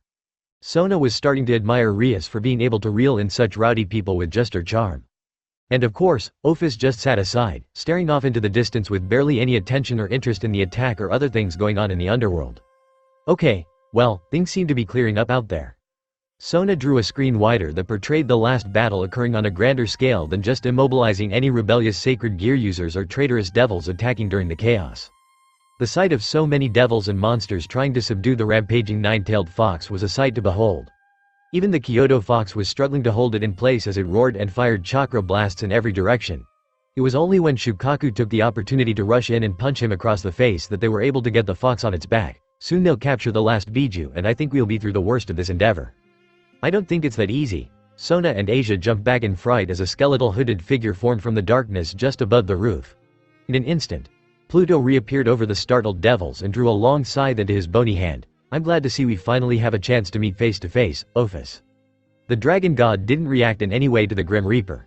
That didn't stop Sona and Asia from standing in front of her defensively. Asia's hair already covered her eyes and she conjured a bubble of her healing power to cover all three of them from the Grim Reaper's reach. His bony finger ran along the outside of the bubble and caused it to ripple slightly when he touched it. Well, this is quite an impressive barrier. I'm sure it'd be able to hold against an attack from just about any enemy. Unfortunately for you, he brought his scythe down, the point breaching through the bubble and startling the devils inside. He pulled down with all his force and started to cleave away. It didn't seem strong enough to stop me. As Asia tried to keep the bubble sturdy and Sona prepared whatever futile defenses she could muster against the ultimate class Grim Reaper, Ophis finally made a move. She stood up and turned to look in Pluto's direction. Ah, finally starting to realize your situation. Ophis. Even the dragon god must understand when they're out of luck. Pluto pushed down with extra force and cleaved through more of their defense. Just a few moments and I'll be in there to put you in the... You're here. Ophis said the instant a bright, brilliant ray of silver light suddenly stopped just behind Pluto. The Grim Reaper turned in surprise to find an armored finger touching the center of his forehead. Compression divider. Divide. Pluto let out an agonizing death wail as the Grim Reaper started to shrink and compress into a singular point as his body and entire presence vanished completely. After the ultimate class Grim Reaper was defeated in an instant, the Devil Girls looked up at the resplendent silver figure in shock and disbelief. Ophis stood and looked up at the floating figure. You grew in power. I thought it would be helpful if I found a way to fully control the power of the Juggernaut Drive without that pesky insanity problem rearing its head. The helmet of the armored figure faded away and Valley looked down at the dragon god. I'm glad to see you back with us, Ophis. And I was quite surprised to see you and Issei Hyodo working in tandem with Great Red. Valley-san. Asia cheerfully called out as she dropped the green bubble and stepped across the roof to get closer to the White Dragon Emperor. She showed a relieved smile as she looked up at the silver-haired youth. I'm so glad you've recovered, and that you're here. I sensed Pluto so I thought I'd intervene. Valley calmly stated, seems the strength of your bubble may need some work, Asia Argento. Hee, I guess so. Argento-san. Sona looked unnerved as she kept her distance from the former Chaos Brigade member. Are you sure it's okay for him to be around? It's good to stay cautious, Sona Citri. Valley spoke with a hint of menace, because even though we may have a common enemy at the moment, there is no promise that soon I won't. It's alright, Kaichu-san. Asia quickly piped up with a smile. We can trust Valley-san. He is a strong and reliable ally. No one looked more confused by Asia's testimony than Valley himself. I believe you're mistaken, Asia Argento. I am not your ally. You aren't, but you've been of great help to us many times. That was only for my desire. That does not mean, he wanted to argue, but when he saw the innocent, admiring eyes of the young nun, he could only sigh and shake his head. I can see how you tamed Issei Hyodo so easily. Tamed? What are you doing here? Sona inquired while taking a cautious step forward. This was the last place I'd expect to see someone of your abilities. I came rushing when I felt Great Red's power flare, and then the spikes of power from multiple locations. I also sensed that someone I wanted to fight was here, however.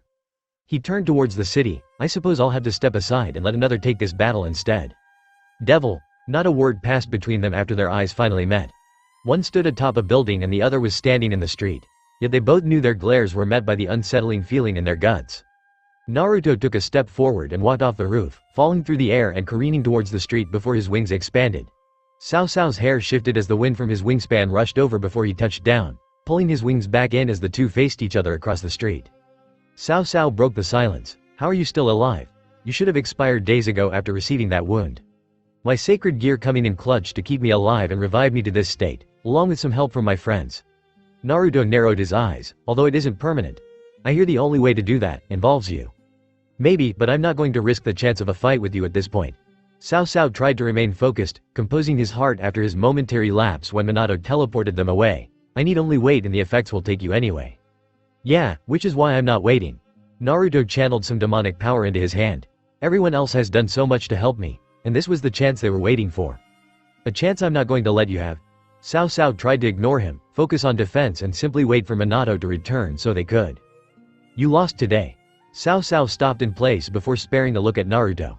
The whiskered devil glared at him and stood his ground firmly as he spoke. All of your comrades have lost.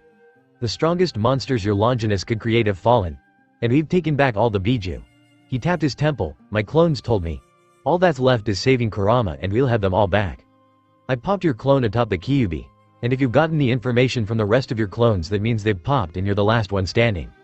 I've already sent another clone out to finish the job. That's some good foresight. Which means I'm sure that's a bluff and you haven't done it.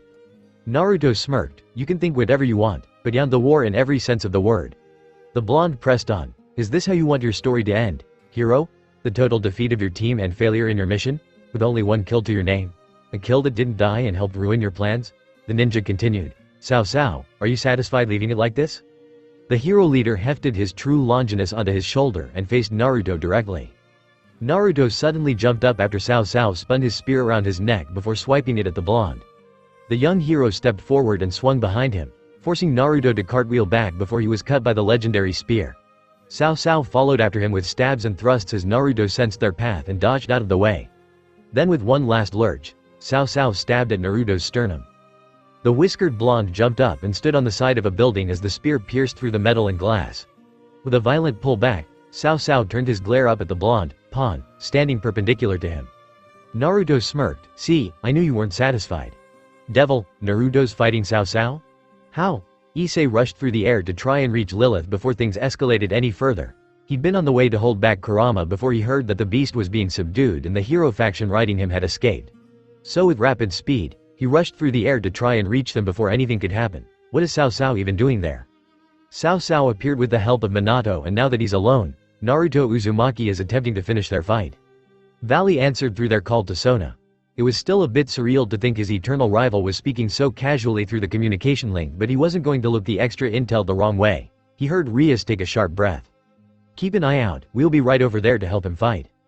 Bucko-san, you can't. What? Asia, why not? Because you'd all be a liability to him. The last time they fought, Cao Cao used Naruto's Uzumaki's affection for you all to land the finishing blow. If you recklessly charge in now, you'd only be repeating the events of the lobby battle. Valley's analysis might have been callous, but it was hard to argue his point. If they rushed into another person's battle, especially a high-level one like Naruto and Cao Cao's undoubtedly was, then they risked changing the flow of the fight and becoming a risk to their friend's victory. If anything, you should be worried about Minato and when he gets back. What do you mean? Ophis sensed two arrivals further in the city before one of them vanished. We believe that means the hero faction's transportation expert was here before disappearing again. If he returns and grabs Cao Cao before Naruto-kun has finished fighting him, then they'll get away. The hero faction will escape, and Naruto-kun won't survive the return to his injured state. If Minato got back to the city and grabbed Cao Cao before the fight finished, Naruto would have no chance of surviving. He had to be stopped before that happened. But the boob marker Issei put on Minato during their fight in Kyoto had faded a long time ago. He wouldn't be able to use Opidar to find the whiskered blonde. Issei-kun? Issei's eyes widened before he delved into his subconscious. There, he arrived in the empty white space and found the older Naruto standing there to greet him. Naruto-san. What are? Issei's eyes widened as he looked around. What's happening here? All the previous wielders of boosted gear were starting to fade from existence, and their formerly blank and lifeless expressions had been switched out for looks of contentment and joy.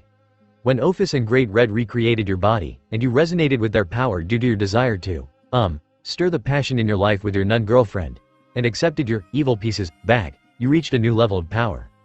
I did? Issei looked over himself. I didn't even notice. You have. It's a level of power most of them sacrificed their lives and minds to achieve.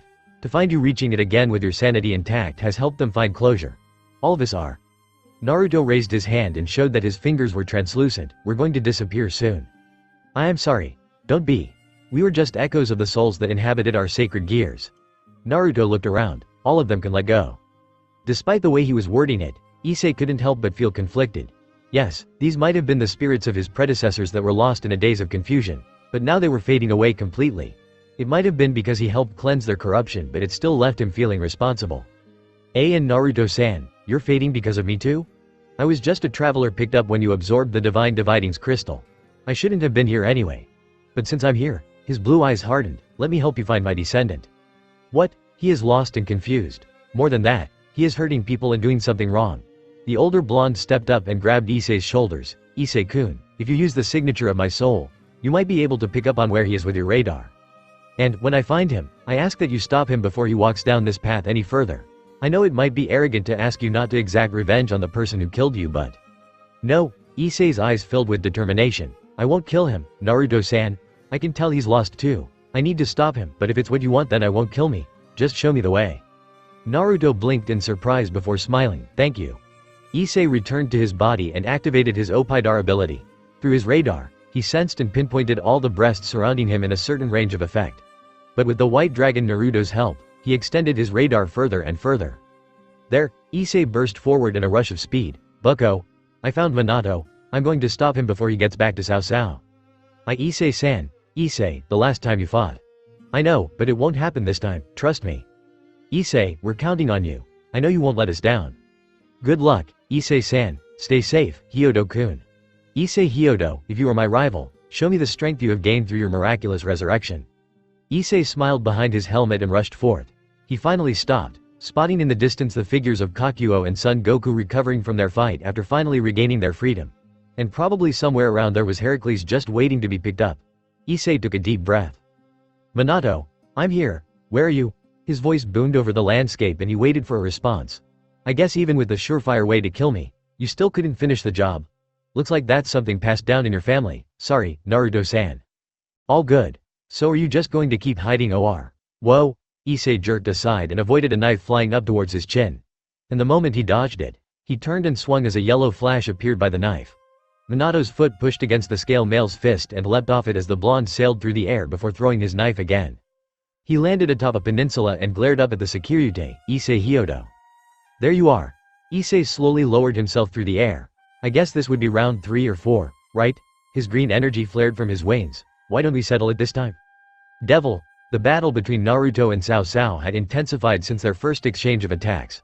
The true Longinus whipped about faster than the eye could see, carving through the side of buildings and the concrete of the street to catch his foe. Naruto answered in kind, his body empowered with natural energy as his punches rippled the air and his kicks cracked the ground. Their attack. But they hadn't landed a blow on each other yet. Cao Cao kept Naruto at a distance by extending his true Longinus and not stepping into his range. Even though Naruto sensed the path of his attacks with natural energy, he couldn't close the gap to the Longinus wielder as he kept his spear close to his form and spun it defensively whenever he got near. Naruto clenched his teeth in annoyance. If this were any other fight then he'd be testing the waters and trying to find the most effective way to exploit the distance between them. But he was running on a timer and didn't have the luxury to fuck around right now, so what could he do? Naruto, you alright, Kurama? He sensed his partner stirring awake again inside his sacred gear. You finally back with us? I kept getting woken up while you were getting my help bringing everyone back to normal, and just as I started drifting again, I felt you moving around like crazy. Are you fighting that spear kid again? Looks like it. Be careful, alright. Last time this ended badly for everyone. Well, I'm trying to make contact with him while we fight but I'm struggling. I can't reach him with my natural energy and he keeps me at a distance with his spear. If I could just get past it I'd… Oh. What? I just had an idea. A good one, I think it's pretty good. I don't find that distinction comfortable at all. Well, Naruto Uzumaki, are you just going to keep standing there? Cao Cao asked rhetorically. If this is all you have to show, then I don't mind wasting time with you until Minato gets back. Yeah, keep talking, asshole. Naruto took a deeper stance and braced himself. I promise this next one is going to hit. Darting off the ground like a rocket, Naruto rushed towards Cao Cao with vicious intent. He suddenly stomped his foot and knocked up a slab of concrete. With one hand he gripped it and threw it with full force at the hero leader before rushing in again. The true Longinus extended in Cao Cao's hand and swung to break through the slab before it could reach him. The concrete projectile shattered and Naruto was forced to somersault over the spear that swung at his legs. The ninja landed and then leaned forward to close the distance to Cao Cao in one move. The young leader drew his true Longinus back into his hands and stepped forward with a thrust. The tip of his spear sailed towards Naruto's abdomen as the blonde devil continued towards him. The wind started to kick up, Naruto no doubt conjuring the element in preparation to dodge and follow up with an attack. Cao Cao started preparing counters and tactics in his mind for this very. The tip of the spear stabbed through Naruto's abdomen and spilled his blood. Cao Cao's eyes widened as the dodge or counter he'd been preparing for never came, and instead, his attack landed on the whiskered blonde. But he had dodged attacks like that dozens of times during their previous battle. Why? Cao Cao looked up and saw a strangled grin on Naruto's face as his eyes narrowed and the wind built up around his hand. Crazy bastard. Huh? Naruto punched and launched a point-blank blast of natural energy and wind into Cao Cao's face. The human's nose bent in and his face contorted from the rush before he was blown back, the true Longinus tearing out of Naruto's abdomen as the hero leader slammed into the side of a building. Naruto landed, finding his footing and touching down at the stab wound he received. Sage mode stifled the pain, but he had to be careful about. That was your idea? Get stabbed by the spear that killed you again? Naruto shrugged, he didn't expect it. Oh, you're dumb. You're so fucking dumb it hurts. Gah! He looked over and saw Cao Cao fall out of the crater in the wall he'd made and drop to his knees. He hissed and groaned, his head lowered as blood steadily dripped out of his nose. With a hiss, he reached up and cracked the bridge of his nose back into place before looking up at Naruto. There was a bruise in the center of his face and he was panting with bagged eyes. You let yourself get stabbed? Yep. Naruto shrugged as he concentrated and the wind started to pick up around him. I thought about it and it hit me. My body is going to revert to its broken state soon. Once it does, and if you're not defeated, I'll be dead. And this body I have right now is temporary. So even if it gets stabbed or skewered, it'll just disappear. His hair started lifting. I can't afford to be cautious or on the defensive. Not with this and not with you. The wind of his elemental nirvana steadily rushed around him. So get ready, Cao Cao, you're fighting someone putting everything on the line. Cao Cao caught his breath and carefully stood back up. He was still a little dazed from the punch but quickly composed himself to face Naruto head-on in his challenge.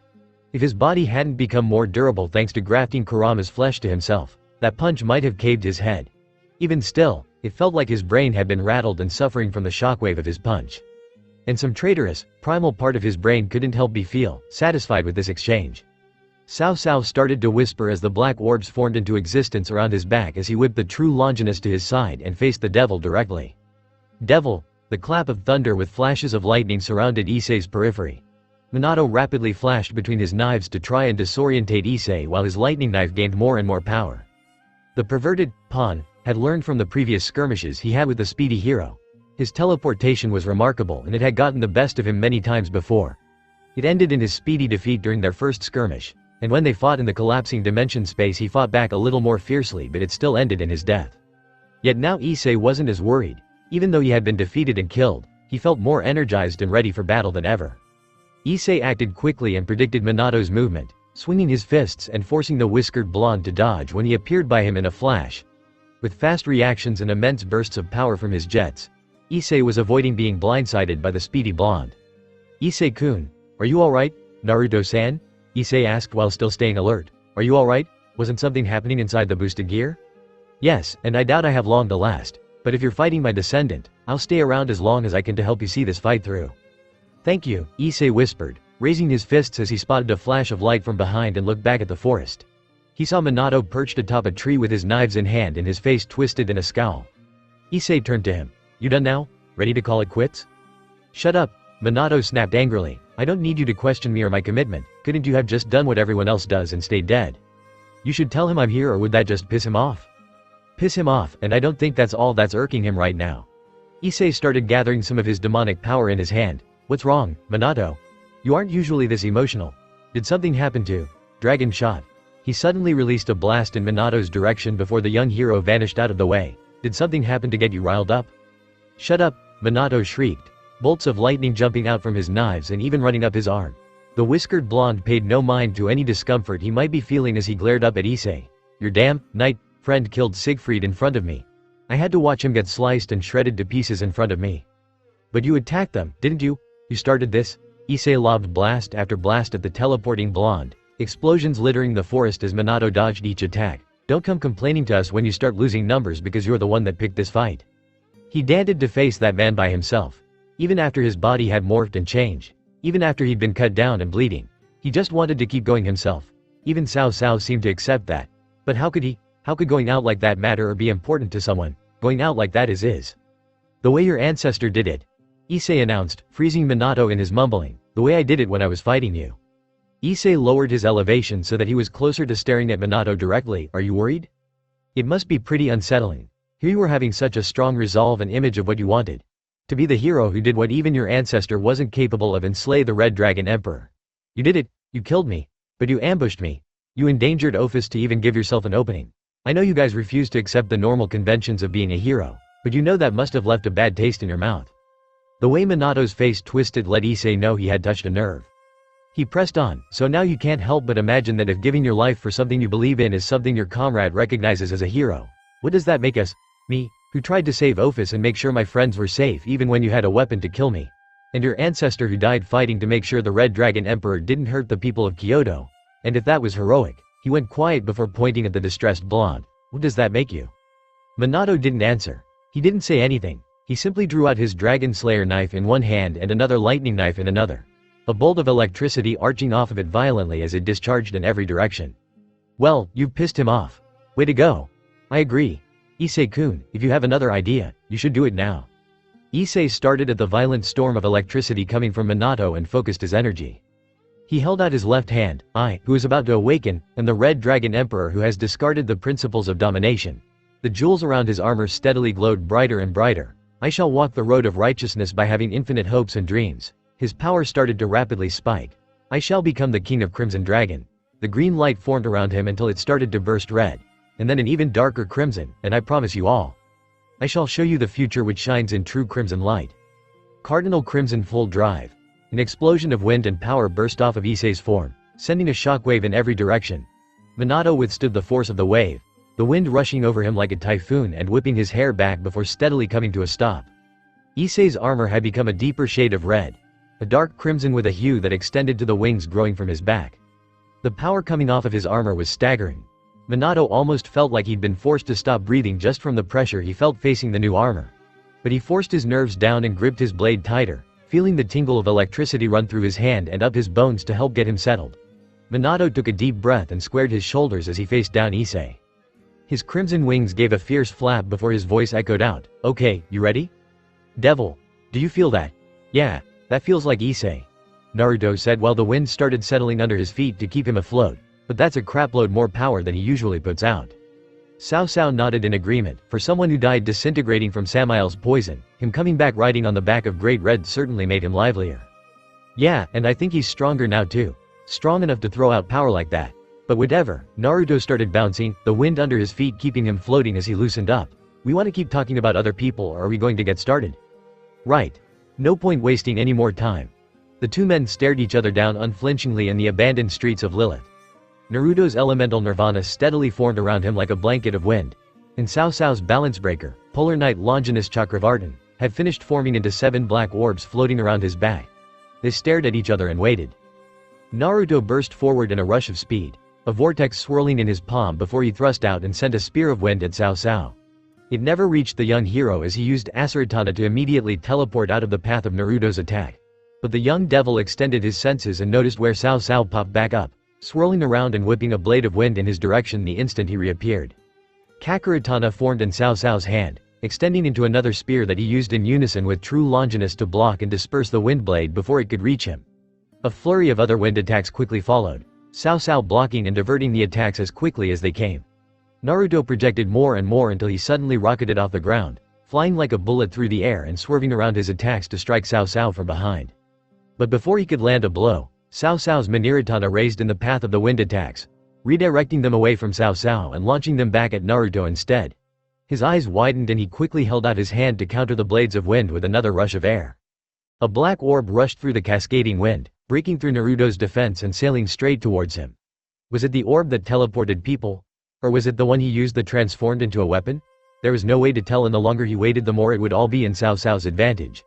With a roar, Naruto kicked and sent the black ball flying to the sky before it could do anything.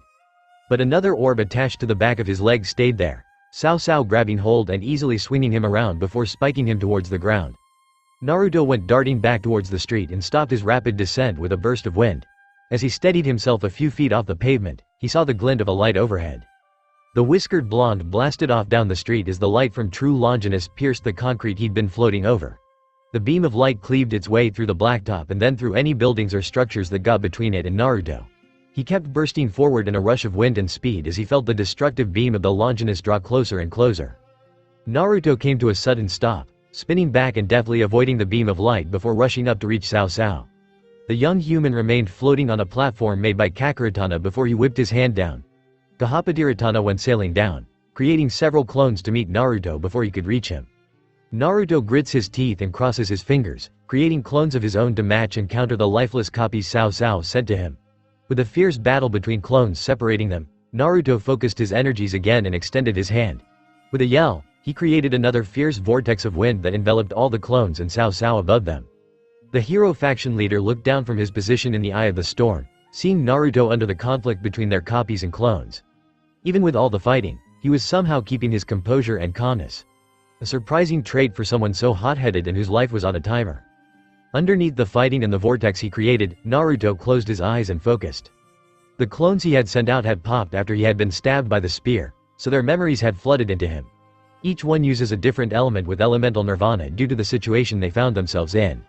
His control over the wind still wasn't as perfect as when Sun Wukong helped perfectly align his natural energies with the demonic power he was chans and bounds better than it had been. And that experience had helped his clones with channeling the other elements. So while Naruto still pushed out wind and air from his hand, he imagined the perfect swirl of demonic power and natural energy that forged into a wind that appeared around. That wind rushed and rushed, perfectly swirling and forming inside him. And then, just imagine a single spark. The rough whirlwinds along his wings suddenly burst with flames and the wind rushing from his hand to create the vortex was engulfed in fire. Cao Cao's eyes widened as the small hurricane around him suddenly lit up like the sun. A giant flaming explosion burst over the skyline of Lilith and sent a shockwave across the entire city. Cao Cao arrived on the top of a far-off building after teleporting with Asuratana. Catching his breath and wiping his cheek of sweat after nearly being swallowed by the flame, he smiled, channeling a different element for an instant so that your control doesn't destabilize like it did in Kyoto? That's certainly a clear idea. He saw a flash of light fill his eyes and Cao Cao immediately dropped backwards.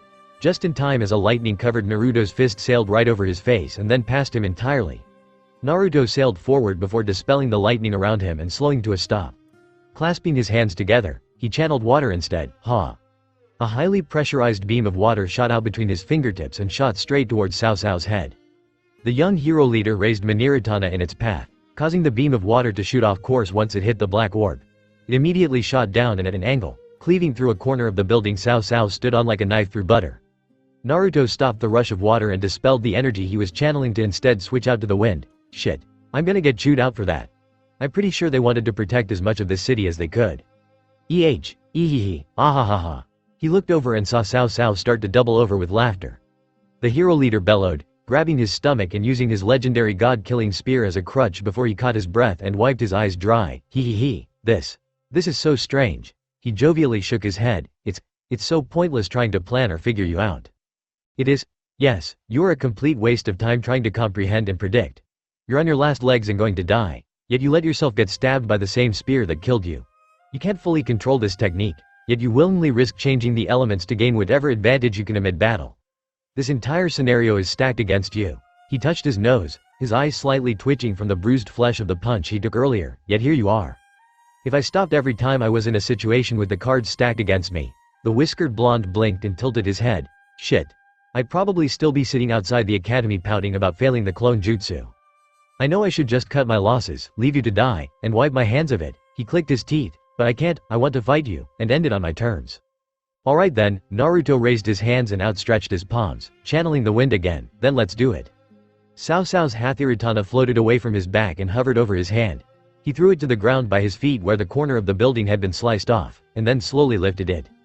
Naruto's eyes widened as Cao Cao easily lifted several dozen tons of concrete and broken glass with the black orb in hand. The blonde gulped nervously. Oh, fuck. Devil, bolts of plasma and lightning burst out in every direction with the crash of thunder. Moments between the bolts, the shine of green light engulfed everything as emerald beams shot out and carved through the landscape. These phenomena occurred in rapid succession, and the two sources circled each other in furious battle. Minato yelled, swiping his blades rapidly at the armored devil in hopes of cutting through and killing him once more. Issei stayed mobile and avoided the dragon-slaying blade after feeling the effects a single cut could cause. Minato threw a blade like a bolt of lightning only for Issei to dodge. Issei flew forward and punched at the immobile blonde only for the aspiring hero to teleport. Minato threw multiple knives only for them to be knocked back by the wind pressure. Issei fired immense blasts of demonic power only for Minato to block them with a knife and send them elsewhere. Each young man tried to land the decisive blow but was countered. Minato was more charged and powerful than ever with the burst of lightning empowering him. Issei's boost in power from the elements of Ophis and Great Red inside him allowed him to reach the Queen level of his promotion and achieve a new realm of strength. Despite these raging powers and the ferocity of their battle, both boys raged because they couldn't land the decisive blow. WRRAAHHHHH, electricity coursed through Minato's body, illuminating his skeleton for a brief instant as he threw a bolt, just die. No way. Issei tanked it, rushing forward and ignoring the pain as he tried to grab the whiskered boy before he could attack again. He vanished in a flash and Issei followed the flash of lightning to see Minato had teleported away from his reach again. Damn it. Issei-kun, I know that technique. It's one I tried to harness back in my day along with that teleportation jutsu. I could never figure out how to make them work, but I was warned about how dangerous it could be. He might have mastered the teleportation, but that lightning harnessing one is dangerous at this level. That means you could win by holding out long enough for his body to start failing. A war of attrition might be risky, but... Nope. I'm not gonna let this kid kill himself. Issei denied the two voices speaking to him. He could feel their surprise as he yelled. He's upset and misguided. And throwing a tantrum. This little turd doesn't need to be killed. He needs a spanking, and I'm not gonna be able to look Naruto-san or Senpai in the eye if I can't do something to stop him. Issei-kun. Well, I won't try to convince you otherwise if you're sure. Just make sure to stay ready for everything, okay? Got it. The jets at Issei's back burst with green energy as he exploded forward, crossing the sky like a comet straight toward the center of the lightning storm. Bolts shot out in every direction, grazing Issei for a moment as he just kept pushing forward. This all you can do now, Minato. Shut your mouth. The young blonde's voice was strained and difficult to hear over the crash of thunder every few seconds. As long as I can bring an end to you, that's fine. Huh? Issei guffawed as he took the brunt of an electric blast on his arms. The manic blonde rushed forward and started swinging with killer intent. Issei made sure to evade the Dragon Slayer blade, only blocking the normal knife when it came swinging at him. Even still, the lightning-enchanted blade left gouges and cuts on his crimson armor. But the brunette pervert took it in stride. So what, are you going to try and do what we did? Risk your life in a vain attempt to kill me and...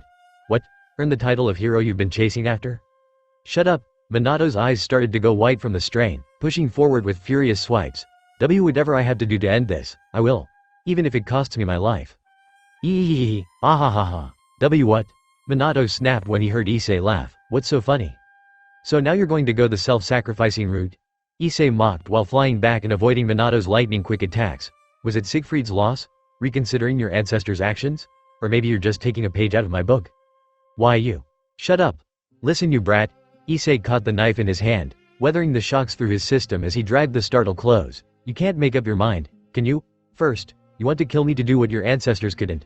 Then your friend gives his life and you think that's what makes a hero, and now you're going to risk your life killing me? Mixing the two? Hey, your mind is going a mile a minute trying to get your thoughts in order, isn't it? Issei kept a grip as he stopped flying and dragged Minato with him back towards the ground. Minato couldn't think straight, as his mind was torn between trying to weather the pain of the electricity tearing into him and the anger welling up from Issei's provocation. The dissatisfaction of taking his life lingered in his gut.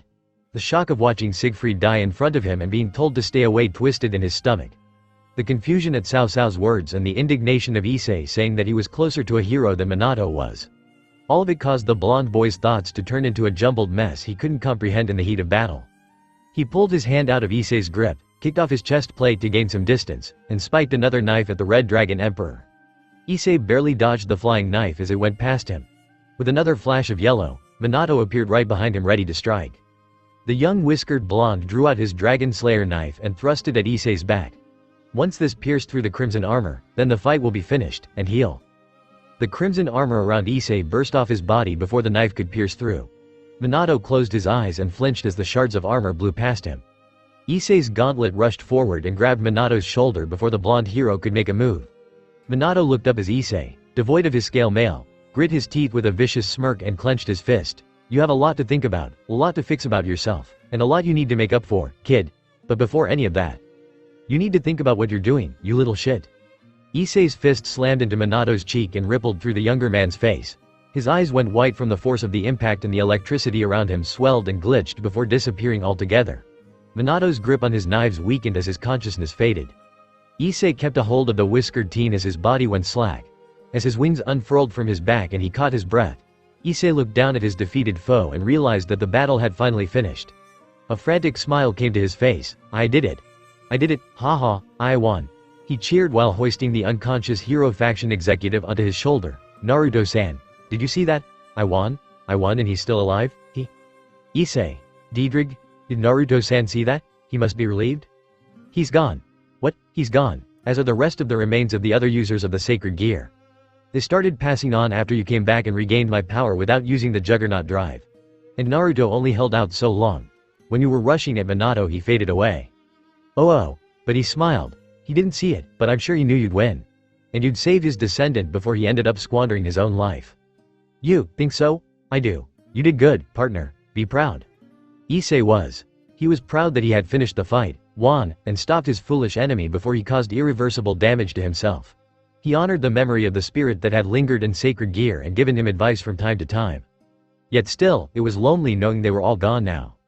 With a sigh, Issei started flying off to rejoin his friends, and hoped the Naruto he knew was finding a way to save himself as well. Devil. A portion of a building went sailing far over the street towards Naruto. Naruto channeled lightning through his body and blitzed through the chunk of the building to pierce through the other side. But a beam of light swung down and cleaved the building before Naruto could come out the other side. The piece of building shined and exploded in a flaming hot explosion that sent bricks and mortar in every direction. From the explosion, a flaming star rushed out and straight towards his enemy. From the center of his flaming rush forward, Naruto screamed and charged at Cao Cao. The hero leader spun his spear around before extending it, forcing Naruto to dodge out of its path and divert from rushing right at him. The true Longinus swung along even as extended and Naruto dodged around before and towards Cao Cao. Clasping his hands together, he brought his fists down on the hero executive and sent him flying down into a building with a vicious explosion. Naruto channeled wind around his body and jetted down to chase after Cao Cao. He narrowed his eyes as he got faster and faster, surging after his foe to catch him while he recovered from the attack. But a beam of light shot out of the hole in the side of the building and aimed right at Naruto. He barely avoided the beam and still rushed in, but before he could reach the interior of the building, Kakuritana shaped like a blade shot forward and nearly pierced him. He dodged but found himself in the path of the true Longinus as it swung towards his head. An explosion of wind blew him out of the path of the spear before it could cleave through his head but left a gash along his cheek and down to his shoulder. Cao Cao spun the spear in his grasp as Naruto tried to steady himself further inside the office floor of the building. The two men glared each other down, tense and ready to make a move with the first attack. Water flowed around Naruto's body, clasping his hands together and sending out a sharp stream of water at Cao Cao. Kakuritana flew forward and formed a circle to shield him as he started rushing through the office for an advantageous position. He jumped over the black orb shield and thrust a beam of light from the tip of his spear. Naruto dodged aside and then tried to counter, but saw another orb float by Cao Cao's side before he teleported. The blonde devil's eyes widened as he jumped up and avoided the swipe from behind. He threw out a kick and felt it land against the shaft of the spear before he was knocked away. Cao Cao charged at him and attacked as he finally landed, and Naruto shifted from water to fire as flames enveloped his limbs. A blinding rush of palm strikes and kicks covered in white-hot flames blurred at Cao Cao.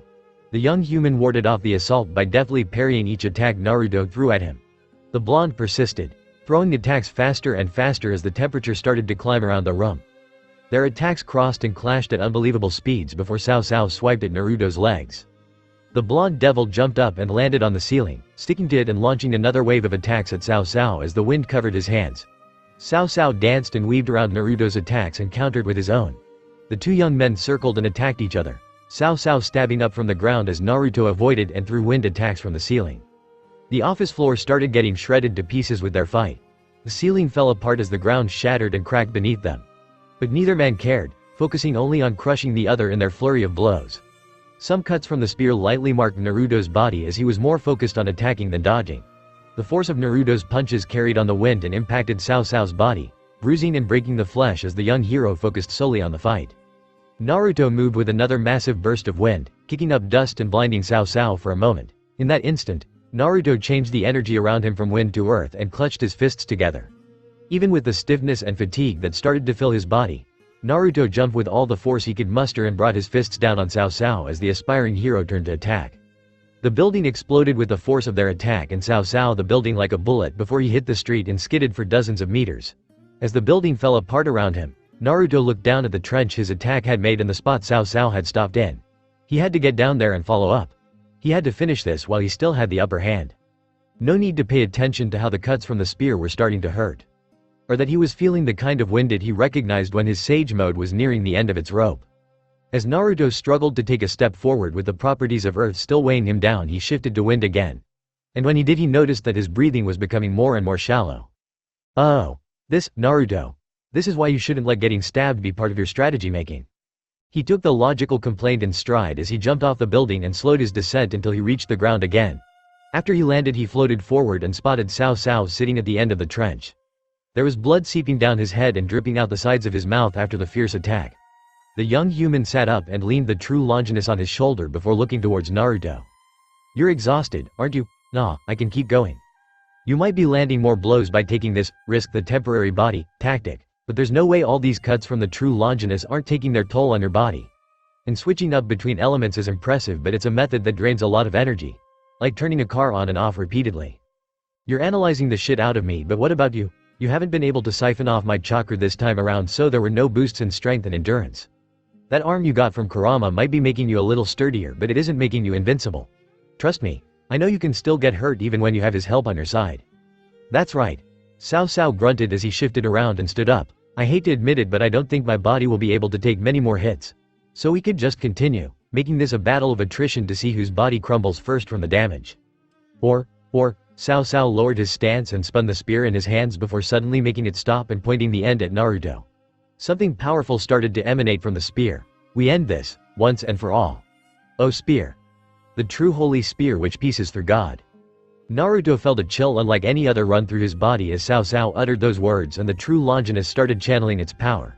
It reminded him of many moments in his life when unrelenting fear filled his system. Facing the mist ninjas and Zabuza for the first time. Gaara and Orochimaru when he was younger. Pain in Nagato. The 10 Tails the first time. Something he should have conquered and triumphed over time and time again. What is that? This is the full power of the true Longinus. Truth idea. God's will released from the core of the spear. To be frank, anything could happen when I do this. I'm not sure what the results will be. But they'll end this battle, that I'm certain. Naruto. I know, Naruto growled and focused, the steady wind around his body picking up until it kicked like a vortex. He couldn't take the risk of switching out the elements anymore when his body was starting to feel fatigued. His sage mode was running low and would probably stop after one more attack, so he had to make it count.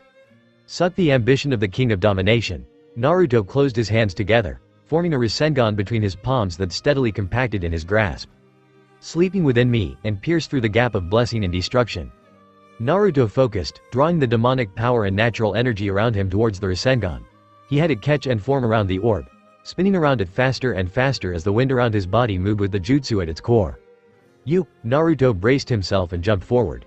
Announce the will. He reared the Rasengan back and charged at Cao Cao as the spear glowed and its energy reached its peak. And turned into a glow. The spear shined like the sun and engulfed everything as Naruto faded in the light. Truth idea.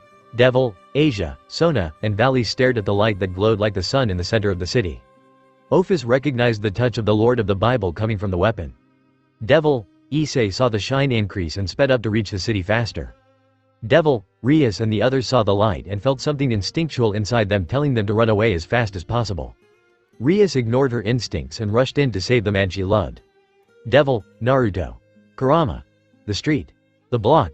Even Cao Cao was absorbed into the light of truth idea. Everything basking in its light would fade away. Only for the light to disappear in an instant, with nothing having changed from the effect of the truth idea. Cao Cao looked down at his ancient and powerful weapon in shock as Naruto was stunned that nothing had happened. But he wouldn't let this opportunity pass. Rasengan. He thrust the orb forward, dragging the wind along with it towards Cao Cao's chest. The human tried to defend at the last moment. Maelstrom. An explosion of typhoon-level winds burst through the streets and down every alley of the city. Cao Cao was sent flying through the building behind him like a bullet, and then the next one, and the next one. A mighty crash and several buildings were toppling over as a result. The gust around Naruto quickly thinned and faded as his control over it waned.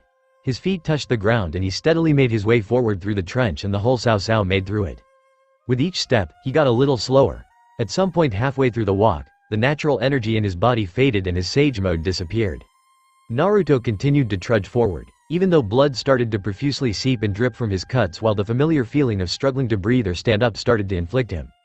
But he finally made it to the giant cracked crater in the side of the building where Cao Cao's body had finally come to an end. The young hero had picked himself up, using the true Longinus to steady and keep himself balanced. He tried to move forward, but the moment he tried he vomited a mix of bile, phlegm, and blood. Cao Cao toppled forward, falling to his hands and knees as his spear clattered to his side. With his vision blurring and breathing short, Cao Cao saw a pair of shoes arrive in his view. He struggled to lift his head and looked up at Naruto, all strength and vigor in the blonde's face having drained with the surge of power his sage mode gave him. He spat out a glob of something in his mouth before panting. I suppose the final blow is yours." Naruto struggled to stay steady on his feet. "Why didn't your attack work? It was supposed to be the strongest power of the spear, right? It is the remnants of gods will still inside the spear. When released, theoretically anything could happen to my enemy. You could have disintegrated. You could have lost your will and become my servant. The possibilities are vast. So what happened now? I can't fully control truth idea with my current level of power, so what it does is greatly dependent on the whims of the will inside it. So while the possibilities of it simply misfiring or short-circuiting are possible." Cao Cao looked up at Naruto solemnly. "God recognizes that your will and resolve were stronger than mine. You've won. So land your finishing blow and end this." Cao Cao waited for the attack that would end his life at the hands of his triumphant foe. He looked back up at the whiskered blonde. "Well? I want to end this." Naruto's knees buckled and he fell to the ground, landing on his butt as he hung his head forward and took raspy breaths. "But I don't have any strength. It's taking effort to stay awake. Naruto. I can feel the limit of the balance breaker coming. Hurry, you have to do something." Cao Cao heard Kurama's desperate update to his partner. The hero faction leader tried to catch his breath. "I suppose, if I just wait it out, you'll succumb to your injuries, and I'll win." Naruto panted. "Yep, I guess. I'll win." Cao Cao spared a look at his spear. "I'm beaten and broken beyond the ability to move. My team has been systemically taken out of the fight. And even my greatest weapon betrayed me in the final hour because it saw you as more righteous than me. But I'll win." He spat another glob of something filling his mouth. "Wonderful." As Cao Cao took some ragged breaths, Naruto recognized the tone of defeat and reluctance in his voice. Even as the blonde felt his body scream in pain, he looked over at Cao Cao. "I managed to provoke you? All the times I've met you face to face I've never seen you get stirred by insults or challenges, and I bet a lot of people have thrown them at you." "They did. So why did this one manage to get your attention?" Naruto inquired. "Because I said you failed?" "Not that. Not entirely. It's the fact that I could finish the fight with you." Cao Cao said candidly as Naruto raised his brow in confusion. Fighting had always been a means to an end towards victory. Victory for my team and myself was always the most important thing. Even fighting devils of Gremory Prestige or the Red Dragon Emperor was just supposed to be obstacles in our way. That's what you were too, until you ended up being so intriguing. You faced us down even after losing your balance breaker. You used a technique you hadn't fully utilized before, and you even took my hand."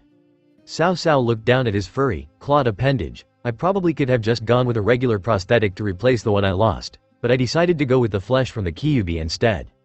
To better control the other beasts and utilize this chakra you use, but I think I wanted to get a raise from you as well.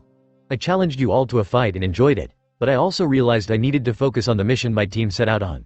So when I endangered the people you loved, used them as leverage against you, and landed the final blow.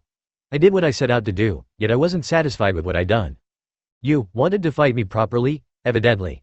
Cao Cao could only scoff. "I compromised the whole mission to end this fight with you properly. But not only did I lose, but I realized my weapon believes in my enemy more than me." He shook his head. "How could I have ever become a hero like this?" Hee hee. Cao Cao heard Naruto chuckle. "I'm sure this must be amusing for you." "Sorry, I'm not laughing at you." The whiskered pawn wiped his face. "It's just hearing you talk about being a hero kinda. Well, it reminds of me when I wanted to be Hokage more than anything. And what someone told me about that. Hokage? It's the position of leader in my village. The strongest, most capable, most reliable ninja is trusted with the responsibility of leading the village. When I was a kid no one liked me, mostly because they thought I was just the vessel of the demon fox that had been forced to run amok in their village and destroy it. I didn't understand why they hated me and wouldn't until much later. I got angry and upset, but most of all I was just desperate for them to see me for who I am. So I decided from a young age that I would become Hokage, the greatest Hokage the village had ever seen, and make them see me for who I am. And that reminds you of my desire? It does. You want to become a hero so badly that you would face any enemy or obstacle to earn that title for yourself. I thought if I kept pressing forward and did everything possible, I would be able to become Hokage and finally be recognized by my village. But someone said something to me years ago about what it meant to become Hokage. And I think the same principle can be said for what it takes to become a hero. And that is, Naruto narrowed his eyes, you don't become a hero to be noticed and recognized by people. The people around you who you help and save and work with and connect to, they're the ones that recognize you as a hero. Cao Cao stared at him in silence as Naruto shook his head. No one reaches their goal by themselves. There was a silence between the two men while Naruto's words sat with Cao Cao. The blonde coughed and felt his strength wane with a rush through his breath. His shortness of breath became more and more dire as he felt a familiar loss of strength return. Hey, he groaned out, I won this fight, right? We can agree on that, right? So do me a favor, leave my friends alone. The club. The Biju. All of them. Naruto, I know it sounds like a last request, Kurama, but just leave it be. Cao Cao, he spoke, can you honor that? The young human looked up and saw the pleading look in Naruto's eyes. Here he was at the end of his rope. Mere moments away from his fate. And he was pleading for the safety of his comrades. It was something Cao Cao couldn't wrap his head around. Maybe that was something Truth Idea saw in him? 3, 2, Naruto. Cao Cao reached out with the last of his strength and grabbed his spear. 1. I concede. Cao Cao fiercely tapped the base of his spear on the ground as Naruto's body glowed with light and returned to its natural state. The glow from his wounds intensified for a brief moment before dispelling completely. Cao Cao had released the affliction plaguing Naruto's body, and assured his life was safe. Ah! He let out a pained gasp and fell over in a coughing fit. What the? Oh, I released the poisonous effect from the true Longinus attack, but your body was still affected by it for quite some time. I'm sure your system is going into shock. No shit, fucker. Naruto-san. Asia called out from above as she and Valley came over once they saw the fighting had finished. Hold on, I'll help you. She quickly stood by the older blonde's side and bathed him in a green glow to ease his pain. Are you okay? Yeah, he grunted, lying on his back as he caught his breath. I'm fine, Asia. I'm not dying anymore. Just let me catch my breath. Valley spared a curious look towards the recovering blonde before looking down at Cao Cao. I've never seen you so badly injured. A first time for everything, must have been quite the fight. It was. He wiped the blood from his mouth and nose, one I didn't expect I would enjoy this much. Valley nodded, there are a lot of promising fighters to still meet in battle. And these don't seem to be anywhere close to stopping getting stronger. Is that why you released the lingering damage from your spear? I suppose. He nodded, but I think the more important reason is that there's still more he can do for this world. Naruto. Senpai. Naruto looked up and saw Rias rush through the sky towards him while Issei flew over with Minato over his shoulder. Cao Cao spotted his comrade over the pawn's shoulder and worried that he might have pushed himself too far in his fight as well. Rias landed, quickly jogged over, and dropped to her knees to hug Naruto in the basking glow of Asia's twilight healing. Are you okay? Why, you're not hurt, are you? I'm fine. He squeezed her back and gently patted her head as the Gremory heirs hugged him tightly and buried her face in his neck. I'm just tired. I'm not dying anymore, but my body has to catch up to the good news. I'm glad you're okay, Senpai. You too, Issei. I felt that crazy surge of power. You alright? I am. Minato's alive too. It was a close fight, but we're all settled now. Not yet, Rias muttered, pulling away from Naruto and allowing the joy from his recovery pass for a moment before her eyes turned hard. Her gaze fell on Cao Cao as a rage and murderous intent filled her entire being. A miasma of destruction started building and pouring off her hands as she slowly walked forward. Not until we finish this. Rias, wait. He can't. Fig needs to pay for everything he's done. To you. To us. To everyone in the underworld in Kyoto. His crimes are immeasurable, and as the highest ranked authority present, it rests on my shoulders to do something about it. She stepped up by Valley's side and spared him a look, gauging if the Hakuryuko would step in and do anything to stop her. But Valley simply stepped aside, allowing her the room to stand over Cao Cao as she lowered her hands. You understand why this is happening, right? I do. Good. She raised her destruction, no forgiveness or redemption. This is punishment for your. A knife whizzed by her hip and bounced off the cracked wall beside Cao Cao. They all looked back in time to see a yellow flash and then turned back around to see Minato panting and grabbing Cao Cao by the collar of his shirt. No. Rias immediately swung her arms and whipped her destruction about to swallow the two heroes up.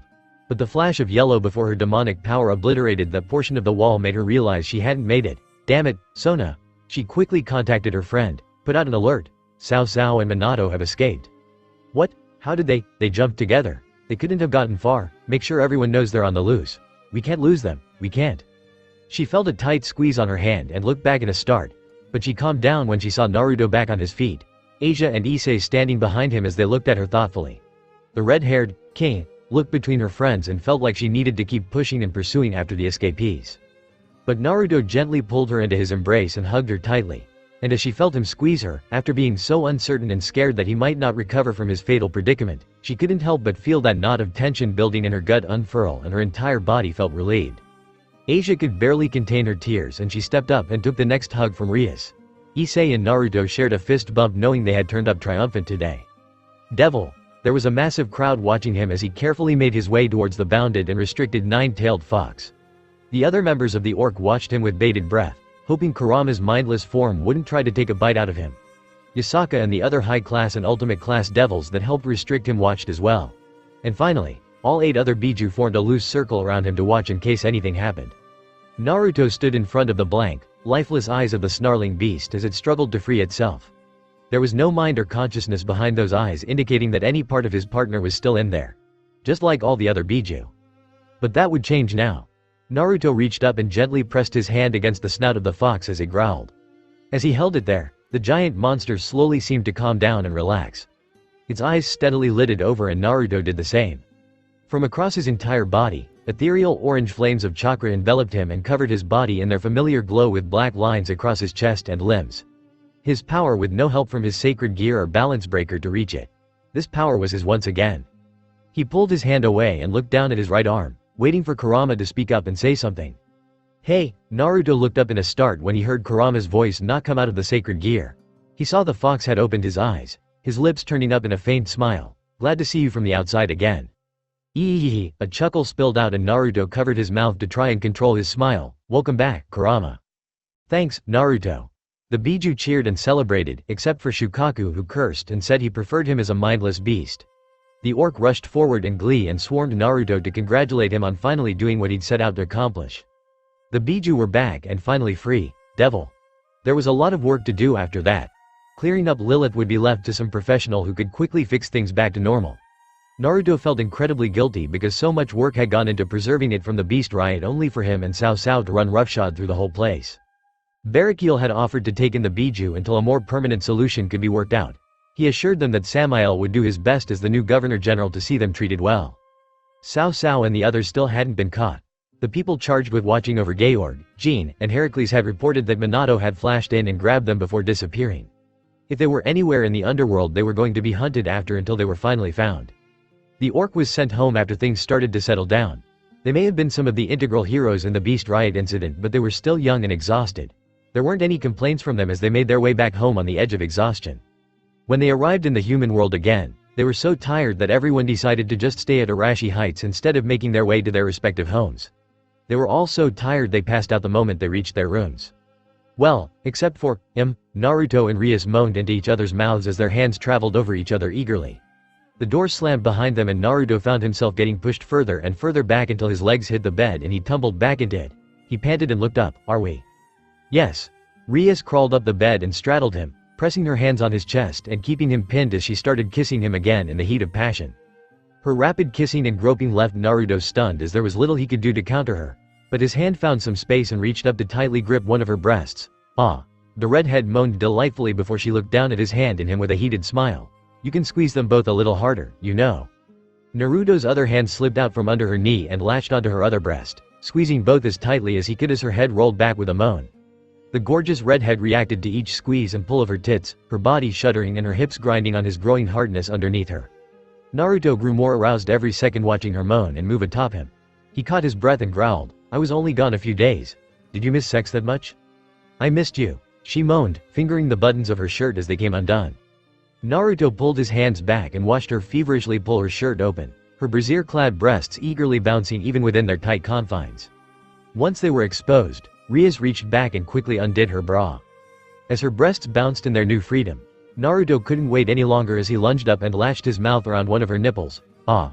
Rias moaned, looking down and feeling Naruto's mouth and tongue eagerly stimulate her nipple while his hand reached up and groped her other tit.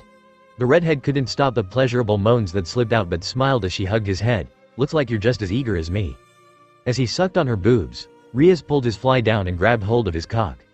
As it stood fully erect in her grip, she started to rub it up and down to stimulate him in turn. She felt a stiff growl through her nipple and knew that she was stirring him on exactly how she wanted. Taking her hand off his shaft, she rubbed his hair lovingly and was so relieved to have him back with her. She purred as he continued to latch onto her breast. "I hope you're ready because all night I'm going to make you." Oh. Naruto's mouth popped off her nipple as he let out a surprised, guttural groan underneath her. His eyes rolled back and noises kept slipping from his mouth every second. "Rias, Naruto? Are you okay? I haven't even gotten around to Kaneko?" The young Rook let out a small moan as her mouth settled around the head of his dick and gently stimulated it. The Nekomata opened her hazy eyes and looked up at both Rias and Naruto's shocked faces. Her mouth popped off the top as her small hands settled over his shaft. Her ears twitched cutely as she lay naked at the end of the bed by his waist. "Sorry, bucko, did you say something?" "WWW, what are you doing?" "I'm sucking Naruto-senpai's dick," she said innocently, her hand causally stroking it up and down. "I saw it standing up here and thought I'd jump in." "Why, you can't do that. I just did." "Hey Kaneko," Naruto blushed and gulped, "you don't know where that's been." "In Buckow's pussy, I'm guessing." Kaneko smiled while blowing a soft breath over the tip and slyly smiling when she felt him tremble. "I don't mind. It's been a long day and we all need to relax." The two lovers were stunned silent as Xenovia walked over, pulling her shirt and skirt off to reveal her mismatched underwear. "So why don't we have some fun before going to bed?" "Xenovia, what are you doing here?" "Well, I originally was going to sleep with you after you came back from your test as a way to congratulate you." "You were? But the hero faction had to drop in and ruin everything, so that was a bust. And I didn't want to keep waiting and try to find another moment when the opportunity would be perfect. But I saw the way Rias Bucko looked at you and how Kaneko snuck up behind you. So I decided now would be the chance and to just take it. And I helped heal you with Ne-sama's assistance, so I feel like I deserve a reward for that." "Be both of you, get out," Rias shrieked with red cheeks. "You can't be here right now." "Bucko, you're being very greedy right now." Kaneko frowned before leaning in and kissing Naruto's tip. As he flinched and Rias looked at him in disbelief, the freshman hummed, "I don't think Naruto-senpai minds us being here." "I'm surprised you got the jump in first, Kaneko," Xenovia noted as she tossed her bra aside and crawled up the bed as well. She stopped by Kaneko's side, leaning in and watching the Rook gently lick and suckle on Naruto's dick. Xenovia reached over and grabbed it, her hand overlapping Kaneko's as she marveled at the peculiar appendage. "Wow, it's much hotter than I expected. And it likes when you lick it." "Oh yeah," Kaneko whispered huskily, looking up at Naruto with slitted eyes that sent a shiver down his back. "I can tell." "Then let me join you." Xenovia started running her tongue along one side of his shaft as Kaneko eagerly did the same on the other side. Soft sounds escaped from the duo's mouths as they jointly performed oral on the whiskered blonde. As Naruto's head rolled back and he gritted his teeth to stop the moans building up in his throat from slipping out, Rias just looked between all of them in shock.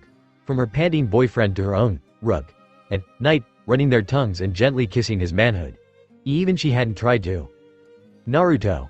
A panicked scream slipped from Rias in fright as she leaned down onto his head and smothered his face with her breasts. "Here you go. Don't forget there are these breasts you love." As her tits molded around his face and completely enveloped him, Rias held his head as her eyes started to swirl. "I was here first and love you the most, okay?" Between the suffocating pressure of Rias' pillowy breasts on his face and feeling Kaneko and Xenovia's tongues run up his cock, Naruto couldn't figure out where to put his attention. His mind told him to try and suck on the breasts pressing up against his face so he could try and distract Rias from her obvious mania. But each time he felt their tongues run along a vein or up the shaft before settling on his throbbing head, his mind went blank.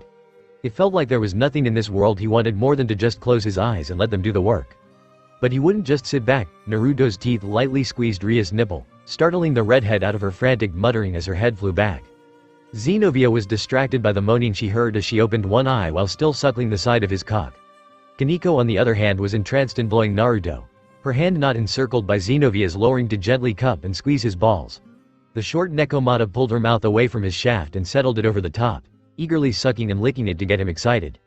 Naruto's eyes widened as his mouth popped off of Ria's breast. "Oh shit." Kaneko's eyes opened halfway as he started coming in her mouth. The Rook quickly gulped in everything that came out as her hands gently jerked off his shaft to drain out every drop. After a few moments of Naruto bucking into her mouth and being watched and surprised by Rias and Xenovia, Kaneko let out a small hum in his head. She pulled her mouth back, keeping it closed as she sat up and covered her lips. Her eyes stayed closed before she looked at them and opened her mouth. "Tada." "K Kaneko. That was nice, senpai." Kaneko mumbled with a hot pink hue on her cheeks. "I wouldn't mind trying that again if you want." "Wow, Kaneko, you're amazing." Zenobia admired the younger girl. I had heard it was difficult to swallow semen like that, especially for the first time. No, not when I know that I'm making senpai feel so good. Kaneko panted as she wiped her mouth clean. But when she looked down and saw Naruto's cock stay rigid and start to rise again, both girls couldn't help but get excited at the prospect, but it looks like he still wants a little more. Hold on, Rias interjected before the two girls could pounce. You can't just jump on Naruto like this. Why you? Oh, you two don't have your pills from Azazel's lab, right? You shouldn't risk it? I already had mine. Zenobia informed as Ria's voice caught in her throat. I had them ordered before the test, remember? And I asked for some to be made as well. Kaneko purred. I asked after my heat cycle ended and I could think properly, but they arrived during all the panic in the underworld, so there wasn't a time to use them. But now. Nope. Rias exclaimed, shedding off the last of her clothes as she climbed up on Naruto and straddled him. She took hold of his rod and lined it with her slit. If anyone is going to do it with Naruto, it's me, his girlfriend. As Rias prepped herself, Naruto looked up at his panicking girlfriend with a skeptical expression. Rias, are you jealous right now? Seriously? And no, of course not, I'm not. Shut up, she lowered herself, letting his tip poke the folds of her pussy. I've been the one that longed and waited for you to return the most. Waiting for you to open your eyes and come back to us. These two might be eager. She plunged down on his cock and a pleasurable shudder ran up Ria's spine. The redhead's voice caught in her breath before a shaky exhale came out and she looked down at her lover with a heated smile. But I've been craving this for so long. The wind in Naruto's lungs rushed out as after all the fighting, healing, and strain his body had been through, the sheer ecstasy of feeling Ria's pussy tighten around his cock nearly drove him mad. He shut his eyes and his hands instinctively fell on Ria's hips as she started to bounce and ride atop him. As the beautiful redhead panted and moaned atop him, grinding her pussy on his dick and letting her hips bounce, she couldn't help but feel the euphoria with each movement. Her voluptuous breasts hypnotically bounced and her hands fell back on his thighs to keep herself steady as she rode him. Even though Kaneko and Zenobia had been eager to do the deed with Naruto and were miffed that Rias beat them to the punch, they couldn't help but stare as their king rode the man they loved. She was so entranced and enthralled with each movement she felt that she almost seemed to forget about their presence. This was the first time both girls had gotten a sexual activity since that night they spotted them through the door. And though neither of them wanted to admit it, the mixture of moans coming from Naruto and Rias was quite arousing to hear. Ah, ah. Rias grunted with each plunge and lift. Her nipples started to protrude and get harder as her arousal grew with each passing second. She swallowed and caught her breath before mumbling, you see, girls. This is what it takes to jump into bed with someone. You can't simply watch from the door and think you know what to do next. It takes time and experience to make a move. If you don't have that then you'll, Rias shrieked in surprise and looked back, what? That's impressive, Rias bucko, Zenobia stated while grabbing hold of Rias' wrists and pulling them off of Naruto's thighs. As the king freaked out trying to look back at her and pull her arms out of the exorcist's grip, Zenobia held on firmly and stared intently where Naruto and Rias connected from behind. Can you do those movements again without the use of your hands? It looked like your hips were the primary point of movement. Zenobia. Let go of me, Rias pulled and thrashed about, still having Naruto sheathed inside her. You can't just hold my arms while I'm, A breathy, startled moan shot out of Rias when someone firmly grabbed her breasts. She looked down and panicked when she saw the small hands molding into her boobs. Kaneko? These were bouncing around like crazy, so I thought I'd give you a hand and keep them steady. The little Nekomata bitterly said as she watched her hands dig and disappear into Ria's pillowy breasts. Admiring just how soft and springy they were, Kaneko kept groping her. These things are crazy huge. But wow, they feel so nice. I think I kinda get what the boys are all horned up for about. Kaneko, stop. Rias protested, her mouth hanging open between the stimulation of having her tits and nipples played with while Naruto was still buried inside her. And with her arms being pinned behind her there wasn't much more she could do. Naruto, stop them. The whiskered man was silent, looking up in wonder as Rias was restricted in her movement and had her breasts played with above him. The heated look on her red face spurred him on more than he expected as he grinned in response. Rias flinched as his hands tightly gripped her waist. Why would I do that? Wasn't this what you've been craving? Having her words thrown back at her like that, Rias stammered and tried to argue but couldn't make it in time. Naruto easily lifted her and pulled her back down as his hips bucked. The deep moan that echoed out of her throat when he poked her womb caused the Gremory heiress to throw her head back and scream.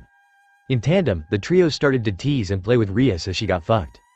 Zenobia tightly held on her wrists, staring intently where she could watch Naruto's cock pull out to the head before slamming back into her down to the root.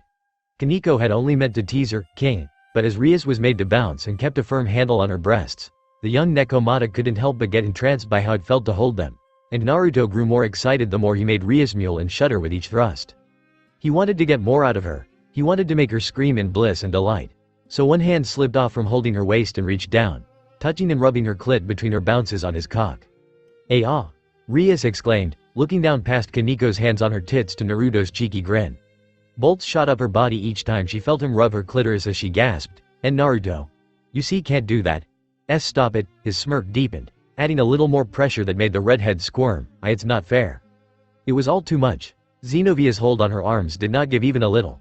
Although Naruto still had one hand on her hip, Rias was now having to lift and drop herself in time as well to keep up with his thrusts. Kaniko's hands were small, but the way they kneaded her breasts and tweaked her nipples caused her voice to catch in her throat. And finally, as Naruto played with her clit while fucking her mind started to blank. Too many stimulating actions one after another. Her breasts felt so sensitive and her panting grew quicker. Her clit was rubbed and teased and he fucked her so hard she felt it through her whole body. Too much. It was too much. Coming. I am coming. Ah. They all stopped as the redhead threw her head back and screamed at the top of her lungs, her entire body stilling aside from some trembling and shivers that made her spasm. Xenovia released her wrists and Kaniko let go of her breasts as their king started panting. She leaned forward and placed her hands on Naruto's chest to keep herself upright as she tried to catch her breath. But she looked down at Naruto and frowned. Damn you. He smiled cheekily. You seem to enjoy that. Shut up. Congratulations, bucko. That sounded like a great one. The way you scream during orgasms is very sexy, Rias bucko. I thought so last time too. Shut up. She blushed deeply and pouted like a girl unbecoming of her station. That was the first time we did it where I came first. She bemoaned, and I wanted our time together to be special. Hey, Naruto chuckled as he sat up, wrapping his arms around Rias gently and giving his sulking girlfriend a light kiss. Rias, you're so cute. I am. If you want me to finish with you, I can do that. What do you, Kya? Rias squealed as Naruto scooted to the edge of the bed while holding onto her.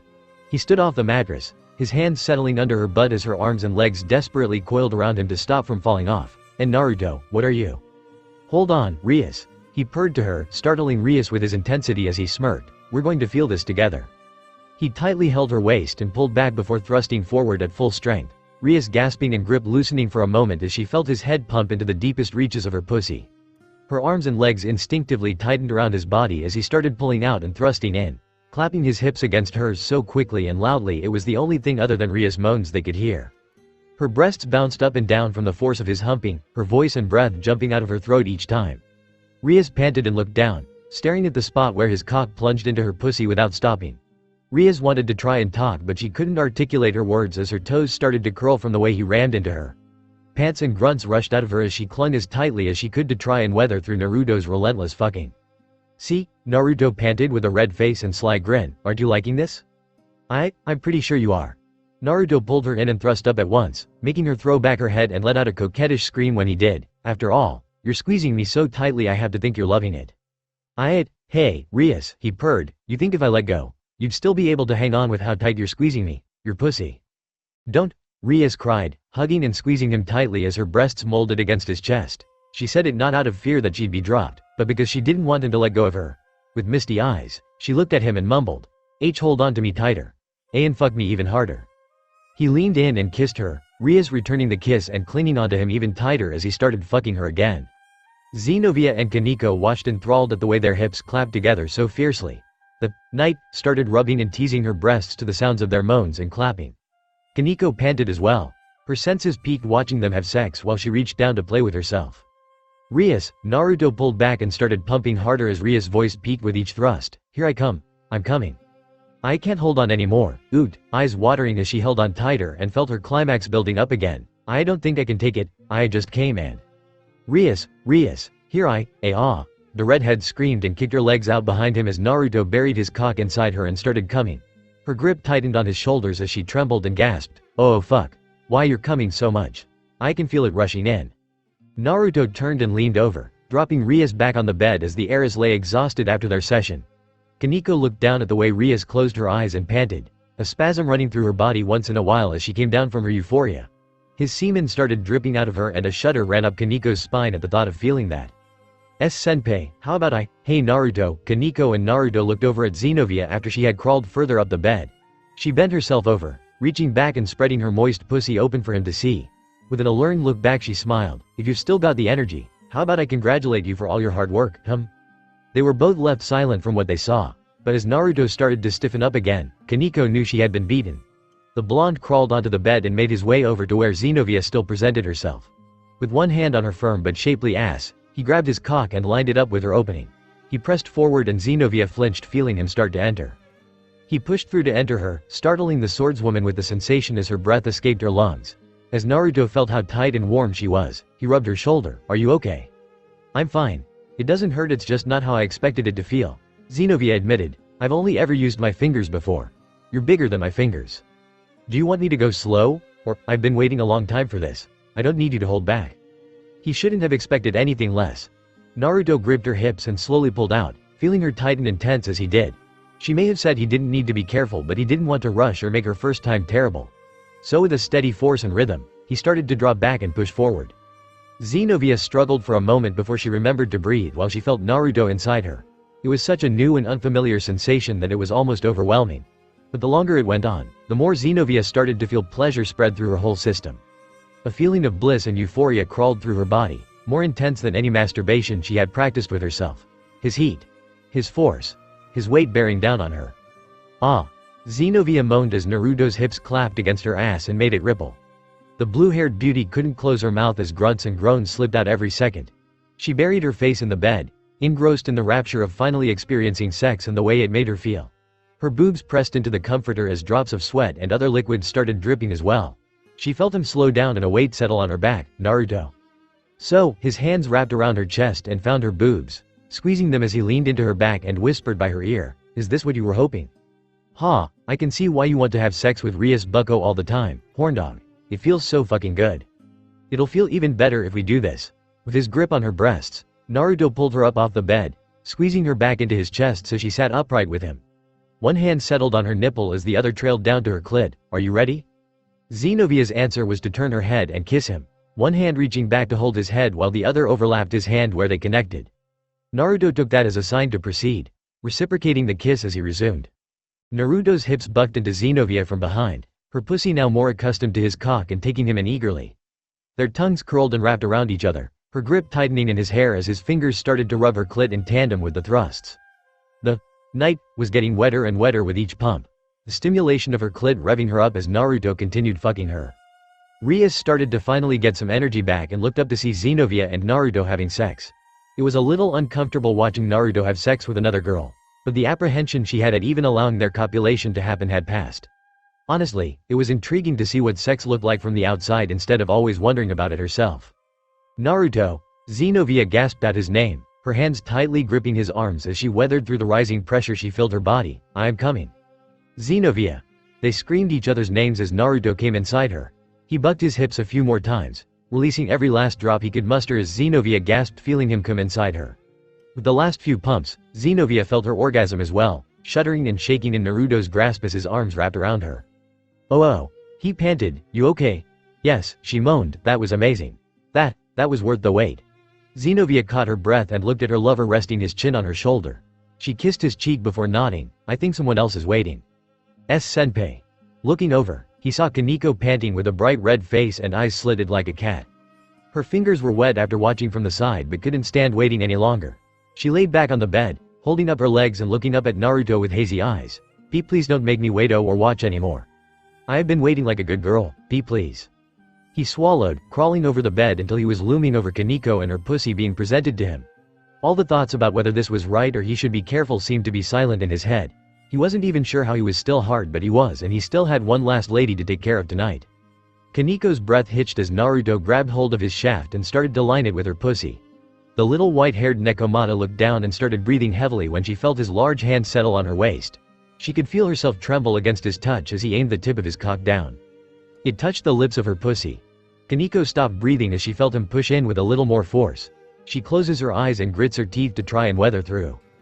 The head of his penis pushed through her entry and Kaneko felt her lungs empty from the shock.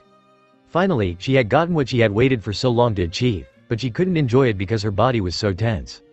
Kaneko," Naruto mumbled to the trembling girl, grimacing as she felt too tight to even enter in this current state. He tried to get her attention but her eyes were closed shut and her hands bundled up in the covers.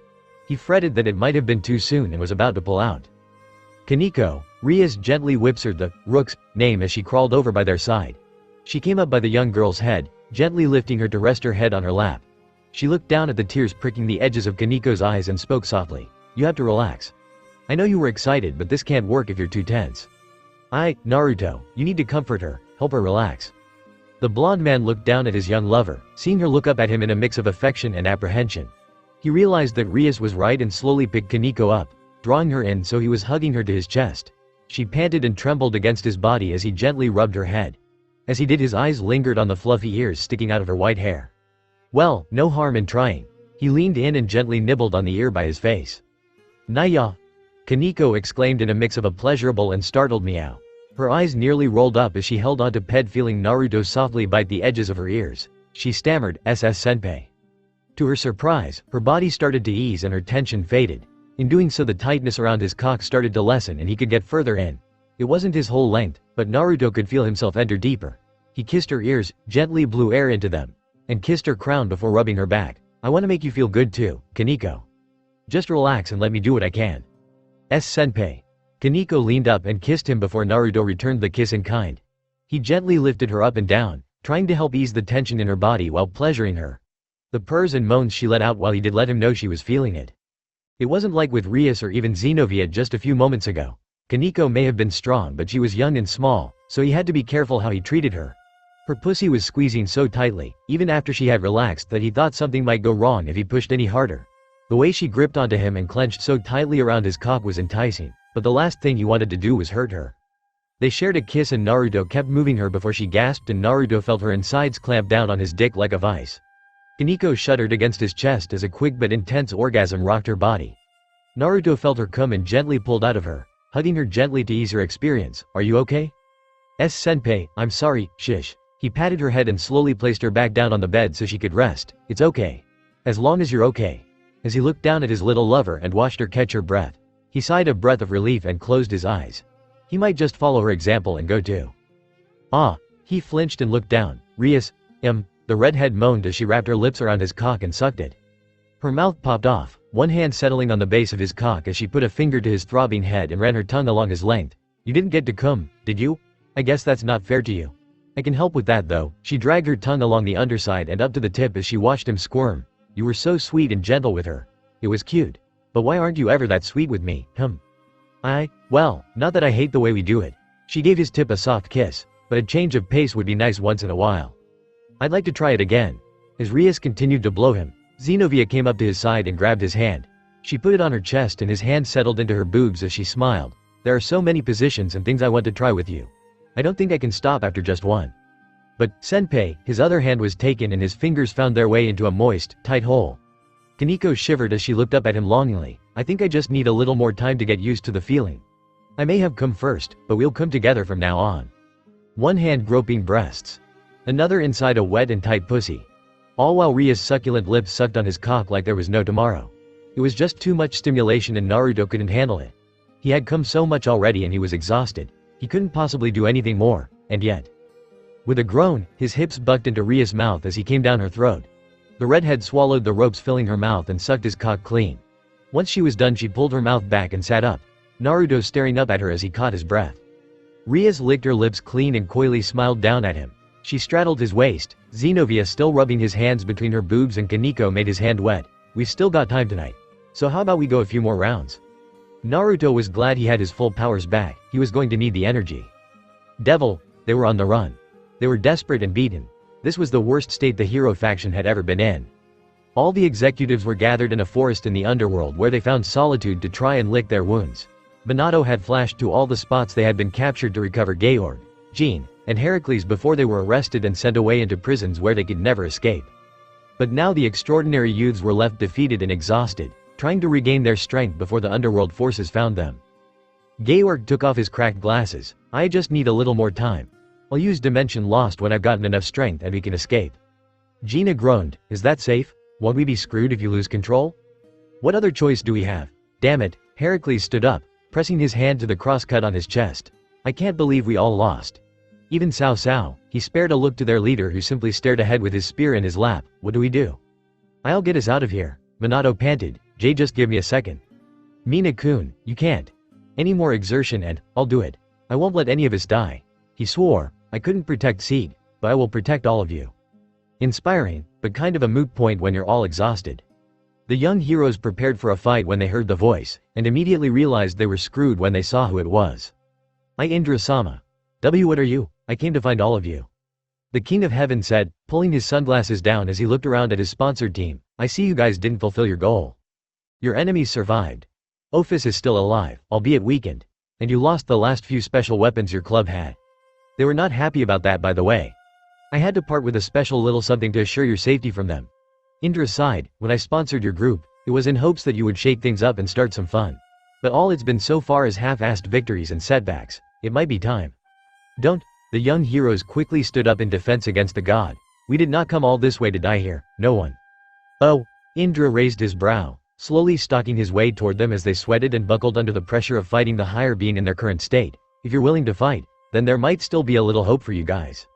The tip of the true Longinus swung up and pointed at his neck. Even in his injured state, Cao Cao stood between the god and his comrades. He grunted, "You will not hurt them. Not even a hair on their heads." Indra's hand swept in and yanked the Longinus out of his grasp. Cao Cao was left disarmed as Indra looked at the weapon he confiscated. "Without this, there isn't much you have going right now, do you? Convictions have wavered. Your battle spirit has been crushed. For the new generation of heroes, this is a rather pathetic showing." The god put the spear on one shoulder and snapped his fingers. "You're all going to need to prove that you're still worth investing time into." A giant circle formation formed around the exhausted executives of the hero faction. Cao Cao glared up at Indra. "Where are you sending us?" "To the depths of the underworld. As the heroes who are going to change the world, a trial like this should be nothing. Try smoothing things over with Hades while you're down there." The hero faction members were absorbed in the light and blinded by it before they reappeared in a new location. No longer were they in an isolated forest in a territory of some devil's domain. They were surrounded by an icy hell, with the growls and roars of far-off monsters echoing to reach even them. "See Cocytus," Georg said with a shiver. "He sent us to Cocytus. He's trying to kill us." As the others tried to figure out what to do next, Cao Cao looked around at their current predicament. This was dire. Cast into the lowest point of the underworld and tasked with tiding things over with Hades. Indra may have very well sent them to their deaths. Not only that, but they were now in the domain of. A mighty roar drew all of their attention to the side as a giant monster stalked out from behind a massive spike of ice and stone sticking from the ground. It spotted them, roared, and charged to attack them. The injured hero faction members stood in preparation to defend themselves as best they could. Until what sounded like 1,000 chirping birds drowned out the stomping of the monster. Something slammed into the side of the monster like a lightning bolt. It let out a dying whine as it stumbled over its legs and crashed down in front of them.